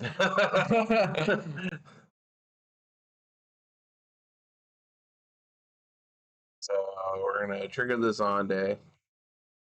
Say Zand. Say Zonde. I don't. Sand. Emperor Sand. Emperor Sand. We're getting the Tybus off the board. And this is fine. Like, we can ward the user. Yeah, that should be a lot. Like, the order doesn't really matter here. We only have 1 card in hand. Yeah, the Furion. let's do that. Get that off needs the board. starting at the Furion because yeah, just in case that card in hand's a water that's card. pretty good. Ooh, Tybus to damage. That, I think that might be the. Is that the third I don't remember. That's a. Oh my gosh. Okay, this game just on around. Really seeing power of Sandy here. Yeah, that card changed this game. That card has been really strong in testing. So we have Lena, Naji, and Sarah in hand. Yeah, it's time to look at this LB deck, and I don't know what it does for us. What do we got? Zachleo, Wrath, Fuja, Ultra Weapon, and Titus. I don't think we're getting any help it's Guy. there. The other card in our hand isn't Naji, it's Guy. Goes. Okay. So, happening. Wait.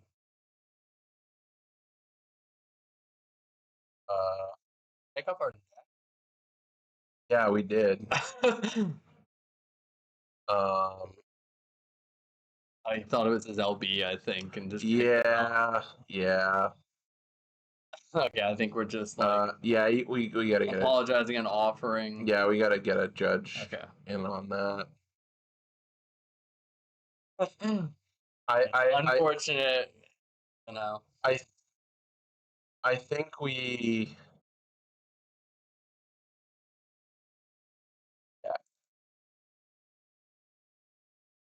Yes. I feel like there was nothing like stacked or knowledge. No. Well, here's the problem. He already shuffled his deck and presented again. Yeah. And did it without confirmation of anything. Yeah. So now we have to have a judge step in to figure out what we're gonna do. No ill intent, I believe.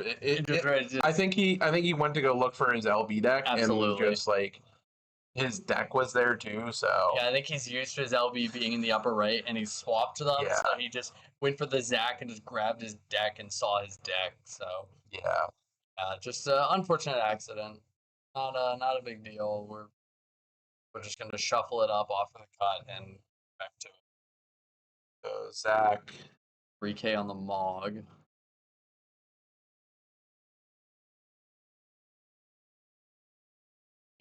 And Lena special here. If we Lena special Act Star, we can do 9K to something, but there's so many problems on the board right now. What do you deal with? Yeah, because Zandy has to go, Act Star has to go. Like, what's the order of like? What's the priority targets here? Like, I think you have to start with Zandy, right? I think so. Like that just has to go. especially since you don't have any more Yazooks, because pitched one earlier and then the other one just got killed. So I think we have Water Card Lena in hand, so we could Lena special Yuzuki onto the board, drop damage next turn, but still not in a great place. I mean, yeah, but it's not taking care of the problem with it's not taking care of the problems. Like they can sit there on the board and be frozen for the rest of the game, and that's perfectly fine if you're villain.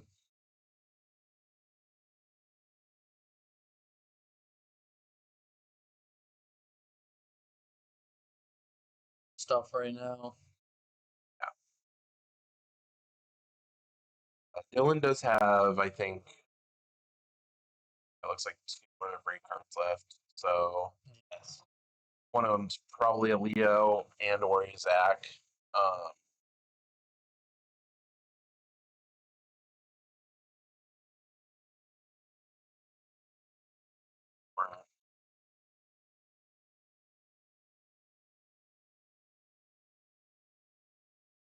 think we're considering this Lena special. Like you said, I just don't. I just don't think it's enough. No, it definitely isn't. Kind of unfortunate. I don't know what you do. Yeah. That last turn was such a. It was such I think we're getting advice from our teammate right now. I see. Hand coming in. So, but yeah, that having that Zandy last turn was such a tempo swing. Yeah. Finally being able to remove that using problem card.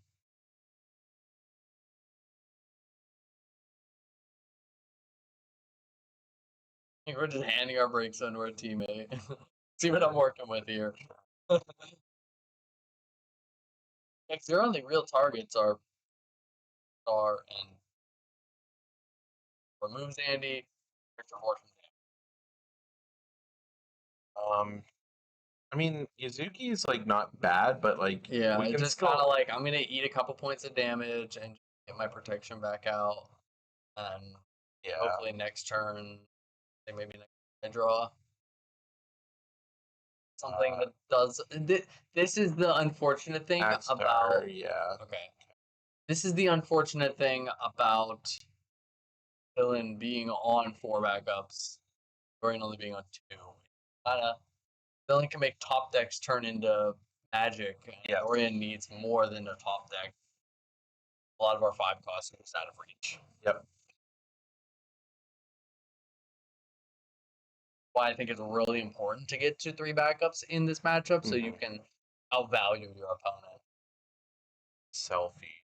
Oh, I mean, we can just slam our user here. I mean, off the top. We can do that, or we can play the selfie. We kill the Agstar, so we can selfie get Agstar into Yuzuki. Yes. Yeah, this is nasty. Yep. Grab this. We're going to Agstar into Zidane. That feels greedy. You don't have a hand. I would just go Yuzuki and say, my board's invincible. I agree. But, okay, we're going to blow up Zach.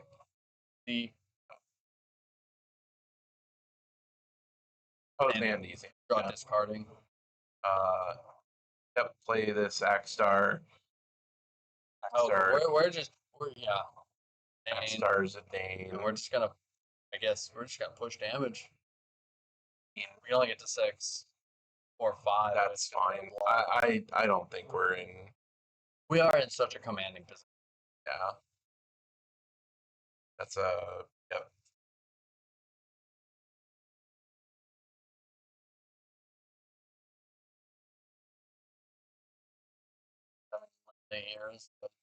Has to be.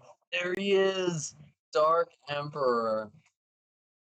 Naji. This one will say, go ahead and draw a card. Yes. This is worth drawing a card. But yes. Now, Gravitivus, we can. Yeah, we're able to play it, but it's. Yeah. I wish we had gone for the Yuzuki instead of Zidane. Yeah, but I mean, we have Mog still, so Mog's. Oh, true. We do still have Mog, so. So it kind of feels like we're. Let's say. We're not really doing a whole lot. Yeah. Unless we hit. I mean, I don't even know what we hit at this point. That what gets us out of this. Meath Naji. That those are not the cards. Those are not the cards that get us out of this. No. Yeah. Naji is same thing as Tyvis basically at this point. Yep. Can't play the Kuja. Yeah, they're like we're gonna leave. It seems like we're nulling one.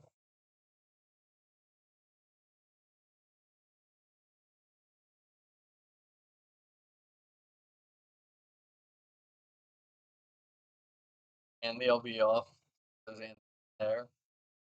Start with only go. Happens. I think, yeah, but even now, it's all more.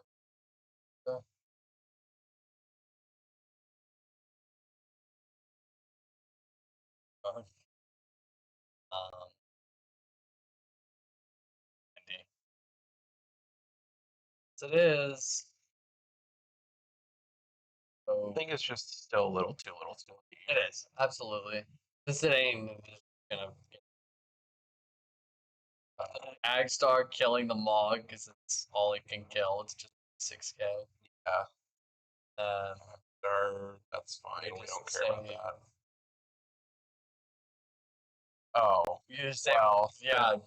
Well, I mean, Well, yep. we have Look Lamont. We have everything. There's, yeah, it's just, yep, it's a GG. GG's. Oh, man. Dylan, I was very worried that we were gonna see that Tyvis miss search come up. That felt like it costed everything. And Yeah. like I said, we felt getting to 3-4 backups pay itself out over time. Yeah. But yeah, that was scary that turn. That seemed like the end of the game. Yeah. But we got through. Yeah, that was Um, very cool. Zant Monday is a That very, was- very good card. Yeah, the Yuzuki was key here, and Zan was Yes. also a huge key card here. I liked seeing the Leon, though. I thought that was a very cool way to Yeah. play another card that replaced itself. Yeah, Rebels being kind of tied into this Warriors deck, it makes sense. And just naturally, all the Rebels are warriors, so. Yeah, I think I would have liked to see maybe the backup Joseph in there. Yeah, yeah, that definitely surprises me. Yeah. I need to see, like, no way. Yeah, the Yeah. other teams aren't using it, so that is surprising. Dylan's team is so we can go through their team. So Dylan playing Warriors. Their teammates are playing looks like Sky Pirates. Yeah, Sky Pirates and looks like FFE. It is. So- Dorian's team here, we have Cats and God, I'm so proud. We got Cat 6. That's so awesome. we did get so I do see the match flip. It does appear that Dylan's team unfortunately lost that round. Oh, dang. So definitely Dylan put up a heck of a fight. That was very impressive. So yeah. I know you love your Warriors mirror matches. I actually really do love the Warriors mirror match. It's a really interesting dance. It's very, you kind of have to be really knowledgeable about what cards, like I said, knowing the value, just knowing that you have to kind of play for value and just know that that will add up over time. Because your normal play lines of like Axstar swing for game don't work as well when all their stuff is cost 3 as well. Yes. So Yes. it's a different way of playing the deck, and I think it's really fun actually. I think it's one of the more fun mirror matches. Apologies. Been like yawning all day. I did not sleep. I feel that. But well, do we want to maybe head on out there and grab Dylan for a little interview to talk about the game? Yeah, we can talk to Dylan if he wants to talk to us. Sure. That sounds good. All right, we will be right back. We're gonna go see if we can get an interview set up, and we'll be back in a bit.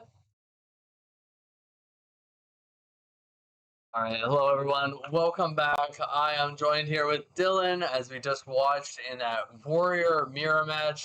Dylan, how do you feel about the game? That was a fun game to watch. It was good. I think my opponent played very well. Actually, Yes. he put the pressure on me very precisely. Got a bunch of resources together. I think I did the right thing by playing it slow and trying to outvalue him eventually.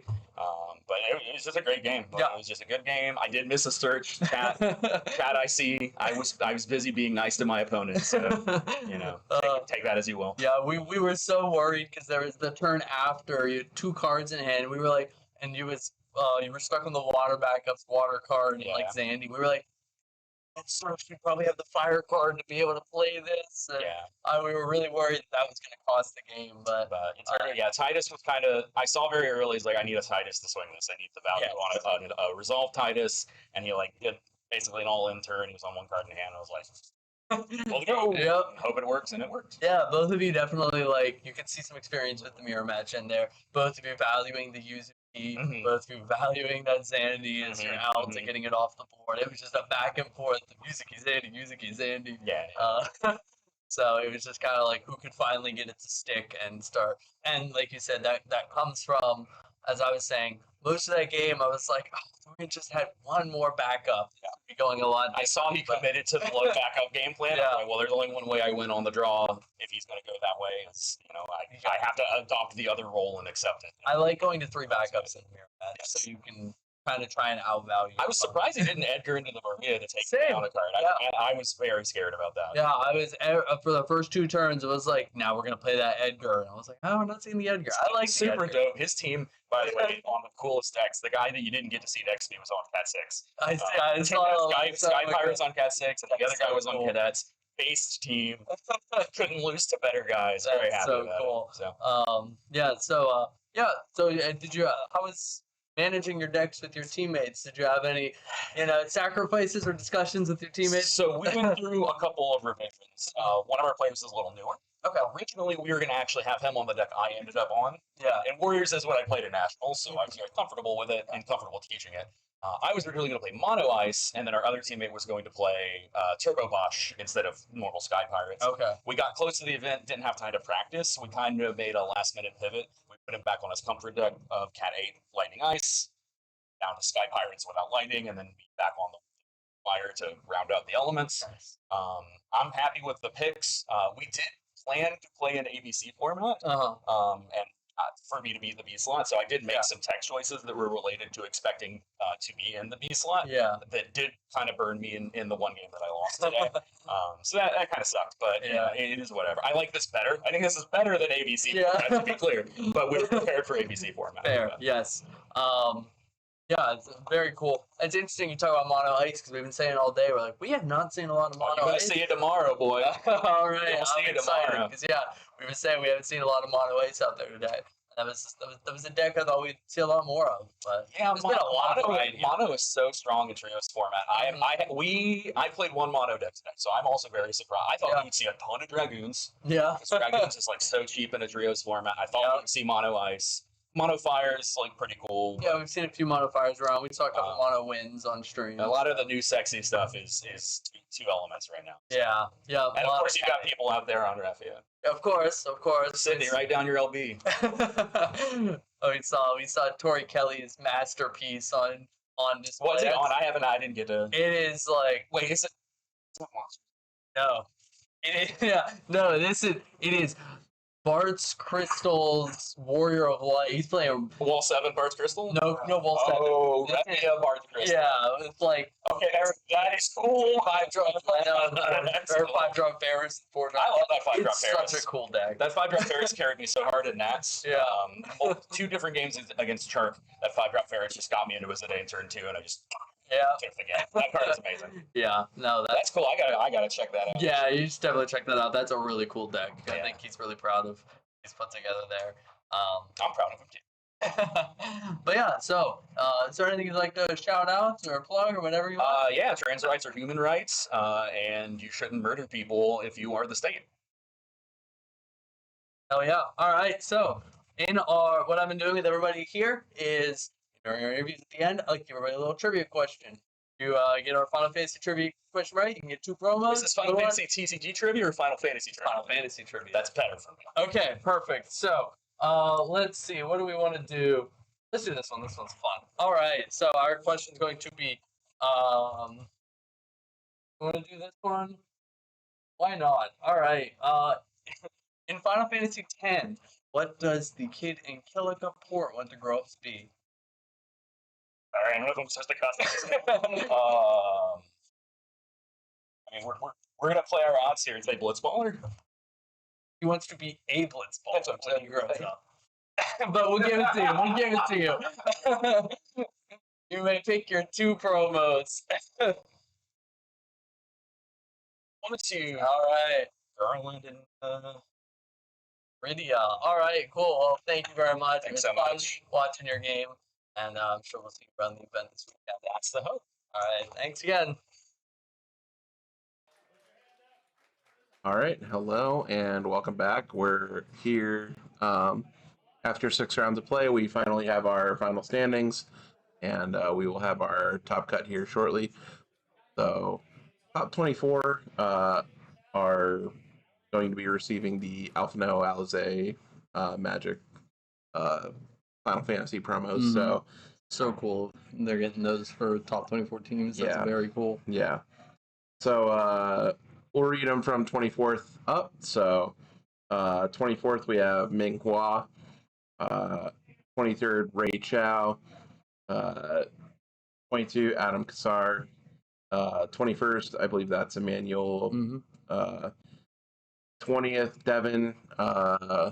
Devin W. 19th, just says Joseph. I'm sorry, I don't have your final name up We there. are cut off here. 18th, Jesse K.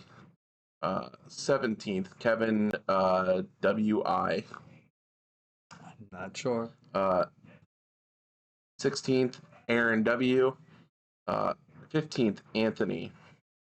14th, Joshua. 13th, Louis Q. 12th, right? We're on 12th. We're on 12. All right, 12th, Jimmy Lee. 11th, Derek L.I. Mm-hmm. 10th, we got Joe San.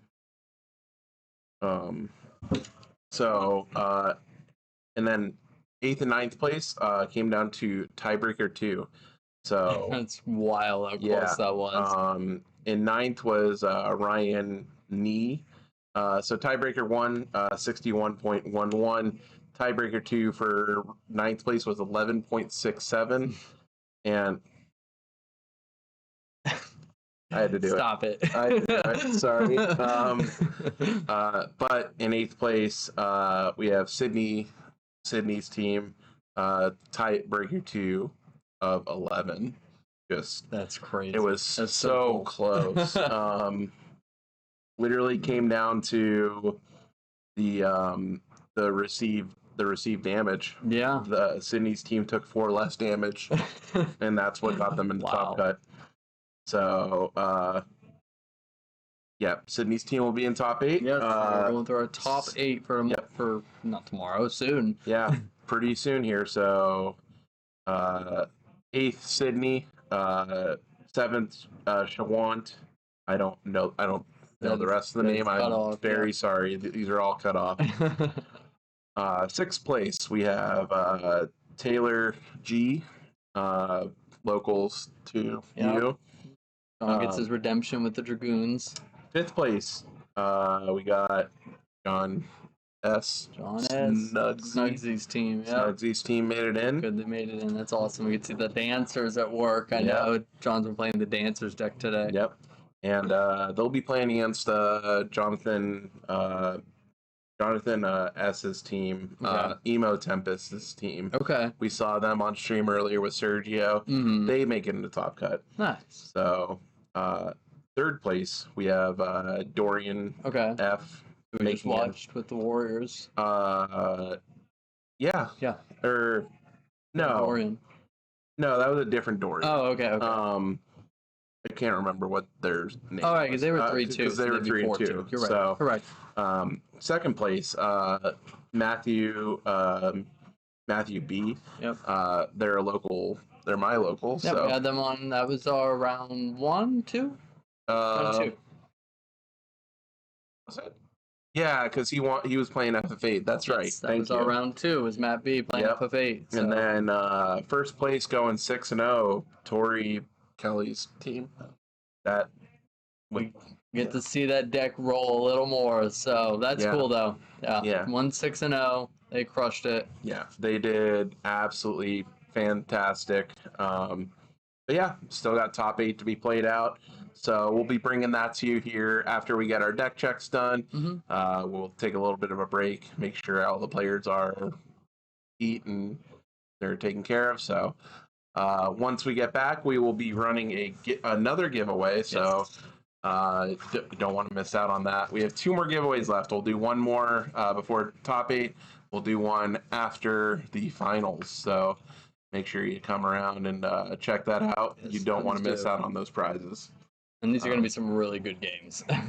These are the best of our tournament today, so these are going to be some really good games to watch. Yeah, very excited to see what we get. Yeah, so cool. Get to see some dancers on stream. Yeah, be cool. So yeah, that's all we got for Swiss. So just to run down again, first place got Torrey Kelly, second place Matthew B. Third place Darian F. Fourth place Jonathan S. Fifth place John S. Snugsy. 6 Taylor G. 7 Shawant. Sorry, don't know the rest. And then 8th was Sydney's team. So yeah, we'll be back in just a bit after we get that checks done. Cool. So cool. Sounds good. Yeah, we'll see you then.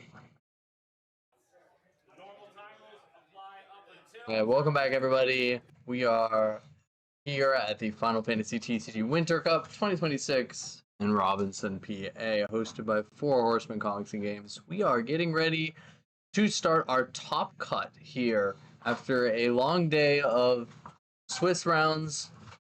We are going to have on stream, we're getting set up right now. We have John Schreiner, aka Snugsy, against Jonathan S, aka Emo Tempest. So this should be a really fun game to watch. Should be quite a good time. So I know that John is on a Motto Water Dancers list, which I'm very excited to watch. Yeah. And I know he loves this deck. He has been playing Dancers for a while. I think he qualified with Dancers and for Nationals qualified for Nationals with Dancers last year. Yeah. So do you know what Emo Tempest is on? I believe it's Water Lightning. Okay. I believe cool. Water Lightning Monsters. Or no, he was playing Mono Water.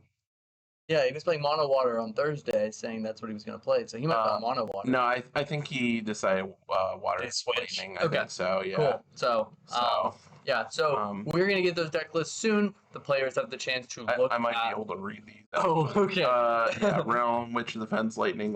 Yeah, it's Water Lightning. That's a good eye. Good eye. Yeah, so we're going to get those deck lists to be able to showcase that soon. The players, of course, were in Top Cut. They get to review the deck lists before the start of the match. So once they're done reviewing, the judges will get that to us, and we can take a look at it ourselves. Yep. I'm sure John's looking at this list and going, "Yeah, I know what these cards do." Which John? Okay, good point. All right, we'll switch it up. So I'm sure Snugsy's looking at this list and going, "Yeah, I know what all these cards do." And Emo Tempest is going at this list, going, "Dear God, there's dancers on." I don't know. Emo Tempest is kind of known for doing some like spicy things too. So yeah, true. It really wouldn't surprise me if done some work on this. Yeah. So we're really gonna be relying on. The deck usually runs those Odins, and sometimes they run the Lev 6s, and we're going to need those because Witch of the Fens is doing nothing to these dancers. Correct. Lightning, you're not dulling those dancers to get through, No. so it's going to be interesting navigating Mayakov in this matchup. Yep. Mayakov is quite the card. I mean, yeah, we've seen it with Mayakov, we've seen it with cards like Yuzuki, like summon-based removal is a lot of times out of love in the latest metas. So having cards like Yuzuki and Mayako having these cards sometimes can just be game ending on their own. Yeah, yeah. So we're just doing deck right now. So yeah. So other matches we got going on. We got Torrey Kelly's team versus Sydney's team. Matthew Dragoons team versus Taylor.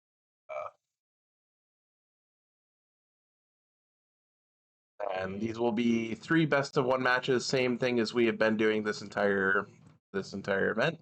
So If you haven't been here for the first part of the event, though, we are running a team-based event. So we are watching one game, but there are 2 other members of this team, and whichever team has 2 of their 3 players win their games takes the match. So we could watch a loss here and still see the team win the game. So we'll see what we got. We have deck lists here. We'll see if there's anything interesting. Players are cooking up with their decks. I love the deck name for Snugsy here. It's called Secret Tunnel. That's great. Yes. So, all right. Looks like just mono water dancers. I know exactly what this deck does. So looks like we are playing a little bit of a monster shell paired into it as well. Obviously. Yeah, Realms. I mean it helps you close out the game. I feel like a lot of times. Yes. Emo Tempest's teammates are Sergio and I can't remember the third. Yeah, I know he's with Sergio. Yeah, so. And I'm not sure who Snugsy's teammates are either. I'm not sure. Yeah. Yeah. I've seen him in passing throughout the day. Yeah, so normally we've been given everyone's deck lists on the team throughout the day. We've only been given 2 players' deck lists. Yeah, so since they've had to separate them and give them out to all the players. yes. But looking over here at Emo Tempest list, we are running the Lev 6, so we've got the Odin, 3 of each Odin. We've got the 3 Lev 6. So we do have some good removal. We can maybe answer some of these dancers with. Other than that, most things look pretty normal for a water lightning deck shell here. Limit Break looks exactly as you'd expect, so I don't think there was any competition on his team for Limit Breaks, it seems. Alex Tesmer and Jeff Kern for Snugsy, and then Geo. That does sound familiar. We'll go with Geo. Guess we're just waiting for go ahead here. For Snugsy's Limit Break, just a bunch of water stuff with Luso. Yeah. One lightning cloud. Yeah, with the 1 lightning cloud. Because you're the Lilith sets. So yeah, that makes sense. That makes sense. Yeah. So. But all right, so yeah.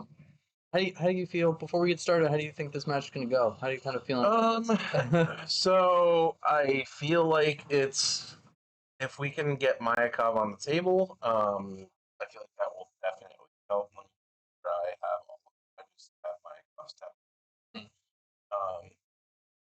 Yeah, so Job Dancer and Card Name Dancer control cannot be chosen by your opponent's abilities, which defends and pretty good. Yeah. With it's a pretty good ability. So, looks like we've drawn our hands. The fist bump has come across the table. Handshake too. Gentlemanly players here are off to the right. Yeah.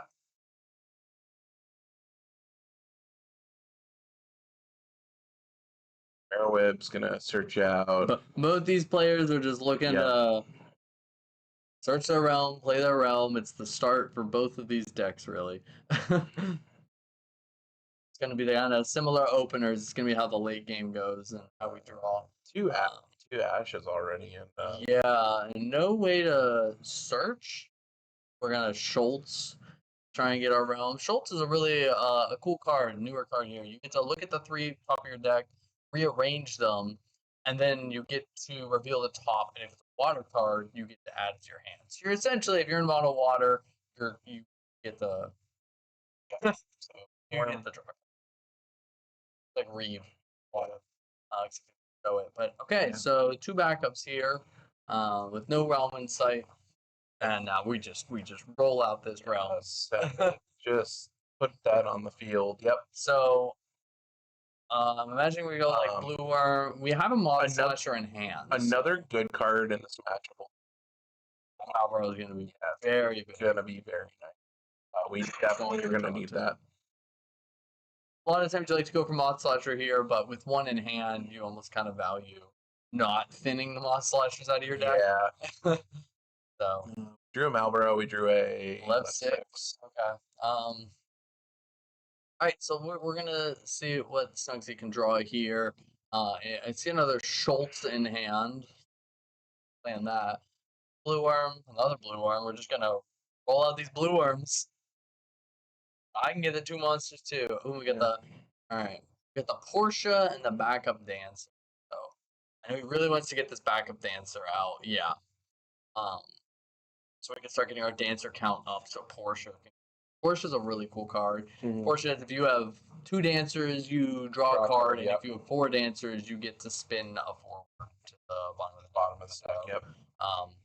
Really good if we can get some backup dancers on the board, so we can start rolling with Portia. Really powerful. All right, so we're heading over on Emo Tempest Astrologian. Sells a card. We have a lay out this moth slasher. I think it's time to just start. Yep, let's go. Getting in there. Get that early, a little bit of that early aggression in. Rana and Loprit. So I feel like this is tough. Because like I said, you want to try and get some dancer backups, and you don't want to. I'm not sure if you want to flood your backup line too early with non-dancers. Yeah. But his hand might. Yeah, I think his hand might just be forced here. Yeah, I mean, we can always break the Loprit if we. It's a portion of Lilith set. That is the Water Lilith set. It's actually a pretty neat card. It's 3 drop first that can search a dancer. So like sometimes you just need to play it to get your Mycov, even though you don't want to lock yourself out of Lightning Lilith set. But it is a good way here that like he could play Lilith set, dancer, and then back up. And that kind of gets us online.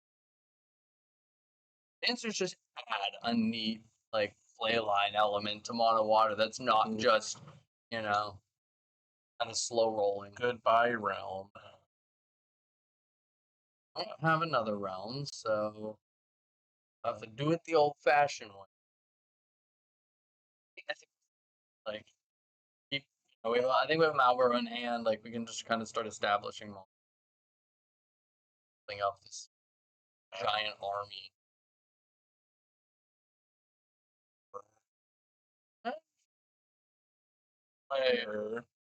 Probably some of the dancers from the break zone. That one also break zone. Yeah, I don't mind this play, Just kind of saying I can take my time here. All right, so what do we got here? We got an Apkalu. So we found our Lightning Lilith set. Yeah, we might as well start. See where the are gonna opt to play this Water Lilith set to kind of finish off our backup line, probably, or are we going? Oh no, we're going for the Mycov. Okay, we can. Oh yeah, because we can go Mycov into Portia here, which feels not too bad. Yep. Mycov, play Portia, draw a card, tuck the Gilgamesh. Now he's got this. He'll have this ability action online. Yeah, we're setting up for next turn. Maybe we can get something a little more. But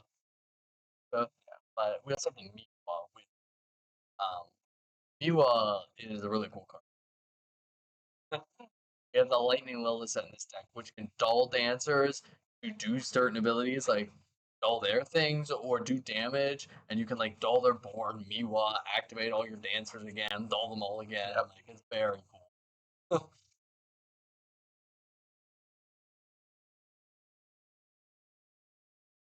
Are considering rolling out here. Yeah. Or we're one gonna card. add one back. So add one back to realm. Yeah. Yeah, we can go realm. We get Malboro here. Rose Malboro. Tros. Malboro. I think you need, knowing the Mayakov's coming, I think you have to get Malboro. Be able to turn it off.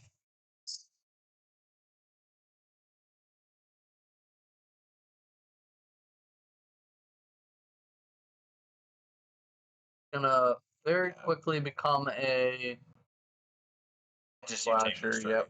You Yeah, want to get this Lilith off the board. Yep. It did its job. Absolutely. This is going to become a very complicated board state very quickly.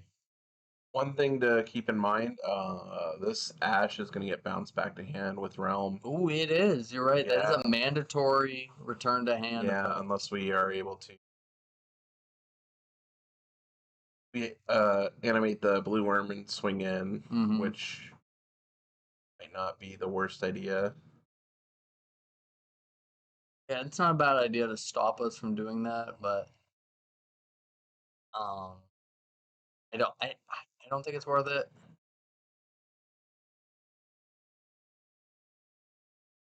We're already gonna lose something in Portia this turn, and like, okay, we lose the realm. I have a low commit. I think we're gonna read that this is mandatory effect. Yep.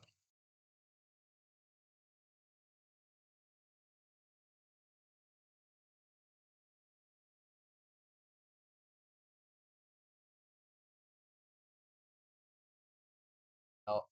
I was gonna say, we figured out if we can kill the. We are gonna animate the blue worm. Oh, you know what else this could open to is well, no, we don't have that. That was Titus. Yeah. But we don't have. Yeah, that makes sense. Yep. That's a nice way to get around. Cost kill spell. All right. Let's see how we counter this and dancer back up. Yeah. Dancer back up down, but I think we're just I gonna think- start with Mayakov and Here it comes.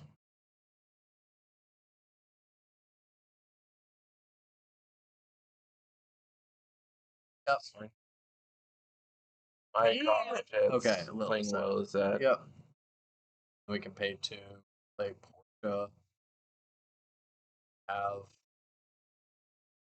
You'd probably discard for this so you can leave the 4 up. We have a reader. Yeah, I'm wondering if you discard here. Well, I don't think you care about keeping 4 dancers up to use the board clear ability. We're not really in board.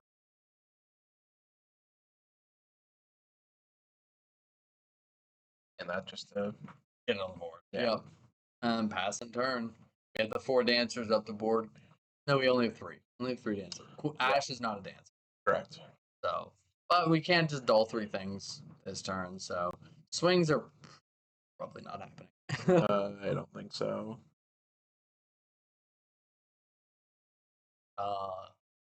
I was gonna say, do we cloud? We can't cloud. Come on, call. And we discarded our answer, which was the Lev 6. So now Emo's gonna have to navigate a Mayakov, which never experienced playing against a Mayakov. It is a humbling experience, I will say.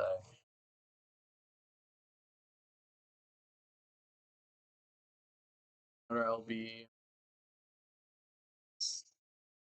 And like you said, what do we have here? We've got 1, 2, 3, 4, 5, 6. Are we playing Kucherly in this deck? Does not look In like. this one? No. Okay. So we're gonna try and I don't know if we have the we have the resources to be able to No, we have to play a card and Titus. Okay, we're gonna start dulling the combat. Start. Yeah. I would like Start. to dull your thing.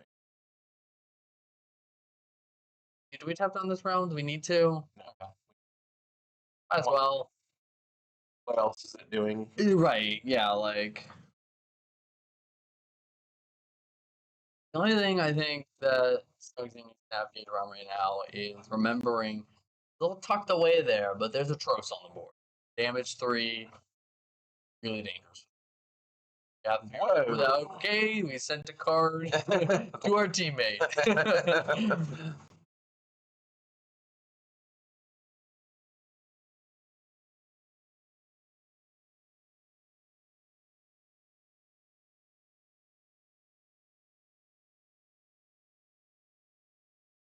A lot here. No, they Are we don't. gonna? I think we're gonna Luna Freya. We just paid 6. Yeah, we're gonna Luna Okay. Freya. We're probably digging for Odin. Sure. And I think if you can reveal an Odin here, How many Odins do we have? 6. Oh, that We're running 3 of each. it's okay. We're gonna hit all of John's I think Alice's from earlier. checking how many are in there. Well, He sees thumbs up. that's Uja, but that's not adding it. Yep. That's a Witch of the Fens. You can see how excited he was to see no one's there. Yep. That's a win if you Play it and draw. yeah. This is actually a little. I feel like a little scary. Well, I guess we can sack the Malboro here. Absolutely can. Which target the Ash by sacrificing Malboro. We have something we can target. And then we can sacrifice Moth Slasher to take out the Mayakov. Could be a Yeah. second. Second Malboro has hit the battlefield. So yeah, that's exactly what we're gonna do. Malboro, kill that, wait for it to resolve, and then sacrifice. Another? Why don't we just give it Moth Slasher? Interesting. We have another in deck, don't we? Probably. Thought so. Unless we pitched it and I missed that. I don't think so. So Maybe we're just Okay. valuing the having it on repeat. yeah, that is fair. So all right. We're seeing these realms on both sides, but I think both decks are gonna start running out of monsters to be able to play off these realms. Yes, I think so too. Very quickly actually. Yes.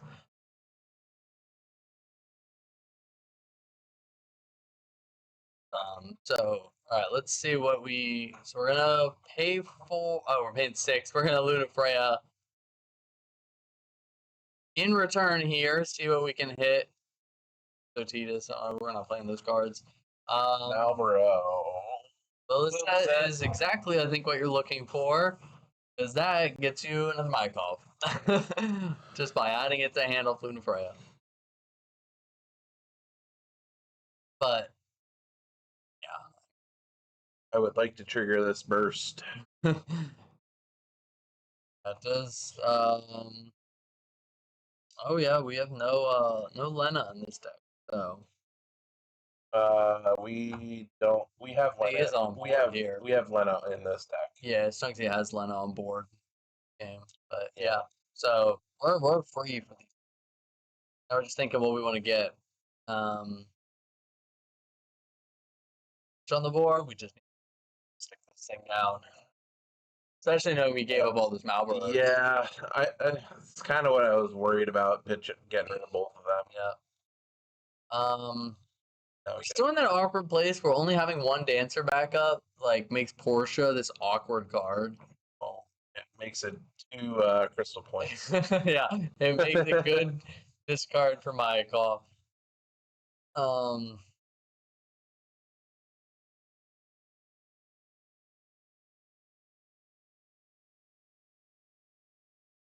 I think he thought he kept the Portia in hand. Oh no! I think he forgot. Okay. I think he discarded wrong. He's just scooping it up.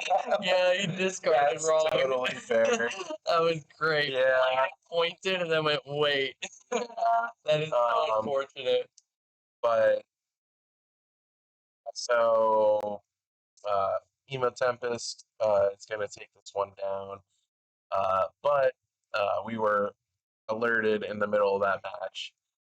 We would bring you another match, however, Leslie's team has already very quick match. Emo Tempest team will be moving on to top 4 with that win. That was a fun game to watch. Fortunate that it ended the way it did, but it was still a very fun game to watch. Yes. Yeah, dude. He was like, get me on the interview. Yeah. So camera's right here. Hello. Good to see you. Good to see you, friend. What's up, everybody? Yes. So top 4. Yeah, man, we're having a great time. Yeah. Rob, you guys just saw we're Water Lightning Monsters. Yes. It was actually I wouldn't say a last minute decision, but we were originally at Mono Water. Yes. But it just felt so slow, right? Like I realized that it was too reactive going into the whole weekend, and I was playing all sorts of things, right? Like FF8, and then just like we're just anything, right? Anybody who would play me, I was testing it, and it never felt right. Yeah. And so I never felt like I was in control of the game, but with this list, I feel like I always have an answer. Yes. Right. And if any of you were watching my stream last week, I was testing the Barnabas deck, and as much as I wanted to play that one today, losing Kuchulain, Lena, and A lot to give up. and Leo's especially, it's too much because that deck needs all that help, right? And so so we landed on the Monsters region. It was from the Worlds list. We made a few modifications. We brought Talmia, which played a big role this week. Your matches. And then we didn't put Lev 3 and just 3 Lev 6. Okay. And so the EX count is what is going to be the biggest thing, and sure enough, it's helped a lot. Good. Have you played against anything leading up to this point that surprised you? No, but the wildest one was guess Mono Wind 12, right? Like or 13, right? Bosch. Was it 12? 12. It has to be 12. Yeah. it has to be 12. It was just Mono Wind with like the Bosch and the Fran and all that stuff. Oh, cool. I wasn't expecting it. Like I knew it's good, but it's like that's probably the only matchup I didn't have a lot of reps into it with this, and so like it was pretty great. Like I opened up all lightnings, so he went wide. He went Fran, Bosch, Ash, and then the Pinello too, and then we were just able to water lightning, remove everything, spot remove everything. Yeah. And then just blink. I had like 3 lightnings in hand, so I got rid of a bunch of stuff. And when we got rid of the Pinellos, we just dropped Gilgamesh, removed those from the game too. Sure. The Balthiers in his hands never had anything they could do, so it was nice. Cool. Let's see what else. So your team with Sergio, and who's your third? Gio. Okay, so it is Gio. Yeah, from the Miami locals. Yeah. Okay. He's probably they're probably the ones who've been playing the most. Okay. So I love everyone back there in the Miami area. And, but really, it came down to who was playing. Cool. So we had to figure out that I'm sure you guys know if you guys follow Sergio, hard to get him on anything else. Yeah. Yeah. And so in order for him to play his best, we kept him there. And not on the opposite of that, it's Gio doesn't have that much experience with a lot of the other stuff, but he's a good player. So we gave him the best option, right? Warriors. You can't go wrong with Fire Ice Warriors, and so and then that's where it gave me the wiggle room to mess with water. Yeah. Anything water is just hand it to me and we'll figure it out. Yeah. So you're in top 4. I don't know who you'll be paired against. So it looks like if you're probably going to be playing either Torrey Kelly or Sydney's team. Okay. Top cut. So how do you feel about those? I don't know, other than Torrey's Monsters, I don't know what else they have. I think I think maybe I saw I was told them on a fire list, but I haven't seen what's going on. And then I really just don't know what they're playing. Once I see what they're doing, I'd have a better idea. But I don't know if we have enough. It really just depends which one of us plays Torrey, I guess. Sure. Yeah. I think they're probably in a better position for it than I am. And that's just Sure. Sure. But Who else is on Sydney's team? Actually, do we know? actually, I'm not 100% sure. We haven't seen. We haven't seen. Yeah. I guess I know who's going on stream next. Yeah. Unless it's us, then in which case. Yeah. So anyone you want to shout out? Anything you want to shout out? I mean, obviously everyone that helped me play test. Like I don't remember my names because it's on Discord, so it's just like whoever would play me. Thank you guys. My wife and daughter at home, just taking care of things there, so I can be out here to play. And then the Miami boys and Hyper, of course, they're sponsoring me this weekend, so I want to thank them. Yeah. Great. Your own stream. Huh? What about your own? Oh, obviously me. I mean, if you guys follow this game, you know me. I'm Emo Tempest. I've been around since Opus 4. Just Emo Tempest on Twitch and YouTube. You'll find me everywhere. Cool. So just follow me and yeah. Cool. So real quick, we're gonna ask you. We've been asking everyone when they come back. We have a trivia question. If you answer correctly, you get 2 promos. Oh. And you still get it. Okay, that's fair. That's fair. So I'm gonna ask you. You know where Avalanche from FF7 was originally formed? Like, I'm the worst FF7 guy. Where they were originally formed in the bar, right? 7-7. Is that Actually, no. Oh, okay. That is not correct. Aaron's house. I don't get what it's. Not correct. Okay, never mind. It was Cosmo Canyon. Oh, really? Yes. Oh, Cosmo I had Canyon. no idea. Yeah. But feel free to take a promo. I think Sergio would have got that one. He's probably mad at me. It's all good. Ooh, that's a cool one. Okay, so funny. Can I get a minute with this? So funny enough, guys, the alternate mono water list that I was testing, it was an early stage. It's actually playing the Dark Golbez to bring out the 2 keg nozzles, this one and the 2-drop one. Oh and, my god! And all monsters and hippocampus. I didn't get enough time to play it. But because of the situation in the 3-deck format, I thought it would be playable, right? You just do all monsters like tomberries, worms, and the usual suspects, Sure. triple piranhas, and then just Dark Lopez bringing these guys out and the 2-drops. And it's like, I just need more time. Give me time. Give me time, Dad. Give me time. I'll figure it out. Give him some time. He's gonna cook. Let me cook. let him cook. But yeah. So yeah, I don't have anything else. But you have anything else? That's it, man. All right, guys. Thank you. You have anything else? All right. We'll do our best to keep going. We'll hopefully see you guys in the finals. Prizing sick this weekend, man. I'm It's excited. really great. Yeah, awesome prizing. We haven't dropped a game yet. We're 7-0. So That's personally, yeah. That's pretty good. That's pretty good. So yeah, I'm gonna call it there for top 8. We'll be back in a little bit with top 4. So don't go anywhere. Thank you, buddy. Appreciate you. Thank you, buddy. Bye, everybody. All right. Yeah. What's that? Oh, Ghoul, you are the winner. So feel free to send us a Twitch message to this account, and we will get this. We'll get this sent out to you. So yeah, thanks for being around. We'll have another giveaway after the finals. So stick around. You don't want to miss that giveaway. So. Welcome back, everybody, to the Final Fantasy TCG Winter Cup 2026. We are rolling into top 4 here. Players are just starting to get settled, start looking at deck lists, going to review each other's decks. Top 8 was an interesting kind of shakeup in the room here. Yeah. So for results, we obviously saw Emo Tempest's team take down Snugly's team. For a 1A match, Torrey, Kelly versus Sydney. Sydney's team actually came out on top, so the 1 seed is down. The Matthew B versus Shawant team. Shawant's team won, so that's our 7th and 8th seed are through to top 4. For our 3-6, Dorian and Taylor's match, Dorian's team took it down. So Dorian's the 3 seed is our highest seed remaining for the remainder of the tournament, and then for our 4-5 was The one we watched. The one we watched. So yeah, very very interesting shakeup here. A lot of the bottom seed players ended up coming out on top. So yes. So this match we're bringing to you, I believe it's going to be our. I believe it is our.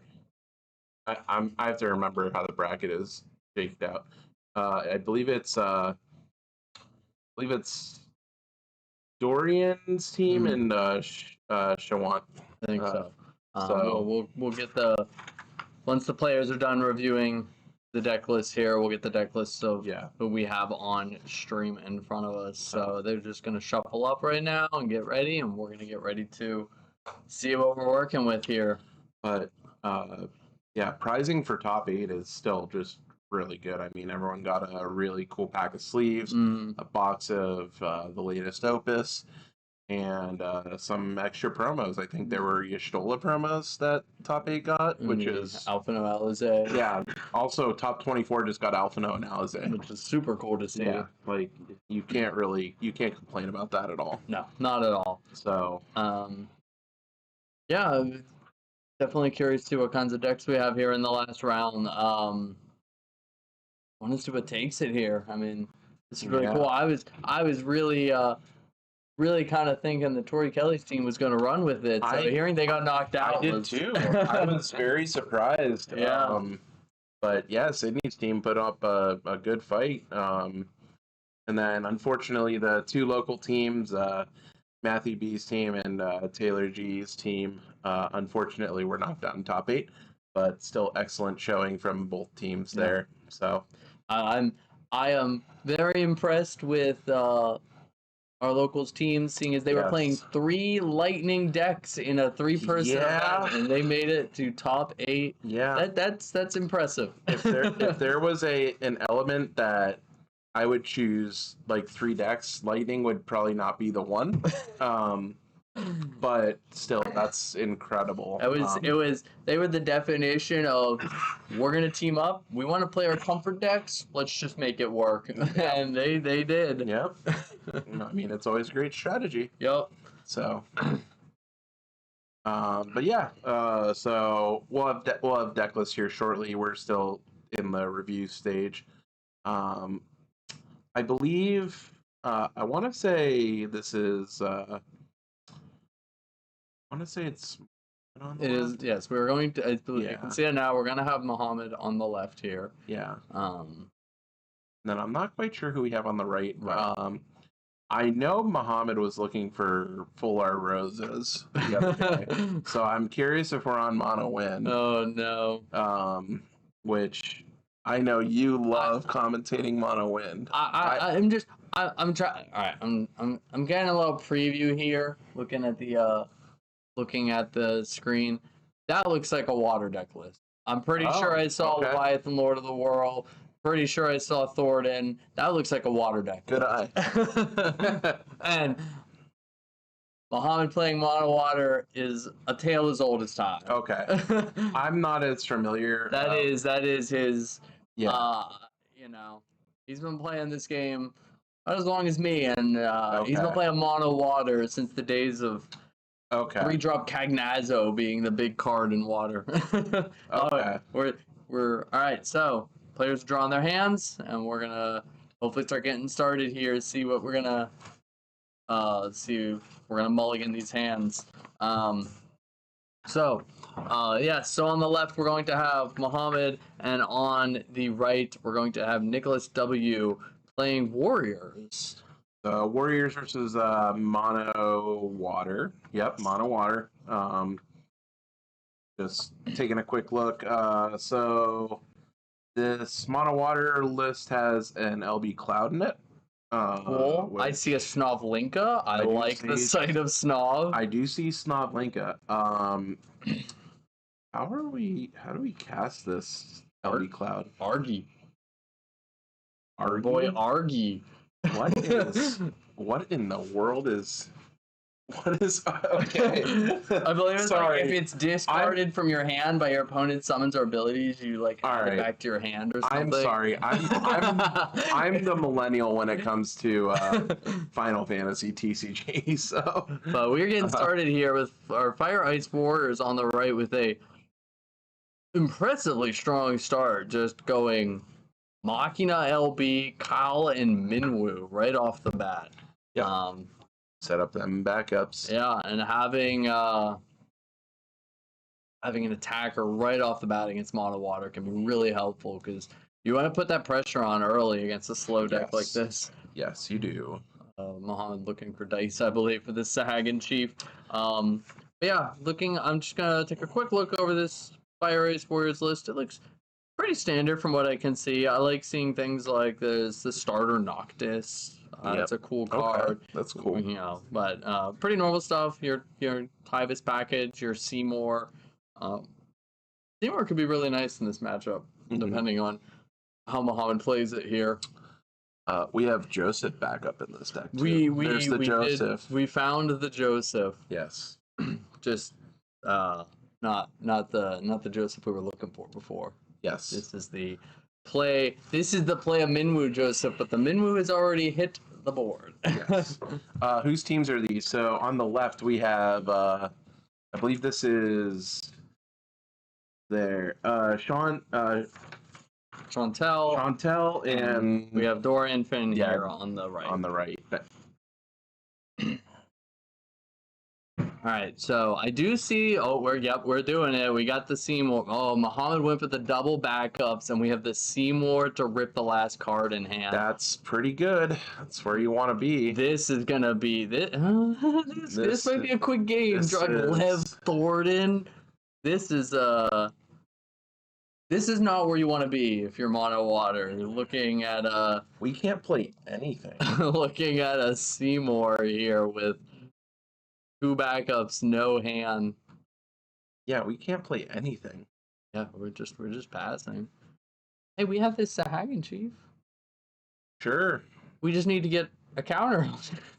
Dolphins 2 I pay the 1. Yes, we do. This Seymour's gonna just. Oh, okay. Okay, Waka's a pretty good hit. Yeah. Tros. Is that Merweb and the free play backup. Oh, okay. Yeah. So we need Argy for the anti-Seymour. Very true. I mean, it is clever. I do really like it. This is the first time I've ever seen this card. Really? Oh, no. This is one of those cards. It's always like, hey, discard, just put Argy in your deck. And it's like, okay, come on, be realistic. But actually, with Seymour running around, I do like it. Yeah, it's pretty cool. Yeah, we're taking Tros here. Because now you have to stop and be like, all right, now damage 3 is scary. But we're going to do it. We got to put that pressure on. Yeah, we're going to do it. But, yeah, so now this gets interesting for Muhammad. We start to open up some plays here. We can get the 3rd counter on Sahagan Chief. We can play this Tros, and we can return some cards to hand, get draws off this Tros. This starts to... That Waka really helped us out. Yeah. We're going to draw 2. We got... I know I see a Wuklamot here on the right, and the other Final Fantasy cards. We're gonna read Tros and realize that this thing's gonna be a problem. Yes. Alongside Sahagan. Do we have? We do not have 5-drop Cloud in this list. I'm not surprised. That's more of a fire water kind of thing. Yeah. I would love to see that for the monster removal here. Yeah. That's like, if I'm ever playing against a Tros and I'm playing Warriors, I'm like, where's my Cloud? Yep. We gotta stop this. Yep. I pay the 1. I would like to Doll Freeze your backups and have you discard a card, please.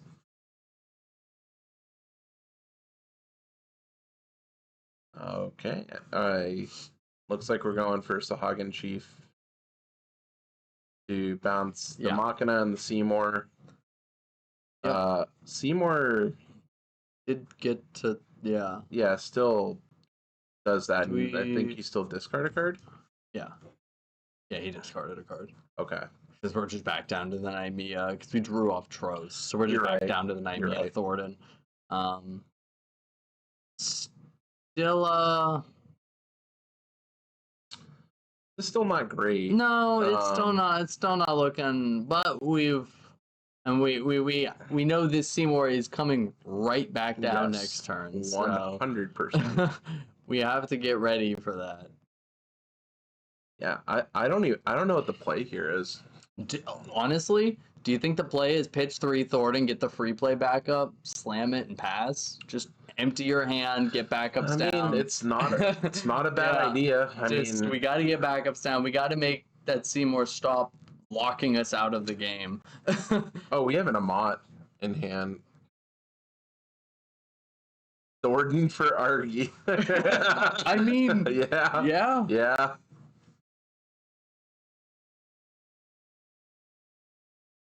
But I don't hate this.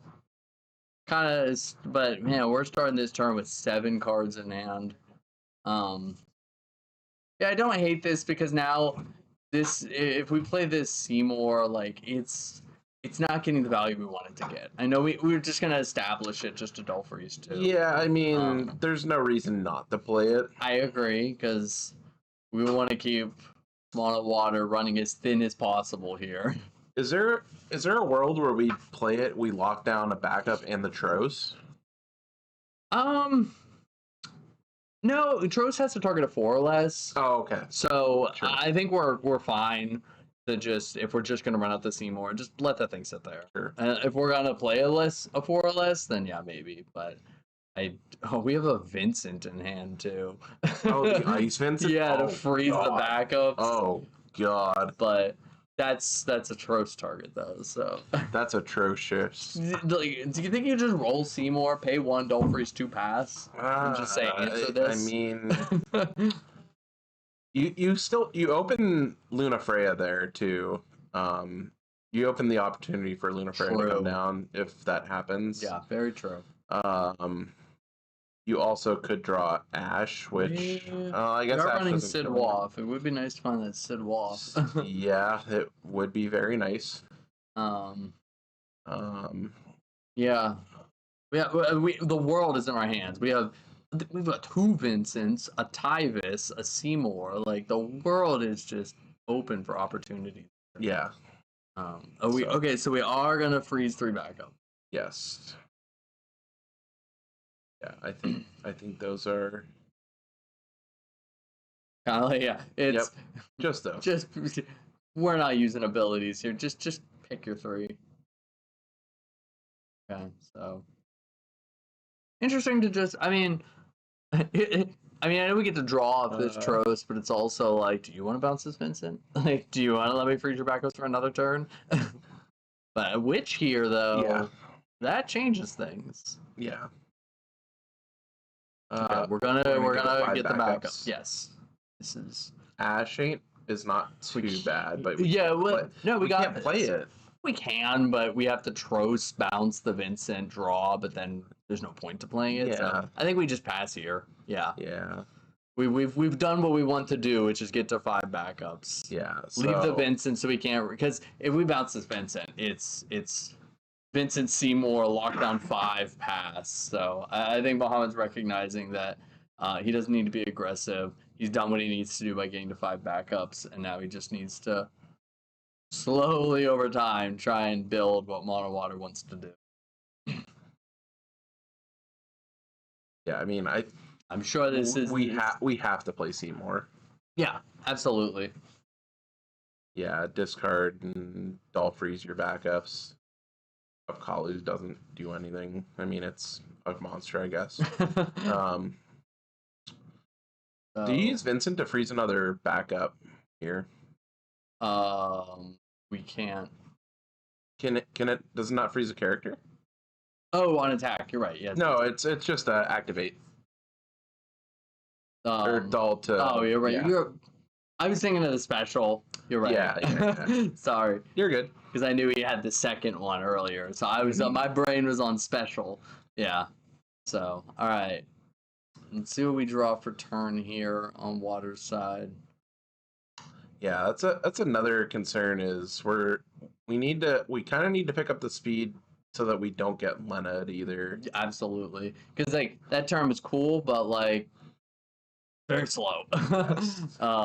And yeah.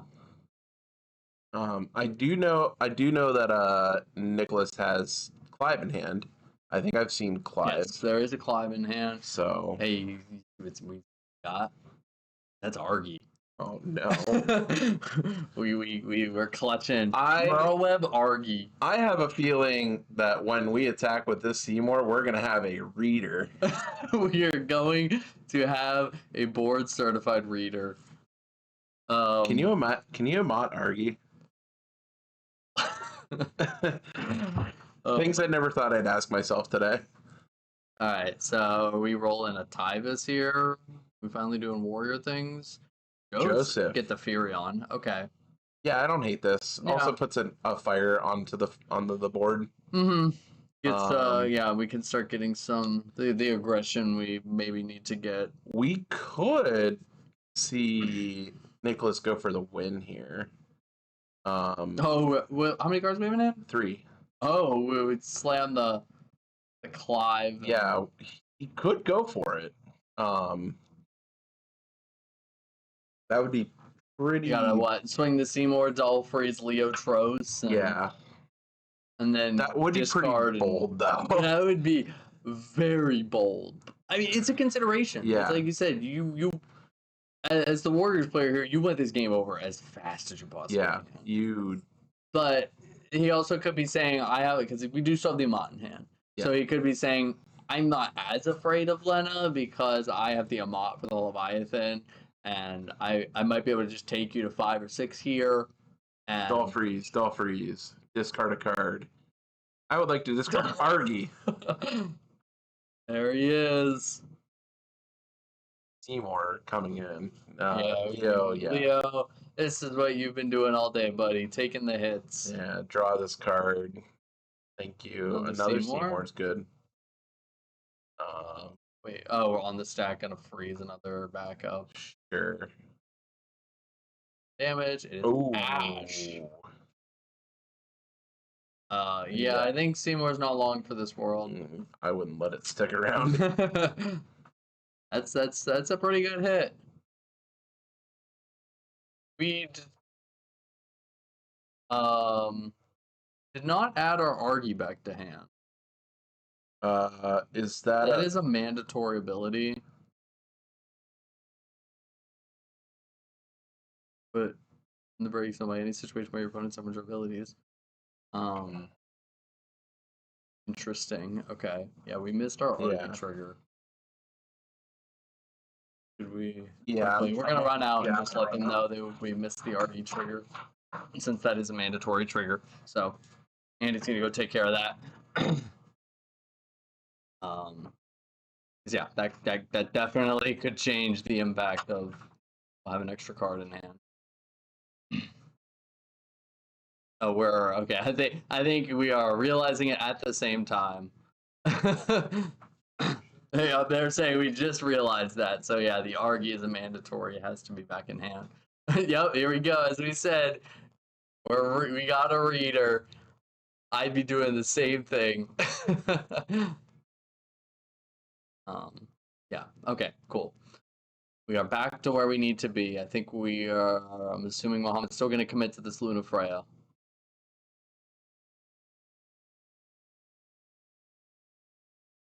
It's like, can I read that Argy again? That's great. All right, so Luna Freya here. Gonna reveal 5 cards from the top. We're gonna mop a Luna Freya. Okay. All right, interesting. Yeah, they caught it like right as Yeah, they ran out. they pulled out of the brain. I was like, I think they realized it just when you ran out. So we still committed to the Luna Freya play on Mohammed's side. Yeah, and, I saw Luna Freya out there. Nicholas Amaded it. Okay. We're gonna Tros, bounce the Furion, draw a card for our troubles, which Yeah.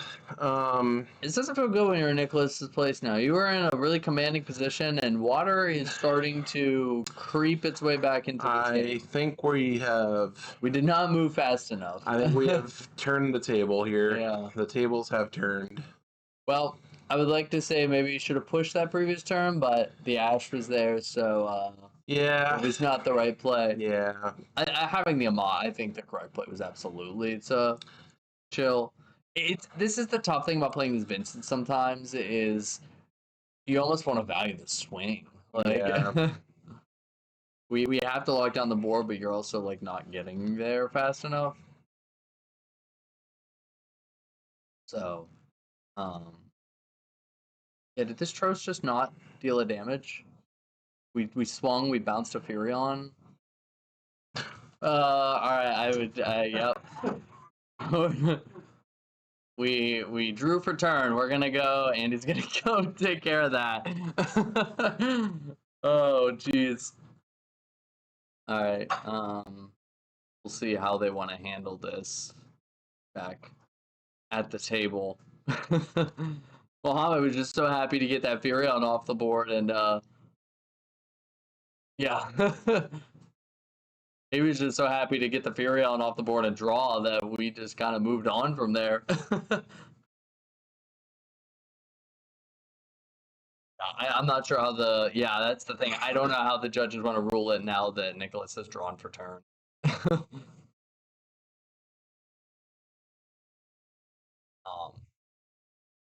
It's kind of hard to say what was on top at this point.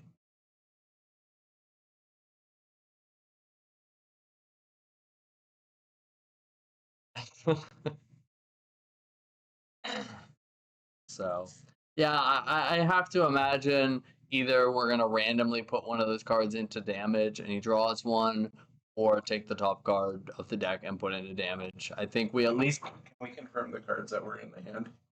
I don't remember what cards were drew. That's all. Yeah. Okay. So, without playing the footage back.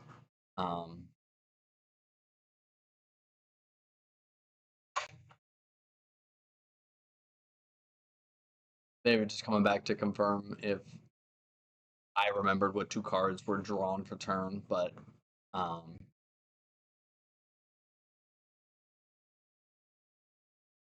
yeah, if they want, we could roll the footage back, but I think they're gonna handle it at the table.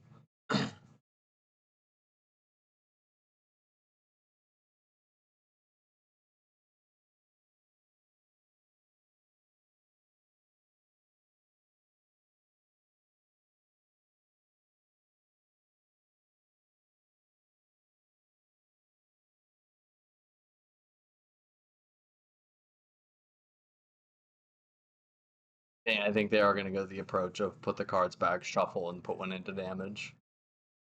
See the judge taking the deck, putting the two cards back in.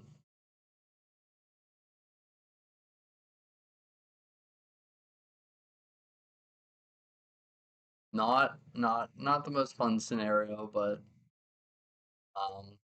we got to give it up to our judge team. They've been doing a really fantastic job today. They've been really keeping the event running really smoothly, and definitely we wouldn't be this far without them. So we gotta appreciate our judges all out here. Just Creon, Smolnik, Mike Byrne, like all sorts of great people working out there. All right. So, all right, it looks like we shuffled, got them back in, flipped our damage. That is a mod.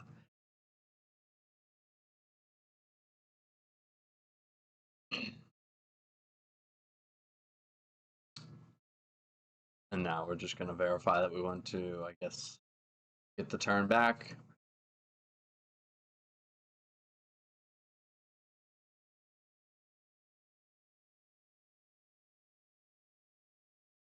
Yeah, okay. So we're just rolling back to the point of taking damage, seeing if Mohammed wants to follow up with that information.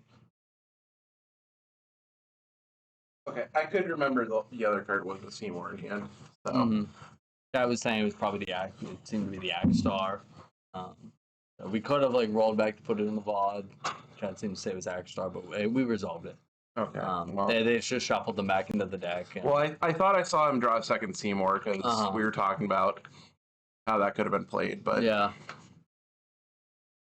So, you know, these things happen, and yeah, both players acknowledge that they just need to play a little more carefully too. So okay. All right, so now we're getting back to Nicholas's turn. We're gonna draw for turn. Is Seymour and I think Sid Wolf.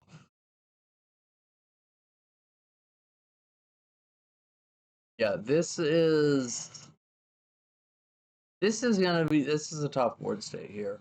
Trost bouncing that Furion back to hand is unfortunate. It's a little difficult in this Fire Ice build. It's much more difficult to get that Furion on the board.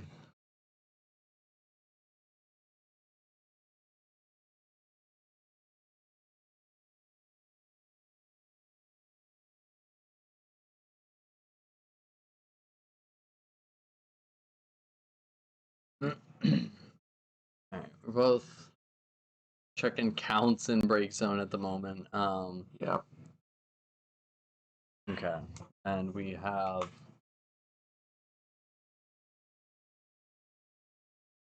so and I believe we have 2 in hand on water side or 3 in hand, but like just it's I mean, Seymour is our play. Like, Yeah. unfortunately, we just there's 2 in hand with a Yeah. Furion. Like, it is. Oh, it's not Sidwolf. It was Mateus. Either way, Seymour is our play. Yeah. How do we lock down this Tros? Oh no. Okay. Gonna Dolphins to We still discard. could theoretically hit this Tros. I don't know. but We're gonna value the just backups. Yep.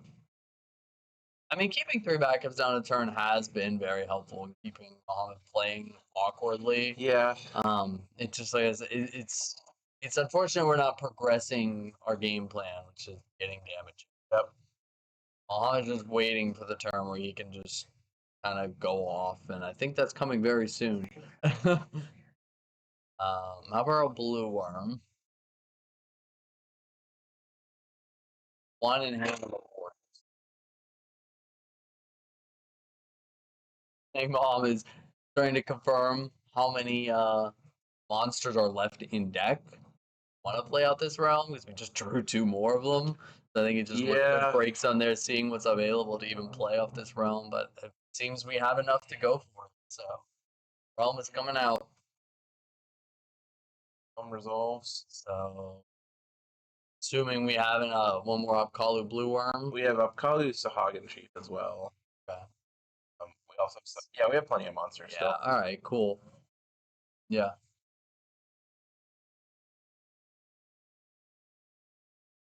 So, not sure if you want to value the draws here or value like Alu Sahagin Chief to try and get that thing rolling again, because Sahagin Chief gets really powerful. I feel like if we're playing 2 monsters out, I mean, Okay. I almost feel like you either want to draw 2 or draw 0 here. Yes, I agree. So if we're gonna commit to Sahagin, then yeah, Sahagin Chief is the second card. Yeah. So this also makes sense.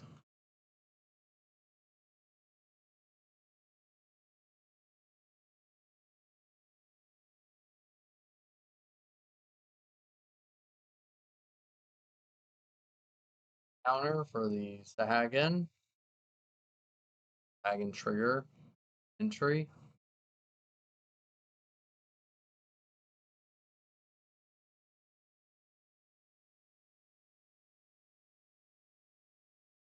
On says Vincent, we're gonna draw for our troubles.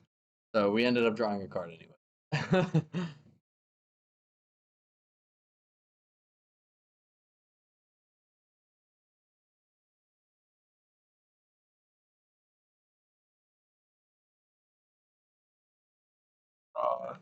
It's a hive. The Tyvis. Yes, that is the Tyvis, and Yeah. so yeah.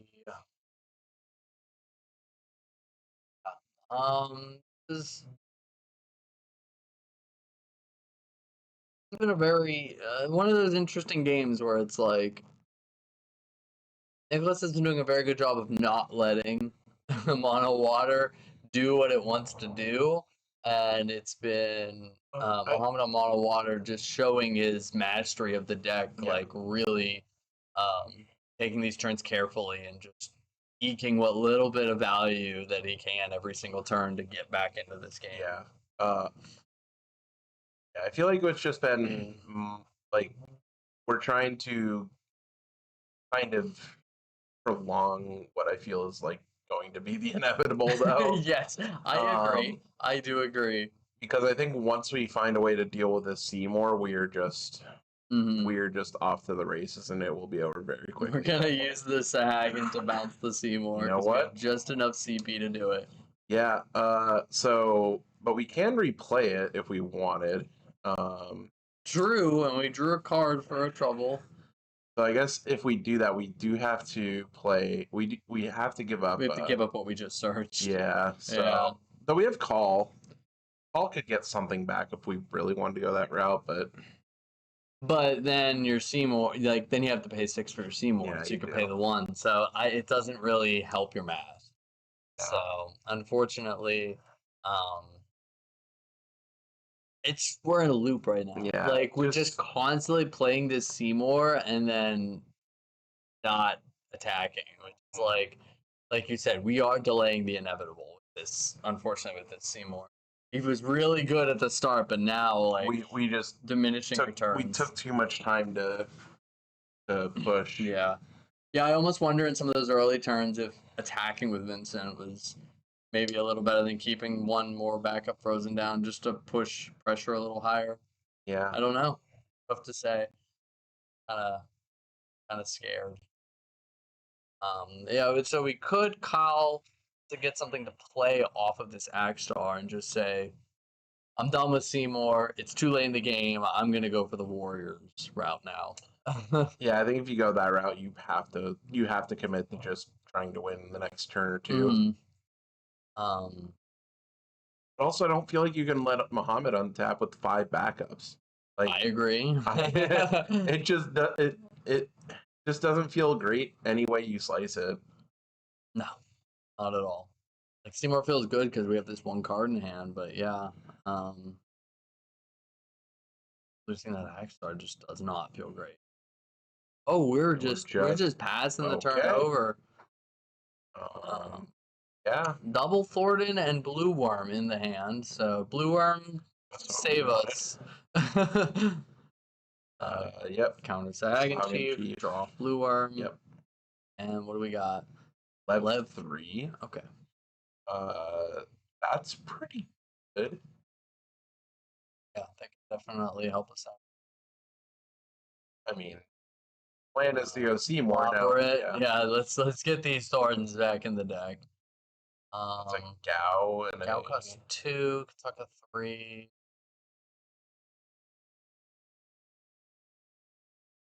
I mean, Abgalu, you want to hit the board, buddy? Welcome to the team. Sure. I mean, we're in a fine position here. We got a Sahagan Chief to 3 counters. We've built up our monsters. Like, we're right. I don't even think you need to do any more this turn. Like, you just let Nicholas kind of start using up his cards. Yeah. But yeah,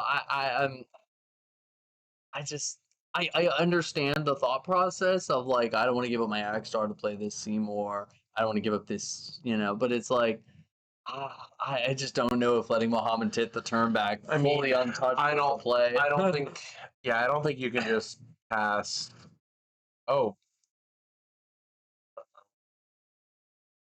I don't know.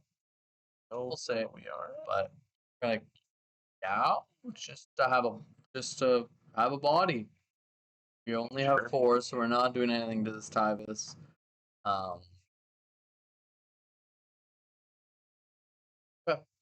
Yeah. Fortunately, I was gonna say we don't have the stuff to play this Lev, but I guess we can use Sahagan Chief. change that for us. Yeah. Fun play. It's just like Yeah. you go for something, you sag and sheaf back to hand, cast left 3, cancel the thing. Considering it right now, Was it better to actually hold the Gao? something. Yeah, I'm not sure if this guy was a little aggressive. Well, because we can't cast this left 3 if we need it, right? I mean, If we use sag and should- sheaf to return cards to our hand. That's true. So that makes sense. you Yeah. could bounce if we play Axstar, you could bounce one of his 3 costs and one of your own cards. That's to, true. You know, or something else that's scary. Then you get to draw off the Tros. Okay, we're just gonna do it now. Oh, Okay. okay, interesting. Bounce that, draw a card. Schultz, yeah. I've been seeing a lot of that Schultz. It's a very nice card.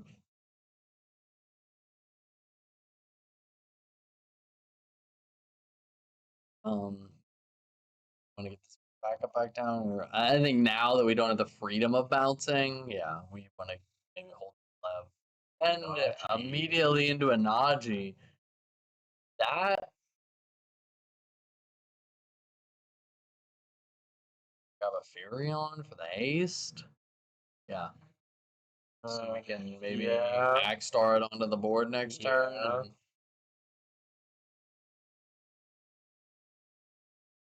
cards, try and push a damage.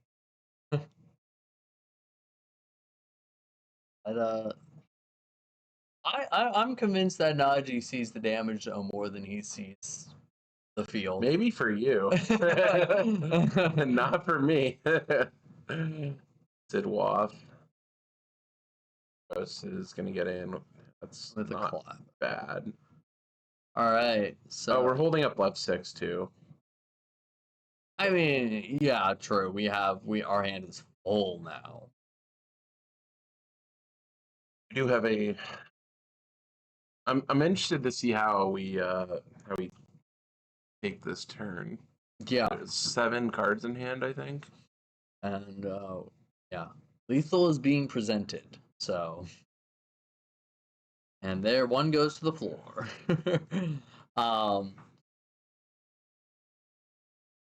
Yeah, this is going to be a very tricky turn. Do you start with this Tyvis? So yeah. that- What would you do in this spot?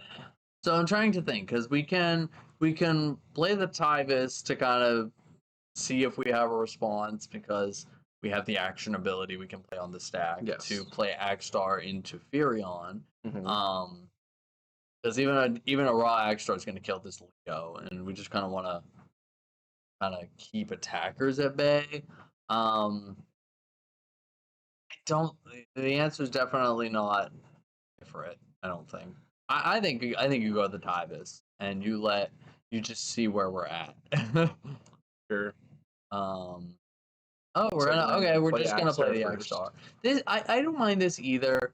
Knowing that water has we're doing a lot of returning to hand, so it's like, all right, bounce it to my hand. I will. I'll just play it again off the Tyvis, and we're gonna let Belfries. We're gonna replay, assuming the Furion, and then we're gonna 3K the Leo.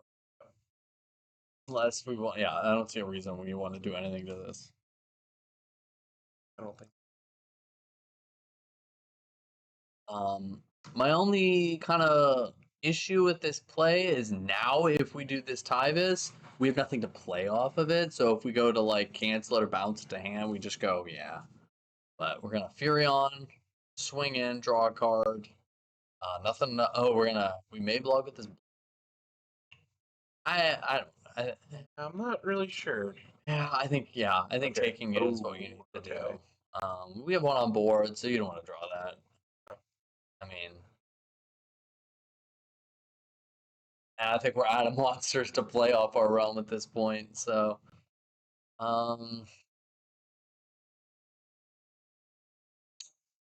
now,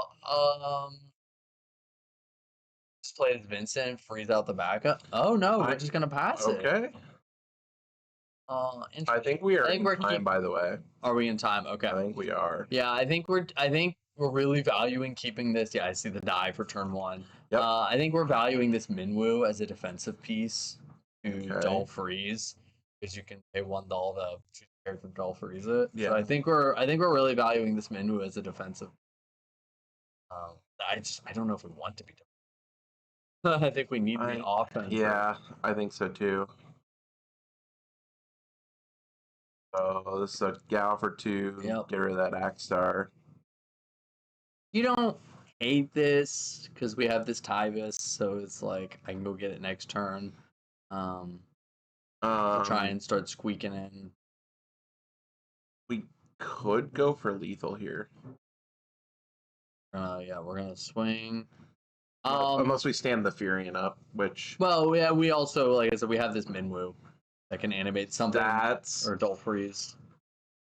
yeah, that doesn't do anything actually. So we could wait till we animate this blue worm and then dull it, and then it just dies for nothing. Bounce Furion. Yeah.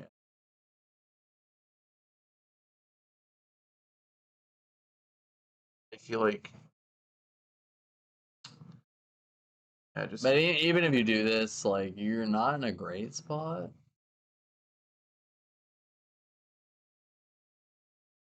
Just have to. We are pushing for. We are absolutely lethal here. Yep. And that's an Ifrit. Yep. Animate Blue Worm. We're gonna on the stack. We're gonna use Minwu. The dull freeze. Yes. Okay. I thought it was just freeze. It's freeze on entry. Okay. The put Minwu into the break zone is a dull freeze. So we're gonna animate Blue Worm and then we're gonna dull freeze it when it becomes a forward. But Mama's hand is just There's gross. so many cards in there. Oh, we're gonna. Oh my! This is. Ooh. That's pretty solid right about now. Yes, it is.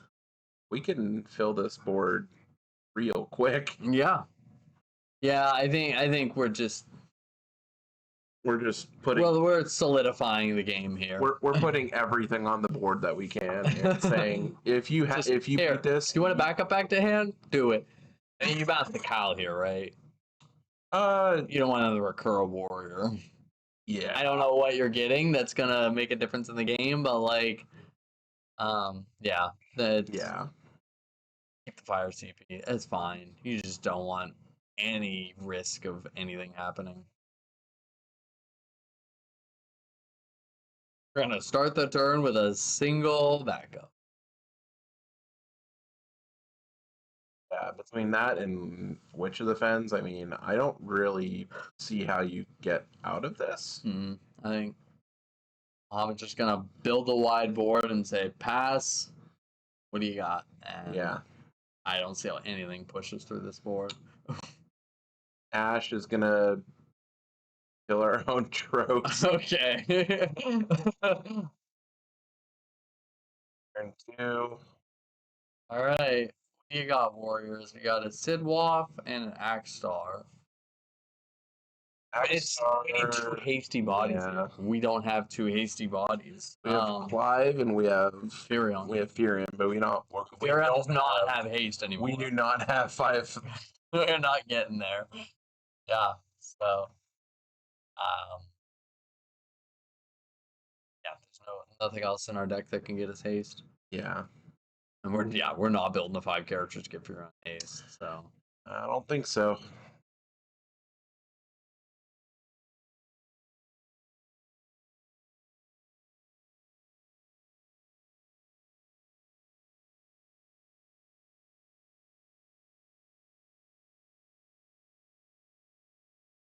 Actually, not sure if he wins here.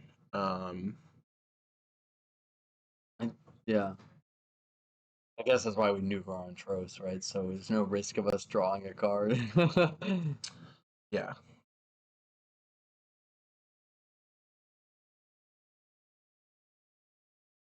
Or Oh no, it's Sergio. Sorry. Yeah, it's Sergio.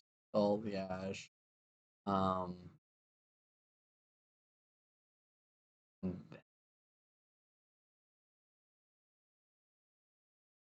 Two for what? That? And we're gonna play Agstar to 9K dull freeze. Probably dull freeze. What do we dull freeze? Or what do we hit? The Lena here? Like, Yeah, but, that. but we can just get the Lena back with this lev 6 if we really would, right? Yeah. And then just bounce anything and. Oh, we're gonna wait. Can't get in there. I was gonna say we're gonna play. We have a Furion. We're gonna play the Furion off the Agstar. It has haste, but we need to clear. We need to clear both these boards. This Furion, we have a Lev 6 in hand. This Furion's not gonna connect. Well, it's not going to get haste. It will if it comes down right now. We'll have 5. But Lev 6 is just gonna go. Nah.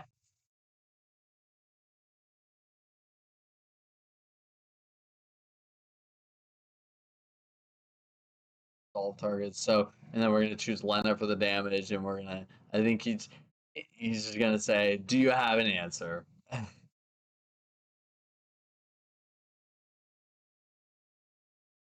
Darian.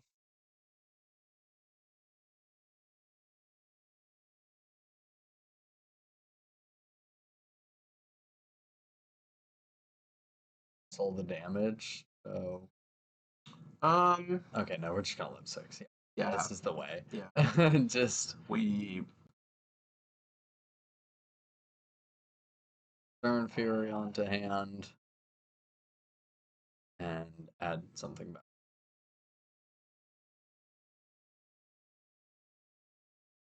Technically, yeah, we can return whatever we want to hand. Well, no, do we I have, don't. Do we have anything? Do we have anything left in Limit Break? We have 2 Limit Break cards down there. Yeah. So it could. So You have to bounce the sphere on at safety, right? Because there's no way for us to replay it. Because I think he's considering bouncing one of the limit breaks.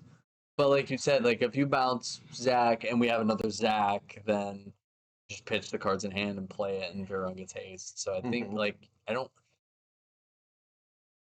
I mean, he knows the deck list, so he may know he should know that there's only one Zach. He may not remember that. True. I definitely would not. In this moment, I would definitely would not. Yes. So.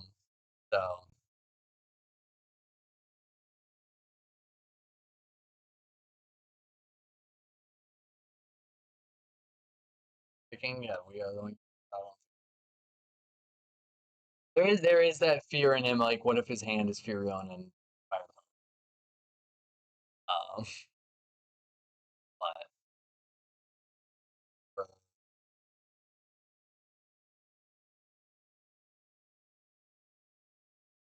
But why did we discard 3? That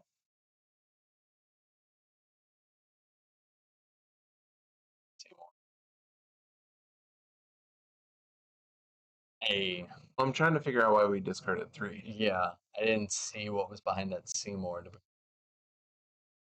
Oh, maybe it was an Amat. I'm thinking it might have been an Amat, so he bounced it to hand. But... we were modding the Lev trigger when Furion returned to hand. But yeah, it's still. Yeah. Push through. That was GG. That was I gotta study more about mono water. I'm like yeah, 9 Lev didn't kill with reduction. We bounced Furion to hand, and that made 9 Lev go on the stack, and then he had Seymour Furion to Amat the Lev, which he did 3K with Zach, which off. Yeah. So that was a very good game. Very awesome game. Like I said, Muhammad really got to showcase his mastery of mono water there. Yeah. And that looked really, really bleak at like turn 2. It did. I thought I honestly thought we were so locked down from the beginning. Oh yeah, here you go.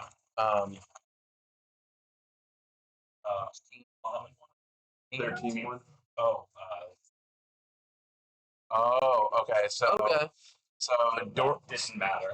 Gotcha. So unfortunately for Muhammad, the rest of his team lost. So Dorian's team actually just took it down. So congrats to Dorian's team. What kind of commentator cursing? Yeah, Everyone on stream, their team yeah. has lost. I mean, it's kind of, yeah, that's true. But yeah, so we'll have a little bit of a break here, and then we'll be bringing finals. I think I want to try and get an interview with Muhammad, or I'm gonna see if he, do you want to go see if he wants to? I can If ask. he does, Yeah, I'll if ask. he doesn't, that's perfectly fine. Yeah, so yeah, we're gonna go see if Muhammad wants to do an interview. If he does, awesome. If he doesn't, no big deal. And then yeah, we are probably going to take a short break after that while they get ready for our finals match. And make sure you stay tuned because at the end of the finals match, we are going to do our final giveaway. Our last game. Muhammad won the game, but their team lost overall. Dorian's team, but Mono Water won the game. But his team overall, the other two teammates lost. So the other team took the match, and they'll be going to the finals.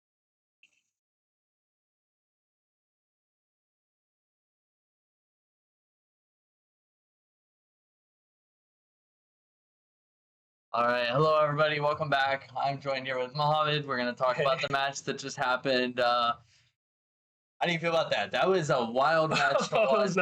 It looked really bleak around turn 2. It was really stressful. And I have not been on stream in ages, so it was a little bit of, as you can tell, a little bit of nerves, a little bit of pressure happening, comedy of errors in the middle.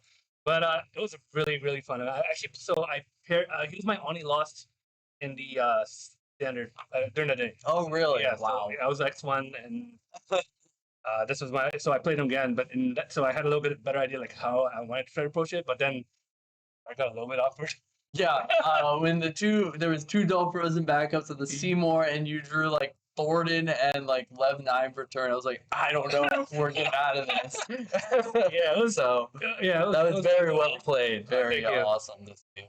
Yeah, so like there's some last minute ads. Argy was I saw on a list yesterday. I think it was maybe, and I was talking to Goal about it's gonna be a really interesting tag, especially because Seymour's amazing. Probably the best card in the set, I think. So I was like, okay, well, Argy could be really interesting.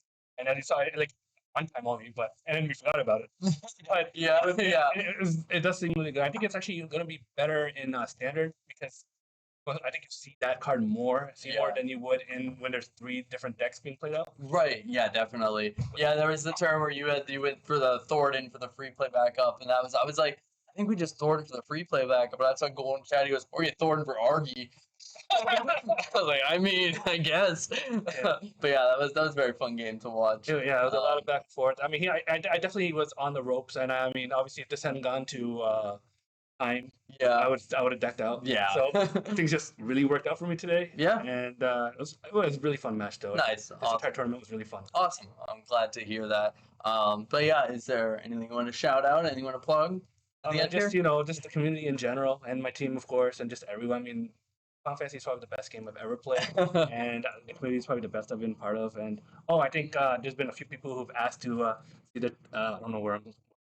Yeah, here it goes. The blue ring is back, P baby, and Mono Water's back. So yeah, it was love to see the Mono Water. It's a classic. Awesome. Yeah. So one last thing before we go, everybody that's been in here today, I've asked them a little trivia question. You'll get a promo either way, but get it right, you'll get 2. So I'm saying that trivia. Your question is going to be, who is the recurring character, usually an engineer or a pilot, that appears in almost every Final Fantasy game? There you go. Right. Or Matthew Okamoto. Grab one more. We're getting it right. Awesome. Where's Oki? Well, thank you for joining me. Thank you so much. Let's go get to watch your game, and we'll hopefully see you tomorrow. Yeah, hopefully so. Okay, thank you. Yep.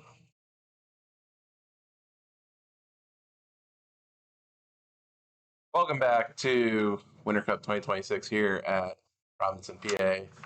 I am Amart, joined by Corey or Zick, and we're gonna have a head scratcher here for the final round. Aren't we? Yeah, they decided to save the best for last. We got Mike Powell versus Sergio Bravo. We have Mono Wind against Refia Wolves. Now, who do you think's playing the Warrior Lights here?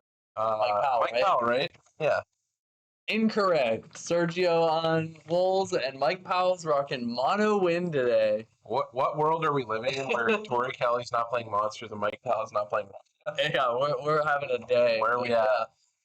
We're gonna have a late game. We're gonna have some fun stacks here, and this. But I mean, we got two absolutely incredible players here for our final game, so this should be very good. Players have already finished. We have the deck list in front of us. Players have already finished looking over the decks, and so I think they're waiting for the call from the judges to begin the game. So we've seen Sergio on stream already once today. We have an idea of what his deck wants to do. His limit break is correct this time. So I see the fist bump, Mike Powell drawing, and I think this game is about to begin. We've also seen Mono Win Gao today. We have seen Mono Win Gao. But so all right. See Mono Win Refia today. We could. This is the third time we've had Mono Win on stream, and they've opened if Mike Powell somehow assembles an entire Refia Wolves package, I hope Win, so. I might crash out. Every Mono Win player just has the Chocobo Sam and the Fat Chocobo today. It's classic. All right, Sergio looks like This looks like a way better hand than earlier. This looks like a much better hand than he had last time he was on stream. We are going to get to play today. So, start. Are you ready for 2 to 3 turns of building backups? Oh, I mean, I think we're playing the gentleman's game. Let's build backups. Let's shake some hands. Let's build some backups. We're like, win, no Seymour. I'm going double backup. This definitely beats turn 1 light parts. But we'll see if Mike Powell knows how Walls plays for this matchup. Stop it. I can't even fake the sarcasm. This guy's going to be telling Sergio the plays here. I can feel him telepathically communicating to me, like, stop it. But no, both these players are expert in Warriors of Light here. They both have played at the rounds with this deck. Dane's already in the break zone here. Yeah. Don't mind seeing that. You don't like getting your cards stolen. Even if they don't play them, you still just don't want to see or stuff just getting out of game. So, Fat Choco getting the Chocolate, the classic Mono Wind opener. All right. Here come Bart. We have our light one in hand. So. Yes, we do. Bart special for anything we want. You want a Cryo? Do it. Want a Sarah FFL? Do it. I don't know if we want that right now. I wouldn't hate going for Cryo here. Yeah. Another Bart's in your hand. Yeah, right. Get Sarah FFL to get 2. I think that might be. I don't know if you really need that now. Just get the Cryo, get your Earth back up down, and. What's the? We're just playing. We're playing Wool as our win backup. Chintoto. Tiro, sure. Yeah. I wasn't sure if we were playing the 2-cost win backup. The Heart? Yeah, I've seen that sometimes. Yeah. It's looking like we're going to pay 4.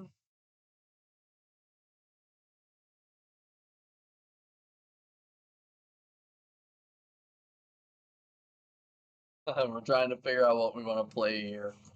Yeah, so it looks like we are going to go for Bart's special. Bart's lets you pay X and then Warrior of Light out of your deck of the cost that you paid. We can go You have to declare on activation of the effect, or can you still go for like a 3? I believe you can overpay, but I think you have to declare Okay.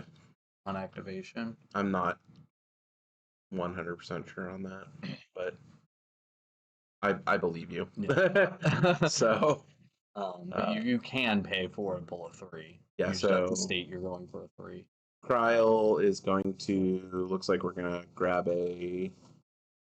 something back You can here. grab a summon, grab a warrior late. I mean, or a cat 5, which hey, Bart's is a cat 5 character. That is so, a cat 5 character. Just put it back in our hand. Get ready. We can go for Wool next turn, and yeah, there it is. And Sure just, thing. we'll be ready to curve out our backups. Yeah. Both decks kind of right now seeing what they want to see. 2 ships sailing in the night. We got the Stiltskin backup. I see we have this Light Citra in hand. We have a Tomos Evray. I mean, you don't hate playing a Tomos Evray and win. Nope. We love that. So I mean, we could just go with Tomos Evray, Stiltskin, go, and that gets us our backups. Activate our 2 backups. Evray activate a backup. Yep. Yep, that's exactly what we're gonna do. Go get our Fina. We have 4 win backups now, so this Fina is live. That's Mog.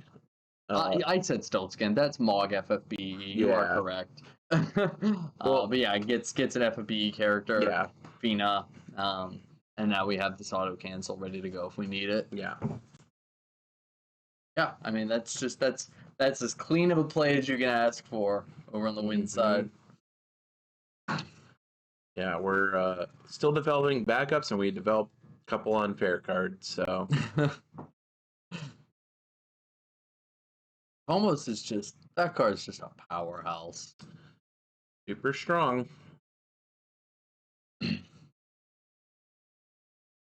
Alright, so, again, 2 decks that you don't really like taking to damage 3. You don't want Wind to have the Atomos activation, and you don't want Wolves to be doing damage 3 stuff. Be curious how these players navigate this. I can't say I have a lot of experience with the mono Wind Wolves. That's surprising. Matchup. Yeah, me neither. I don't usually pick up mono Wind for a casual Sunday drive to locals. Me neither. Me neither. Yeah, so when I do, you find the Soldiers deck that just rocks you a new one. Kusit, Tiro, Sarah FFL, Bart's in hand. I think we still just Bard special for 4, get the Wool, and could do that. Yeah, absolutely could do that. Or are we gonna go Sarah FFL, get 2 Bards, and then another play we could also make. Yeah. I honestly wouldn't hate seeing this Tiro come down. I think we actually might be doing that right now. The see we're tapping 3 and looking to discard. I don't think we really want this. I don't think we really want the Wind Wool at this point. That's fair. Yeah, the Tiro does the job for us. Yeah, and it gets us a forward out of our deck. So, yeah, there's a. That's a pretty good one. That's we could set up the Bard special stuff that were more of our key pieces next turn. Yeah. Yeah, I think Sergio's just gonna. Are we gonna see Bart get into the red zone? There he goes. Oh, here we go. Yep. Send it. And we're gonna hit with Sam. That's fine if you're Mike. Yep, if you're Mike, you are happy to see that go away.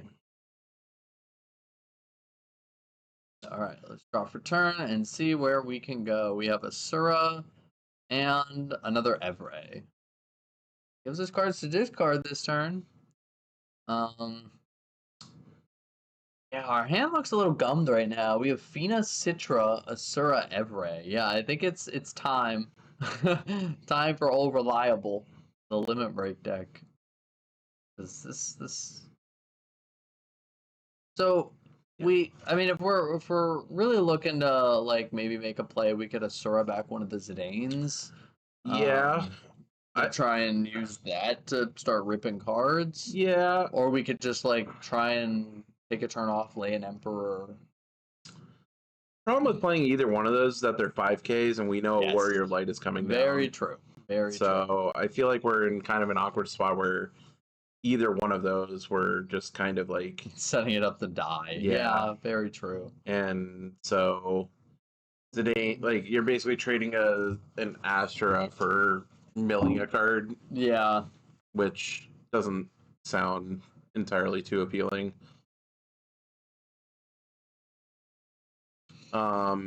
Another option we could go for is we could go for the Luso, and we could find backup 5. True. That's not a terrible. Not the worst. Still putting a 5K out, but it's a 5K you're not attached to. Yeah, I mean, I feel like Sergio might leave it there knowing he has the Citra in his deck. That's true, actually. Because he doesn't know what's in his hand, but he's seen that it's in the deck, and he may just be like, that would be prime card to get stuck in your hand. Yeah. Sergio would probably remember it's there. We are taking your play here, and we're gonna go for the Luso, curve out to 5. Yeah. I think we just go get the Carpenter here. Yep. Okay. Kind of wish Wind had like a better, like a kill spell that wasn't like. Don't give Wind more. They're fine. It's in a sweet spot. It's I don't know about that. Like, give it like that deck is like one card away from being a problem. It needs some busted LB cards. Ace isn't enough. Ace is pretty good. Ace, the place that lives and wins LB deck. They got Zidane. Every card's named Zidane. That's true. When are we getting a blank? What if we get an LB Wind blank? Yo. Limit break Baku. Cook. Okay, we are gonna Asura. Asura. Cast Atomos 2. triggers. What are we doing with the Atomos? We pulling something back? I think we activate those. Oh no, we are targeting Zidane. Okay. I saw us point to it. Yep. Then we can go Carpenter, Zidane. Interesting.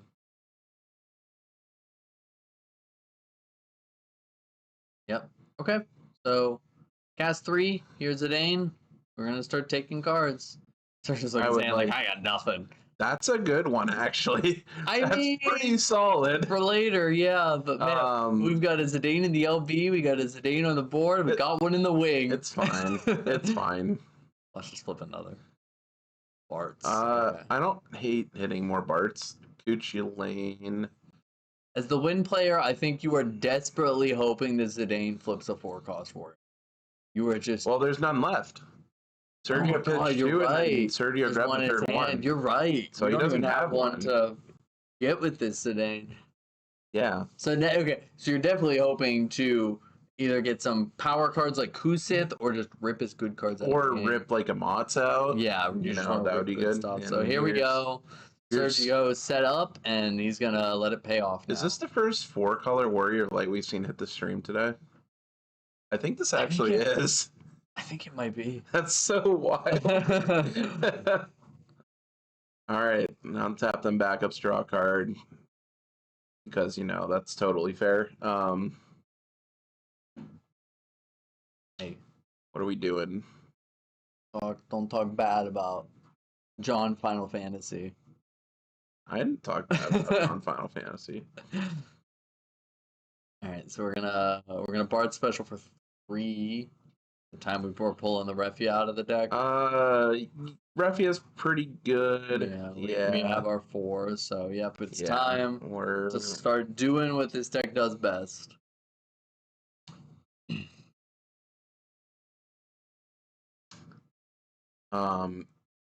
Yeah, the wild thing is we can get rid of both Zidane and Luso with the Warrior of Light.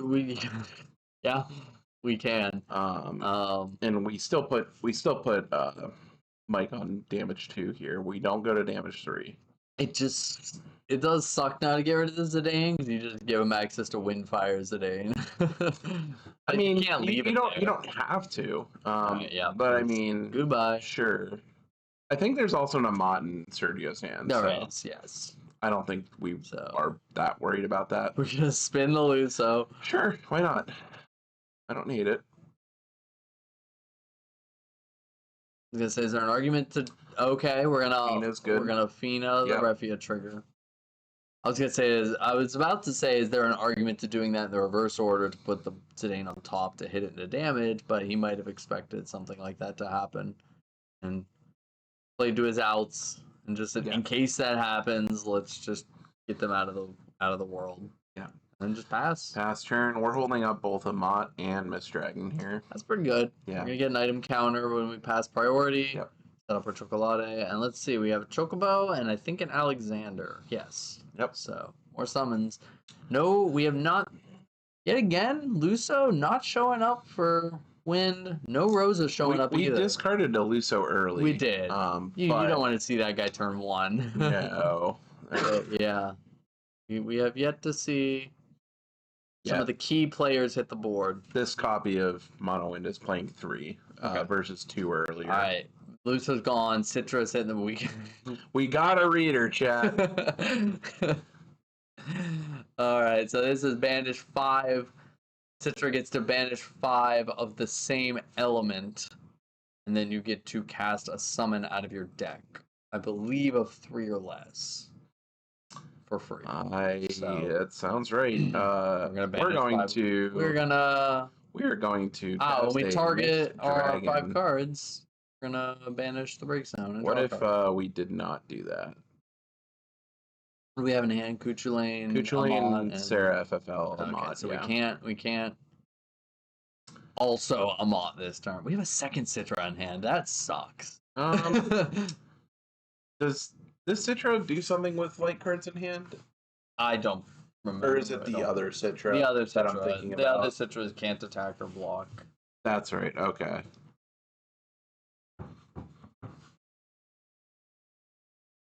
Yeah. This one is just when you cast a summon, you can choose a forward. It loses 2,000 power for the turn. So at this point, it is a 2k power loss when you cast a summon. I mean, we can chip away at that Warrior Light. We can try, but or that Refia. we might just be chocoboing this thing back into our hand. We could cast this Windfire Zidane. I hope he remembers that's sitting out there because that wouldn't be the worst thing to play, but yeah, just to get a peek at what we're working with. Yeah. So. All right, we're gonna gain an item counter. Nice. Yeah, activated draw. draw. All right, let's see what options we can get. He's keeping it a secret from us. Yeah. Make sure you. That's a Carpenter. That's not the card you want to see. Yeah. So. Yeah. We just pass here. Yeah, he doesn't have a lot of options to work with right now. It's Mono Wind. That's kind of unfortunate. He just threw a second Amot. Yeah, he just needed like a good name we could put on the board. A Lulu, a Rosa. A Rosa would have been awesome. A name we can get on the board to start making these casts actually matter. And Carpenter was not the card. No.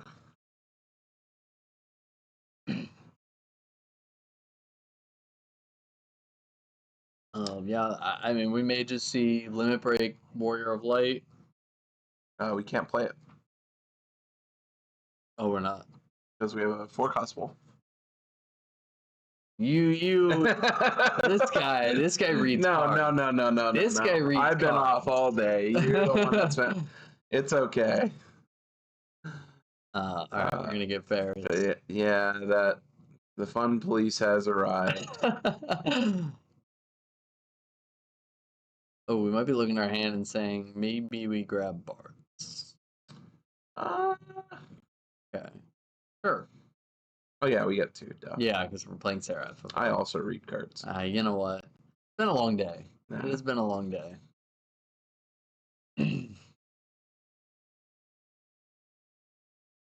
So it's like what do we what's our plan of attack this turn? There's not a whole lot to like I almost mess with here. Yeah, You almost want to leave this Citra here, but it's I mean, we're gonna have to just but I mean we can just get 4 activations off our backups just by going to combat. So yeah, we're just gonna ping it, go to combat, activate 5, draw, and then we can like swing and ping it again. That's And we're gonna draw a Luneth, so we can double cast these emotes very easily now without giving up our. Yeah, this is if you're in Sergio's position, you have to be feeling pretty good. We are at 6 cards in hand. We got to get a card out of our hand. that's fine. We'll find a way. Life finds a way. We'll probably play this Ferris. We'll play this Ferris and just Citra's gonna die a miserable death. We're gonna Bart special. We are still in combat, as far as I know. We went to combat to activate, so. Oh, we're just gonna pull it out. Okay. Yep. It is dying a miserable death.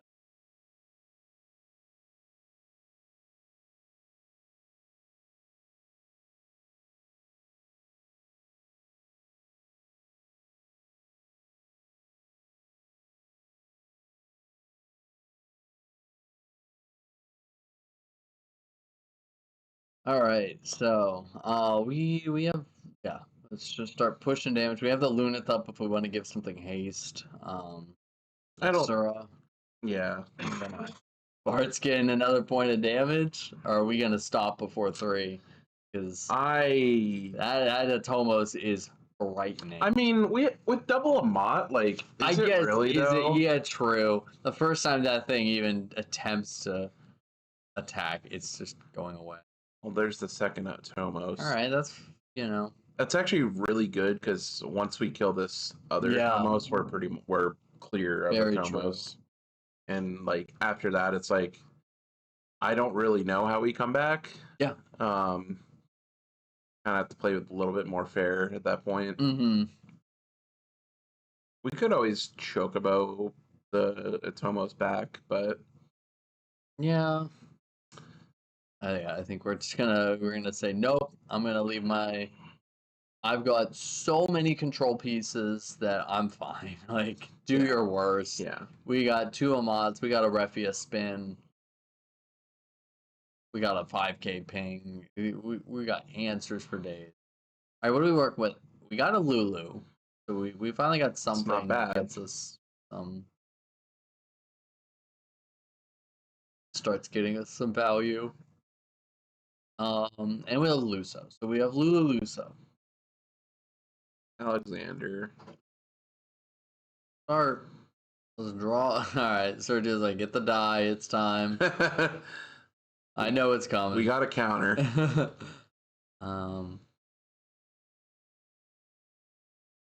We might have drawn Chaos Walker. There's our Lulu. We're gonna recur this Alexander. That's 2. Like I can see just Sergio's brain melting in real time. Yeah, because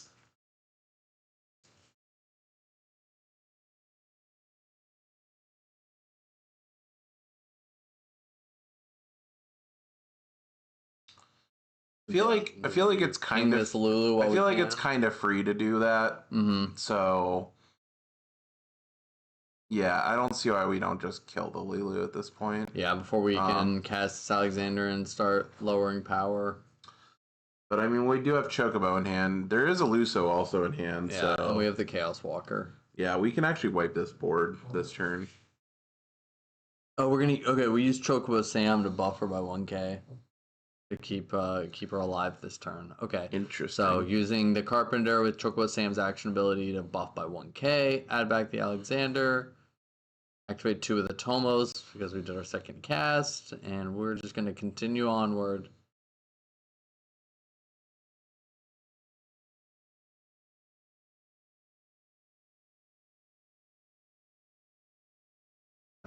So where do we go from here? I believe we still have an Every activation. Yeah, we do. So I feel like we could Luso here, draw, because that'll be cast 3, and then Alexander will be live to do draw 2 on cast 4. Managing these casts is like, okay, we're gonna Chaos Walker. Here we go. We get to see one of these cards from the new set, Chaos Walker of the Wheel. You get to choose a forward that doesn't have multiplay on it. You remove it from the game, and then you search for a card of the same name and add it to your hand. So we're gonna 5k set Warrior Light to 5k power, and then we're gonna go get another Lulu.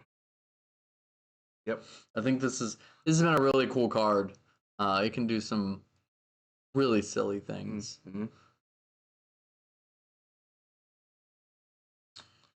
We're gonna we're gonna activate Warrior Light. And a little.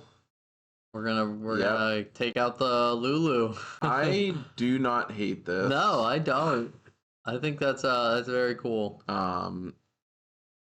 We still have 4 Warriors of Light up if we need to.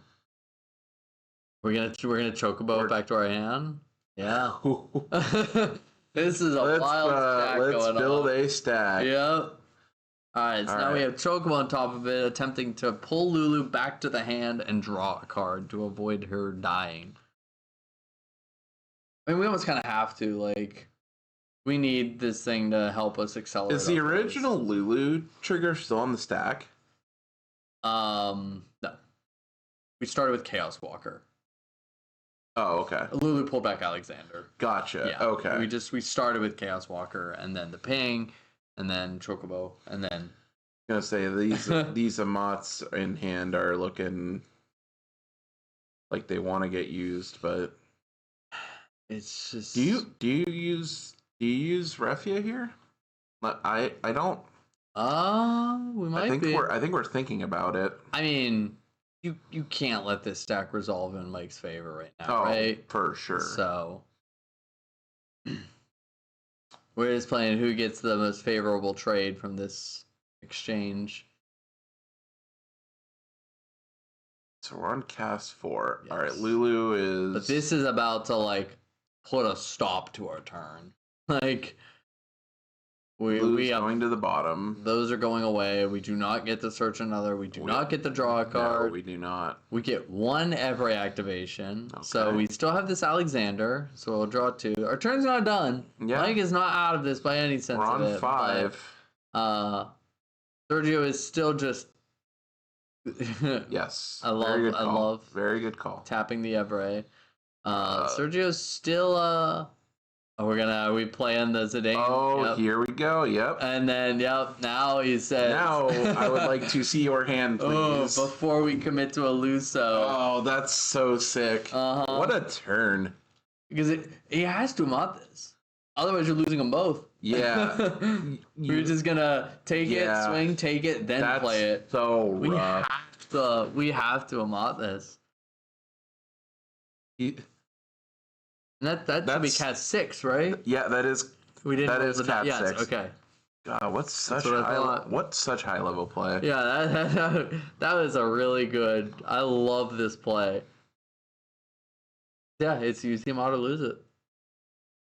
Yep, and I think we're wrecking. Oh no, we're just, letting it go. Sure. Yeah,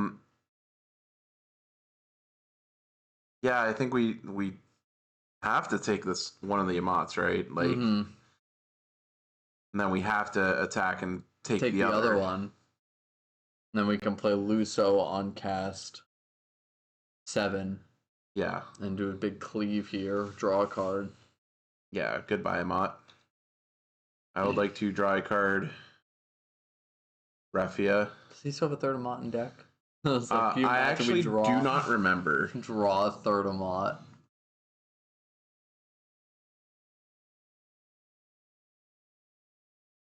And the nice thing for Mike here is... we're going to Kuchulane. Okay. Drawing that Refia gets us the water to be able to Kuchulane. So now we do not get to rip that Amat. God. And we can hold... Oh my... What a turn! Wow. That's awesome. Activate a Tomos. Swing and activate. Remember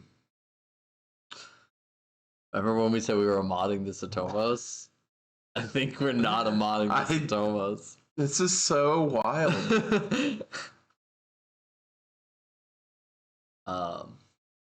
Players do have about 6 minutes on the clock. So this is definitely the turn though. Yeah. This has been so cool to watch. I don't know what I would.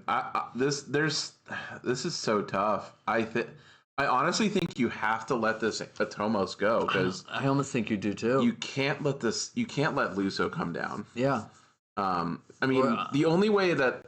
Well, I guess the problem is if you let Atomos resolve. Okay. No, if you let Atomos resolve, then you lose to Luso Chocobo. Yeah, very true. So we have the knowledge. He does not have the knowledge. There it is. So there's Luso. Everything's gonna die. Die a horrible.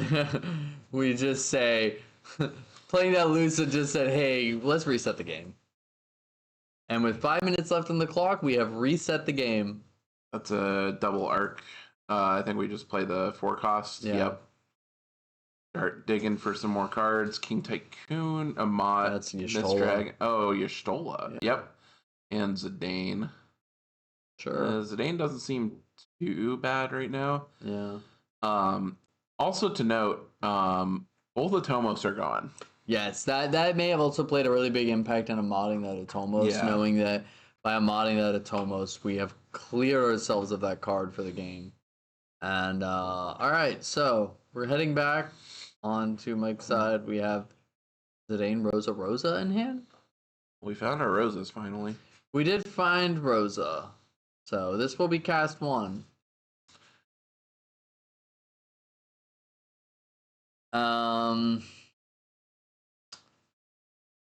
Man. Oh, that's true. Yeah, you can always assert the Atomos. Yep, that makes sense actually. Okay, we're going for the Citra again. Yeah, I think There's nothing we're doing about it this time. No, absolutely not.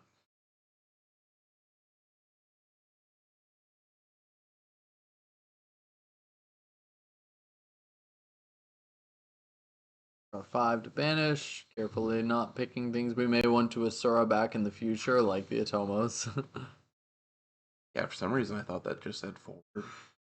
It's a character. That card is very good. I don't read win cards. That card's very There's good. only one win card I play, and it's King Tycoon. Alright, so what are we casting here? We have fresh pick of our deck. I mean, it probably is just... It's just... Okay, Dryad. Okay.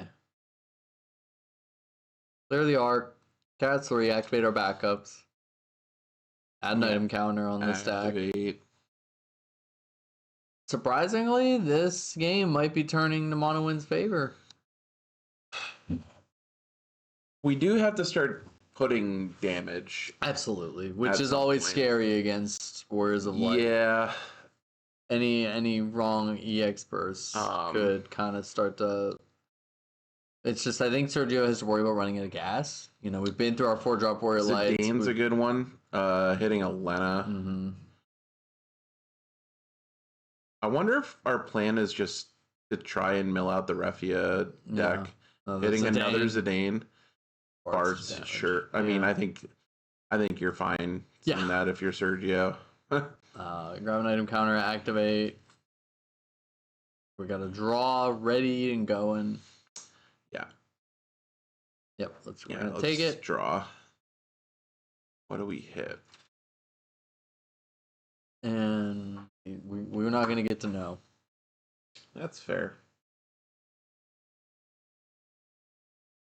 We're passing the turn. Okay. All right. Shantoto Lunith. I'm not going to say those aren't the cards you want to see, but those are not the cards you want to see. There's certainly better cards that we could have hit. Here she comes. Here comes Toto. I mean, yeah. Ain't in Kansas anymore. He said, if I'm going to run out of gas, you're running out of gas too. We do have a second Rosa, though. He might have more cards removed. Maybe we don't. I thought he had a second one in here. You The might way have we pitched pitched it. it. Yeah. There's Yeah, Luso, no, that card. There's Lulu is the other Oh, card. we had. Lulu's pretty good. He might have more cards removed from game than in his deck at this point. Zidane, yeah, get rid of that. Get that out of here. Let's. Do you swing? That's a Sarah FFL. I think he's keeping that. Yeah, I mean, we don't care about that one. Yeah. Would you like to discard this? I mean, I think Yeah. I think it's fine if your plan is to just mill out here. True. There's the wool backup. Sure. Yeah, we don't. I know care you about want to that. see. You probably want to see some bursts here, but you also just want to see some dead cards get out of here. Okay. All right, we're passing back, and let's see. Who's at Bart's? What can we go? All right, this is where we have a Lena special open. We have Kusith open. We have some. You have some plays. Yeah, we could. It's just Ferris can. So we have potential. Is there a second arc in this deck? Arc 5. No. Okay, so just the one. Just the one. Sometimes we see 2, but Yeah. not here. So yeah, we're gonna Lena special here. I was thinking we were gonna go Ferris into Arc 5 into Refia, but I don't think we can. I don't think we can do that. Yeah. Bart's Bart's coming down.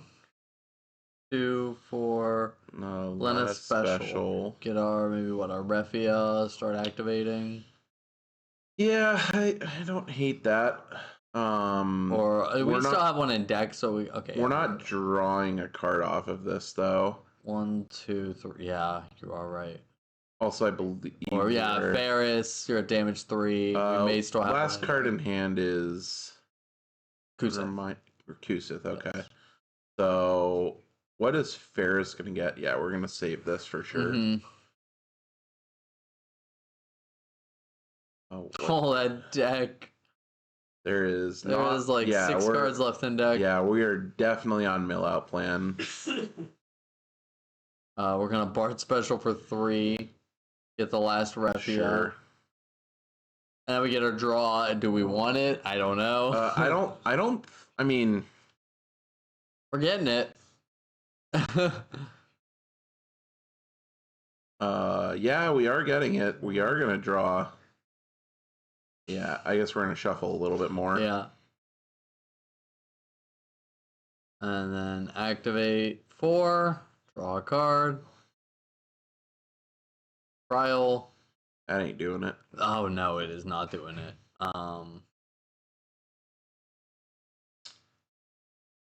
It's a shame not that we couldn't clear this Zidane.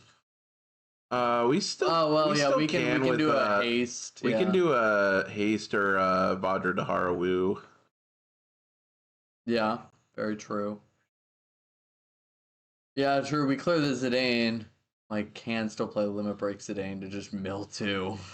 I mean, yeah, that's the problem. Is I Yeah. don't think you want to clear it because your plan is now milling. We're in turn 1 here. Which we're gonna mill anyway. So, Mhm. and if we have a way to bounce the Zidane, we can mill 2, and then we just win there. Yeah. That's So that's yeah. Lulu can get back. Chocobo. Do we still have it? Yeah, we do still have it. So yeah, Turbo Zidane, LB Zidane, mill. So that's kind of our game. I mean, well, we attack with the Zidane first, I believe. Yeah, rip whatever the card is. Oh yeah, we're not. Oh attacking. yeah, duh. We're not attacking, and that puts it back in deck. Let's go. Oh, that's he just put a true. card back in. Just put a card back in deck. I love that. That's true.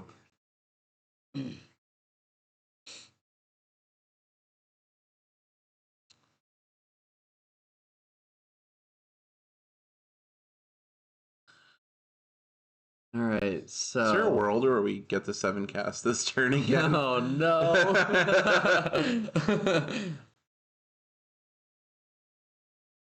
Spoiler: there might be. We might be getting there. With Lulu, all things are possible. That's true. True Lulu. Chocobo, and one card in hand. Sergio's just watching at this point. It's like you're free. Just play your cards. Do the mono win stuff. This is what we call F6 if you were a Magic player. So 5k power to the Ferris. Return Lulu to hand. All right, we're done. We're scooping it up. I believe we did get the result. signal that Mike Powell's team did win. They took the event. So congrats to Mike Powell and his teammates for taking the event. Want me to run out there? I can see if Mike Powell wants to talk about his game. I would love to talk about. You can talk to. Yep. Oh, that's right. Yes, but before we do our interview, thank you. we have one final giveaway to do. Do you want to? Yes, we do. Actually, I can do a question for this. Yeah, so we have our final giveaway of the evening. How about a box of Legacy Collection from here? Everyone here at Four Horsemen. Yeah, that's such a cool. That is such. Yeah, a cool I have process. ripped so many boxes of this. I've been trying to find signature like wool or Una for the longest time, and I just have failed. So, if any of you hit a signature wool or Una, I will be mad jealous. But anyways, Corey's going to come at you with a question. You know the rules. Make sure you're first in chat. We'll give you about a minute here to refresh. How difficult do we want to do? I feel like this one for a Legacy Collection box, you got to make it difficult. All right. That sounds good. Let's make it diabolical, if you will. No, I got one for us. Let's go. Okay. Yeah. So yeah, that was a very fun game to watch. I love getting to watch World's Caliber players just go head to head like that. That was wild. Yeah, but just what a day of like just games. It's really good Final Fantasy. Absolutely, there were some really cool decks we got to see. Some incredible games to watch.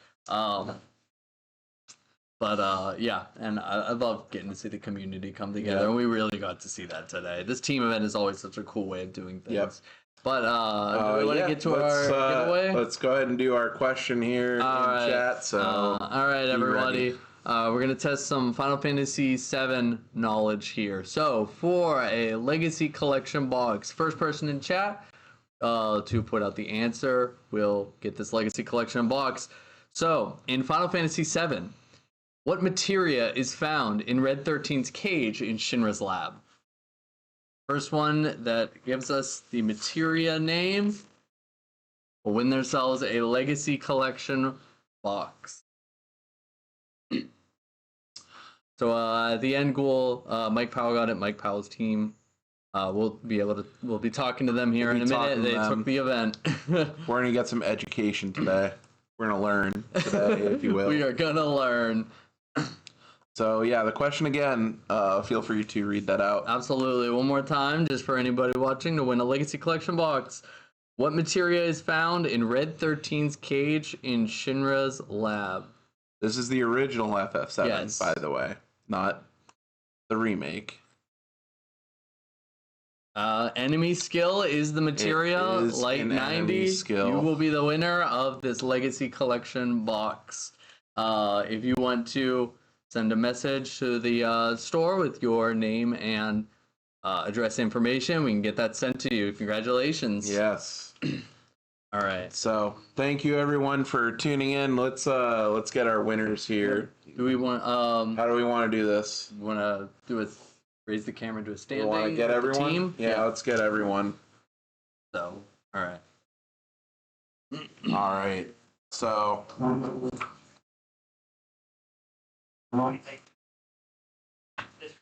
All right.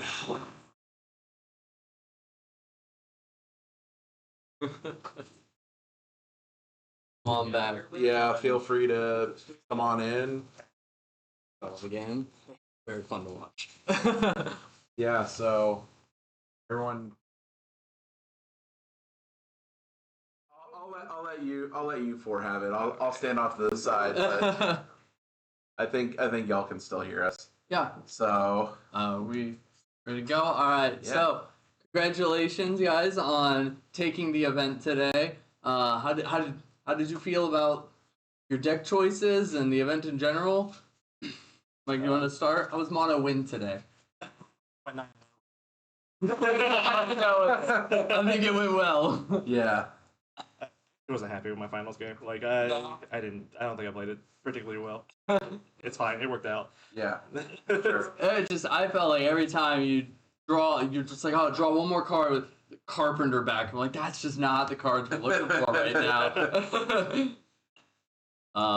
But yes, and then going down the team, the games we didn't get to see. What decks were you guys running? Okay, Water Lightning Monsters. I was running a Fire Ice Warriors. Very nice. Pretty solid decks. Absolutely, yeah. We saw a lot of Warriors representation today. Yeah. But Tyvos is a good card. Tyvus is absolutely a very good card. Yes, it is. But yeah, was there anything you guys played today that really surprised you out there? Some Cat 8, some Cat 13. I saw some Scions I didn't 13. expect. Okay. But Nice. Good Yeah. matchups. Teamwork. That's I asked Mike what to do a couple times. It's good advice. perfect. Love a Yeah, team match. that's the advice you're looking for. Nobody helped me from hunting. I was all alone. Yeah.